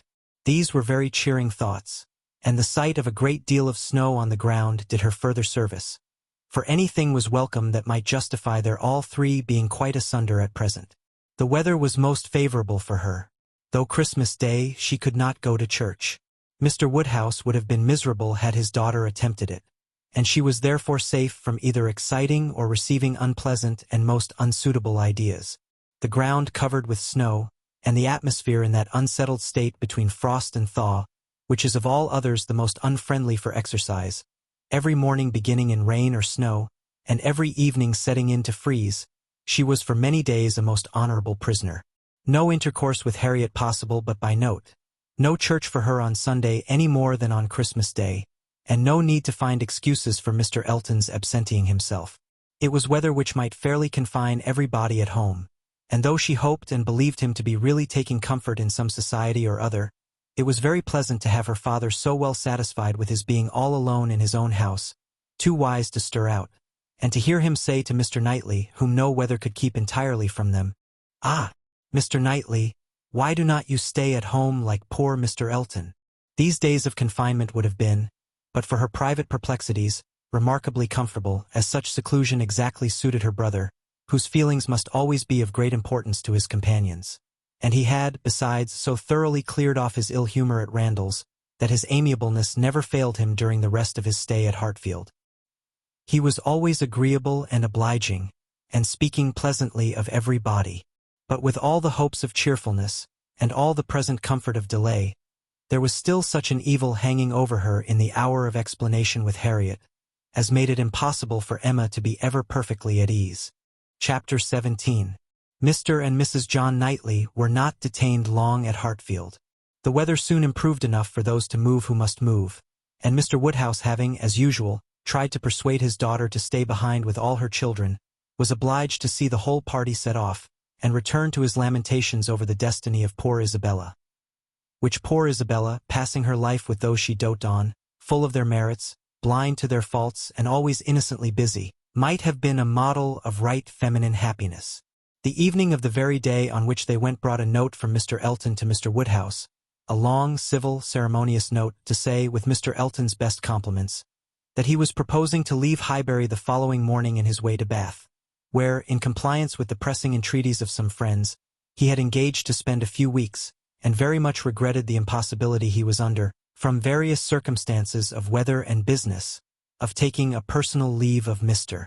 Woodhouse, of whose friendly civilities he should ever retain a grateful sense, and had Mr. Woodhouse any commands, should be happy to attend to them. Emma was most agreeably surprised. Mr. Elton's absence just at this time was the very thing to be desired. She admired him for contriving it, though not able to give him much credit for the manner in which it was announced. Resentment could not have been more plainly spoken than in a civility to her father, from which she was so pointedly excluded. She had not even a share in his opening compliments. Her name was not mentioned, and there was so striking a change in all this, and such an ill-judged solemnity of leave-taking in his graceful acknowledgments, as she thought, at first, could not escape her father's suspicion. It did, however. Her father was quite taken up with the surprise of so sudden a journey, and his fears that Mr. Elton might never get safely to the end of it, and saw nothing extraordinary in his language. It was a very useful note, for it supplied them with fresh matter for thought and conversation during the rest of their lonely evening. Mr. Woodhouse talked over his alarms, and Emma was in spirits to persuade them away with all her usual promptitude. She now resolved to keep Harriet no longer in the dark. She had reason to believe her nearly recovered from her cold, and it was desirable that she should have as much time as possible for getting the better of her other complaint before the gentleman's return. She went to Mrs. Goddard's accordingly the very next day, to undergo the necessary penance of communication, and a severe one it was. She had to destroy all the hopes which she had been so industriously feeding, to appear in the ungracious character of the one preferred, and acknowledge herself grossly mistaken and misjudging in all her ideas on one subject, all her observations, all her convictions, all her prophecies for the last 6 weeks. The confession completely renewed her first shame, and the sight of Harriet's tears made her think that she should never be in charity with herself again. Harriet bore the intelligence very well, blaming nobody, and in everything testifying such an ingenuousness of disposition and lowly opinion of herself, as must appear with particular advantage at that moment to her friend. Emma was in the humor to value simplicity and modesty to the utmost, and all that was amiable, all that ought to be attaching, seemed on Harriet's side, not her own. Harriet did not consider herself as having anything to complain of. The affection of such a man as Mr. Elton would have been too great a distinction. She never could have deserved him, and nobody but so partial and kind a friend as Miss Woodhouse would have thought it possible. Her tears fell abundantly, but her grief was so truly artless, that no dignity could have made it more respectable in Emma's eyes, and she listened to her and tried to console her with all her heart and understanding, really for the time convinced that Harriet was the superior creature of the two, and that to resemble her would be more for her own welfare and happiness than all that genius or intelligence could do. It was rather too late in the day to set about being simple-minded and ignorant, but she left her with every previous resolution confirmed of being humble and discreet, and repressing imagination all the rest of her life. Her second duty now, inferior only to her father's claims, was to promote Harriet's comfort, and endeavor to prove her own affection in some better method than by matchmaking. She got her to Hartfield, and shewed her the most unvarying kindness, striving to occupy and amuse her, and by books and conversation, to drive Mr. Elton from her thoughts. Time, she knew, must be allowed for this being thoroughly done, and she could suppose herself but an indifferent judge of such matters in general, and very inadequate to sympathize in an attachment to Mr. Elton in particular. But it seemed to her reasonable that at Harriet's age, and with the entire extinction of all hope, such a progress might be made towards a state of composure by the time of Mr. Elton's return, as to allow them all to meet again in the common routine of acquaintance, without any danger of betraying sentiments or increasing them. Harriet did think him all perfection, and maintained the non-existence of any body equal to him in person or goodness, and did, in truth, prove herself more resolutely in love than Emma had foreseen. But yet it appeared to her so natural, so inevitable to strive against an inclination of that sort unrequited, that she could not comprehend its continuing very long in equal force. If Mr. Elton, on his return, made his own indifference as evident and indubitable as she could not doubt he would anxiously do, she could not imagine Harriet's persisting to place her happiness in the sight or the recollection of him. Their being fixed, so absolutely fixed, in the same place was bad for each, for all three. Not one of them had the power of removal, or of effecting any material change of society. They must encounter each other, and make the best of it. Harriet was farther unfortunate in the tone of her companions at Mrs. Goddard's, Mr. Elton being the adoration of all the teachers and great girls in the school, and it must be at Hartfield only that she could have any chance of hearing him spoken of with cooling moderation or repellent truth. Where the wound had been given, there must the cure be found if anywhere, and Emma felt that, till she saw her in the way of cure, there could be no true peace for herself. Chapter 18. Mr. Frank Churchill did not come. When the time proposed drew near, Mrs. Weston's fears were justified in the arrival of a letter of excuse. For the present, he could not be spared, to his very great mortification and regret, but still he looked forward with the hope of coming to Randalls at no distant period. Mrs. Weston was exceedingly disappointed, much more disappointed, in fact, than her husband, though her dependence on seeing the young man had been so much more sober. But a sanguine temper, though forever expecting more good than occurs, does not always pay for its hopes by any proportionate depression. It soon flies over the present failure, and begins to hope again. For half an hour Mr. Weston was surprised and sorry, but then he began to perceive that Frank's coming 2 or 3 months later would be a much better plan. Better time of year, better weather, and that he would be able, without any doubt, to stay considerably longer with them than if he had come sooner. These feelings rapidly restored his comfort, while Mrs. Weston, of a more apprehensive disposition, foresaw nothing but a repetition of excuses and delays, and after all her concern for what her husband was to suffer, suffered a great deal more herself. Emma was not at this time in a state of spirits to care really about Mr. Frank Churchill's not coming, except as a disappointment at Randall's. The acquaintance at present had no charm for her. She wanted, rather, to be quiet and out of temptation, but still, as it was desirable that she should appear, in general, like her usual self, she took care to express as much interest in the circumstance, and enter as warmly into Mr. and Mrs. Weston's disappointment, as might naturally belong to their friendship. She was the first to announce it to Mr. Knightley, and exclaimed quite as much as was necessary, or, being acting a part, perhaps rather more, at the conduct of the Churchills in keeping him away.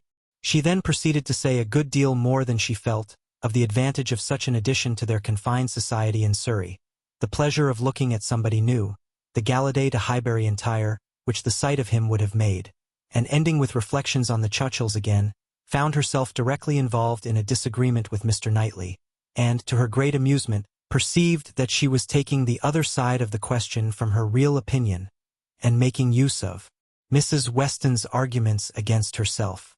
"The Churchills are very likely in fault," said Mr. Knightley coolly, "but I dare say he might come if he would. I do not know why you should say so. He wishes exceedingly to come, but his uncle and aunt will not spare him. I cannot believe that he has not the power of coming, if he made a point of it.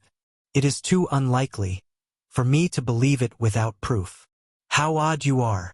What has Mr. Frank Churchill done to make you suppose him such an unnatural creature?" "I am not supposing him at all an unnatural creature, in suspecting that he may have learnt to be above his connections, and to care very little for anything but his own pleasure, from living with those who have always set him the example of it. It is a great deal more natural than one could wish that a young man, brought up by those who are proud, luxurious, and selfish, should be proud, luxurious, and selfish too. If Frank Churchill had wanted to see his father, he would have contrived it between September and January. A man at his age, what is he? 3 or 24, cannot be without the means of doing as much as that. It is impossible. That's easily said, and easily felt by you, who have always been your own master. You are the worst judge in the world, Mr. Knightley, of the difficulties of dependence. You do not know what it is to have tempers to manage. It is not to be conceived that a man of 3 or 24 should not have liberty of mind or limb to that amount. He cannot want money. He cannot want leisure. We know, on the contrary, that he has so much of both, that he is glad to get rid of them at the idlest haunts in the kingdom. We hear of him forever at some watering place or other. A little while ago he was at Weymouth. This proves that he can leave the Churchills. Yes, sometimes he can. And those times are whenever he thinks it worth his while, whenever there is any temptation of pleasure. It is very unfair to judge of anybody's conduct without an intimate knowledge of their situation. Nobody who has not been in the interior of a family can say what the difficulties of any individual of that family may be. We ought to be acquainted with Enscombe, and with Mrs. Churchill's temper, before we pretend to decide upon what her nephew can do. He may, at times, be able to do a great deal more than he can at others. There is one thing, Emma, which a man can always do, if he chooses, and that is his duty. Not by maneuvering and finessing, but by vigor and resolution. It is Frank Churchill's duty to pay this attention to his father. He knows it to be so by his promises and messages, but if he wished to do it, it might be done. A man who felt rightly would say at once, simply and resolutely, to Mrs. Churchill, "Every sacrifice of mere pleasure you will always find me ready to make to your convenience, but I must go and see my father immediately. I know he would be hurt by my failing in such a mark of respect to him on the present occasion. I shall, therefore, set off tomorrow." If he would say so to her at once, in the tone of decision becoming a man, there would be no opposition made to his going. "No," said Emma, laughing, "but perhaps there might be some made to his coming back again. Such language for a young man entirely dependent, to use. Nobody but you, Mr. Knightley, would imagine it possible. But you have not an idea of what is requisite in situations directly opposite to your own. Mr. Frank Churchill to be making such a speech as that to the uncle and aunt, who have brought him up, and are to provide for him. Standing up in the middle of the room, I suppose, and speaking as loud as he could. How can you imagine such conduct practicable? Depend upon it, Emma, a sensible man would find no difficulty in it. He would feel himself in the right, and the declaration made, of course, as a man of sense would make it, in a proper manner would do him more good, raise him higher, fix his interests stronger with the people he depended on, than all that a line of shifts and expedients can ever do. Respect would be added to affection. They would feel that they could trust him, that the nephew who had done rightly by his father would do rightly by them. For they know, as well as he does, as well as all the world must know, that he ought to pay this visit to his father, and while meanly exerting their power to delay it, are in their hearts not thinking the better of him for submitting to their whims. Respect for right conduct is felt by everybody. If he would act in this sort of manner, on principle, consistently, regularly, their little minds would bend to his. I rather doubt that. You are very fond of bending little minds, but where little minds belong to rich people in authority, I think they have a knack of swelling out, till they are quite as unmanageable as great ones. I can imagine that if you, as you are, Mr. Knightley, were to be transported and placed all at once in Mr. Frank Churchill's situation, you would be able to say and do just what you have been recommending for him, and it might have a very good effect. The Churchills might not have a word to say in return. But then, you would have no habits of early obedience and long observance to break through. To him who has, it might not be so easy to burst forth at once into perfect independence, and set all their claims on his gratitude and regard at naught. He may have as strong a sense of what would be right, as you can have, without being so equal, under particular circumstances, to act up to it. Then it would not be so strong a sense. If it failed to produce equal exertion, it could not be an equal conviction. Oh, the difference of situation and habit! I wish you would try to understand what an amiable young man may be likely to feel in directly opposing those, whom as child and boy, he has been looking up to all his life. Our amiable young man is a very weak young man, if this be the first occasion of his carrying through a resolution to do right against the will of others. It ought to have been a habit with him by this time, of following his duty, instead of consulting expediency. I can allow for the fears of the child, but not of the man. As he became rational, he ought to have roused himself and shaken off all that was unworthy in their authority. He ought to have opposed the first attempt on their side to make him slight his father. Had he begun as he ought, there would have been no difficulty now. We shall never agree about him, cried Emma. But that is nothing extraordinary. I have not the least idea of his being a weak young man. I feel sure that he is not. Mr. Weston would not be blind to folly, though in his own son, but he is very likely to have a more yielding, complying, mild disposition than would suit your notions of man's perfection. I dare say he has, and though it may cut him off from some advantages, it will secure him many others. Yes, all the advantages of sitting still when he ought to move, and of leading a life of mere idle pleasure, and fancying himself extremely expert in finding excuses for it. He can sit down and write a fine flourishing letter, full of professions and falsehoods, and persuade himself that he has hit upon the very best method in the world of preserving peace at home and preventing his father's having any right to complain. His letters disgust me. Your feelings are singular. They seem to satisfy everybody else. I suspect they do not satisfy Mrs. Weston. They hardly can satisfy a woman of her good sense and quick feelings, standing in a mother's place, but without a mother's affection to blind her. It is on her account that attention to Randalls is doubly due, and she must doubly feel the omission. Had she been a person of consequence herself, he would have come, I dare say, and it would not have signified whether he did or no. Can you think your friend behindhand in these sort of considerations? Do you suppose she does not often say all this to herself? No, Emma, your amiable young man can be amiable only in French, not in English. He may be very amiable, have very good manners, and be very agreeable, but he can have no English delicacy towards the feelings of other people, nothing really amiable about him. You seem determined to think ill of him. Me? Not at all, replied Mr. Knightley, rather displeased. I do not want to think ill of him. I should be as ready to acknowledge his merits as any other man. But I hear of none except what are merely personal, that he is well-grown and good-looking, with smooth, plausible manners. Well, if he have nothing else to recommend him, he will be a treasure at Highbury. We do not often look upon fine young men, well-bred and agreeable. We must not be nice and ask for all the virtues into the bargain. Cannot you imagine, Mr. Knightley, what a sensation his coming will produce? There will be but one subject throughout the parishes of Donwell and Highbury, but one interest, one object of curiosity. It will be all Mr. Frank Churchill. We shall think and speak of nobody else. You will excuse my being so much overpowered. If I find him conversable, I shall be glad of his acquaintance.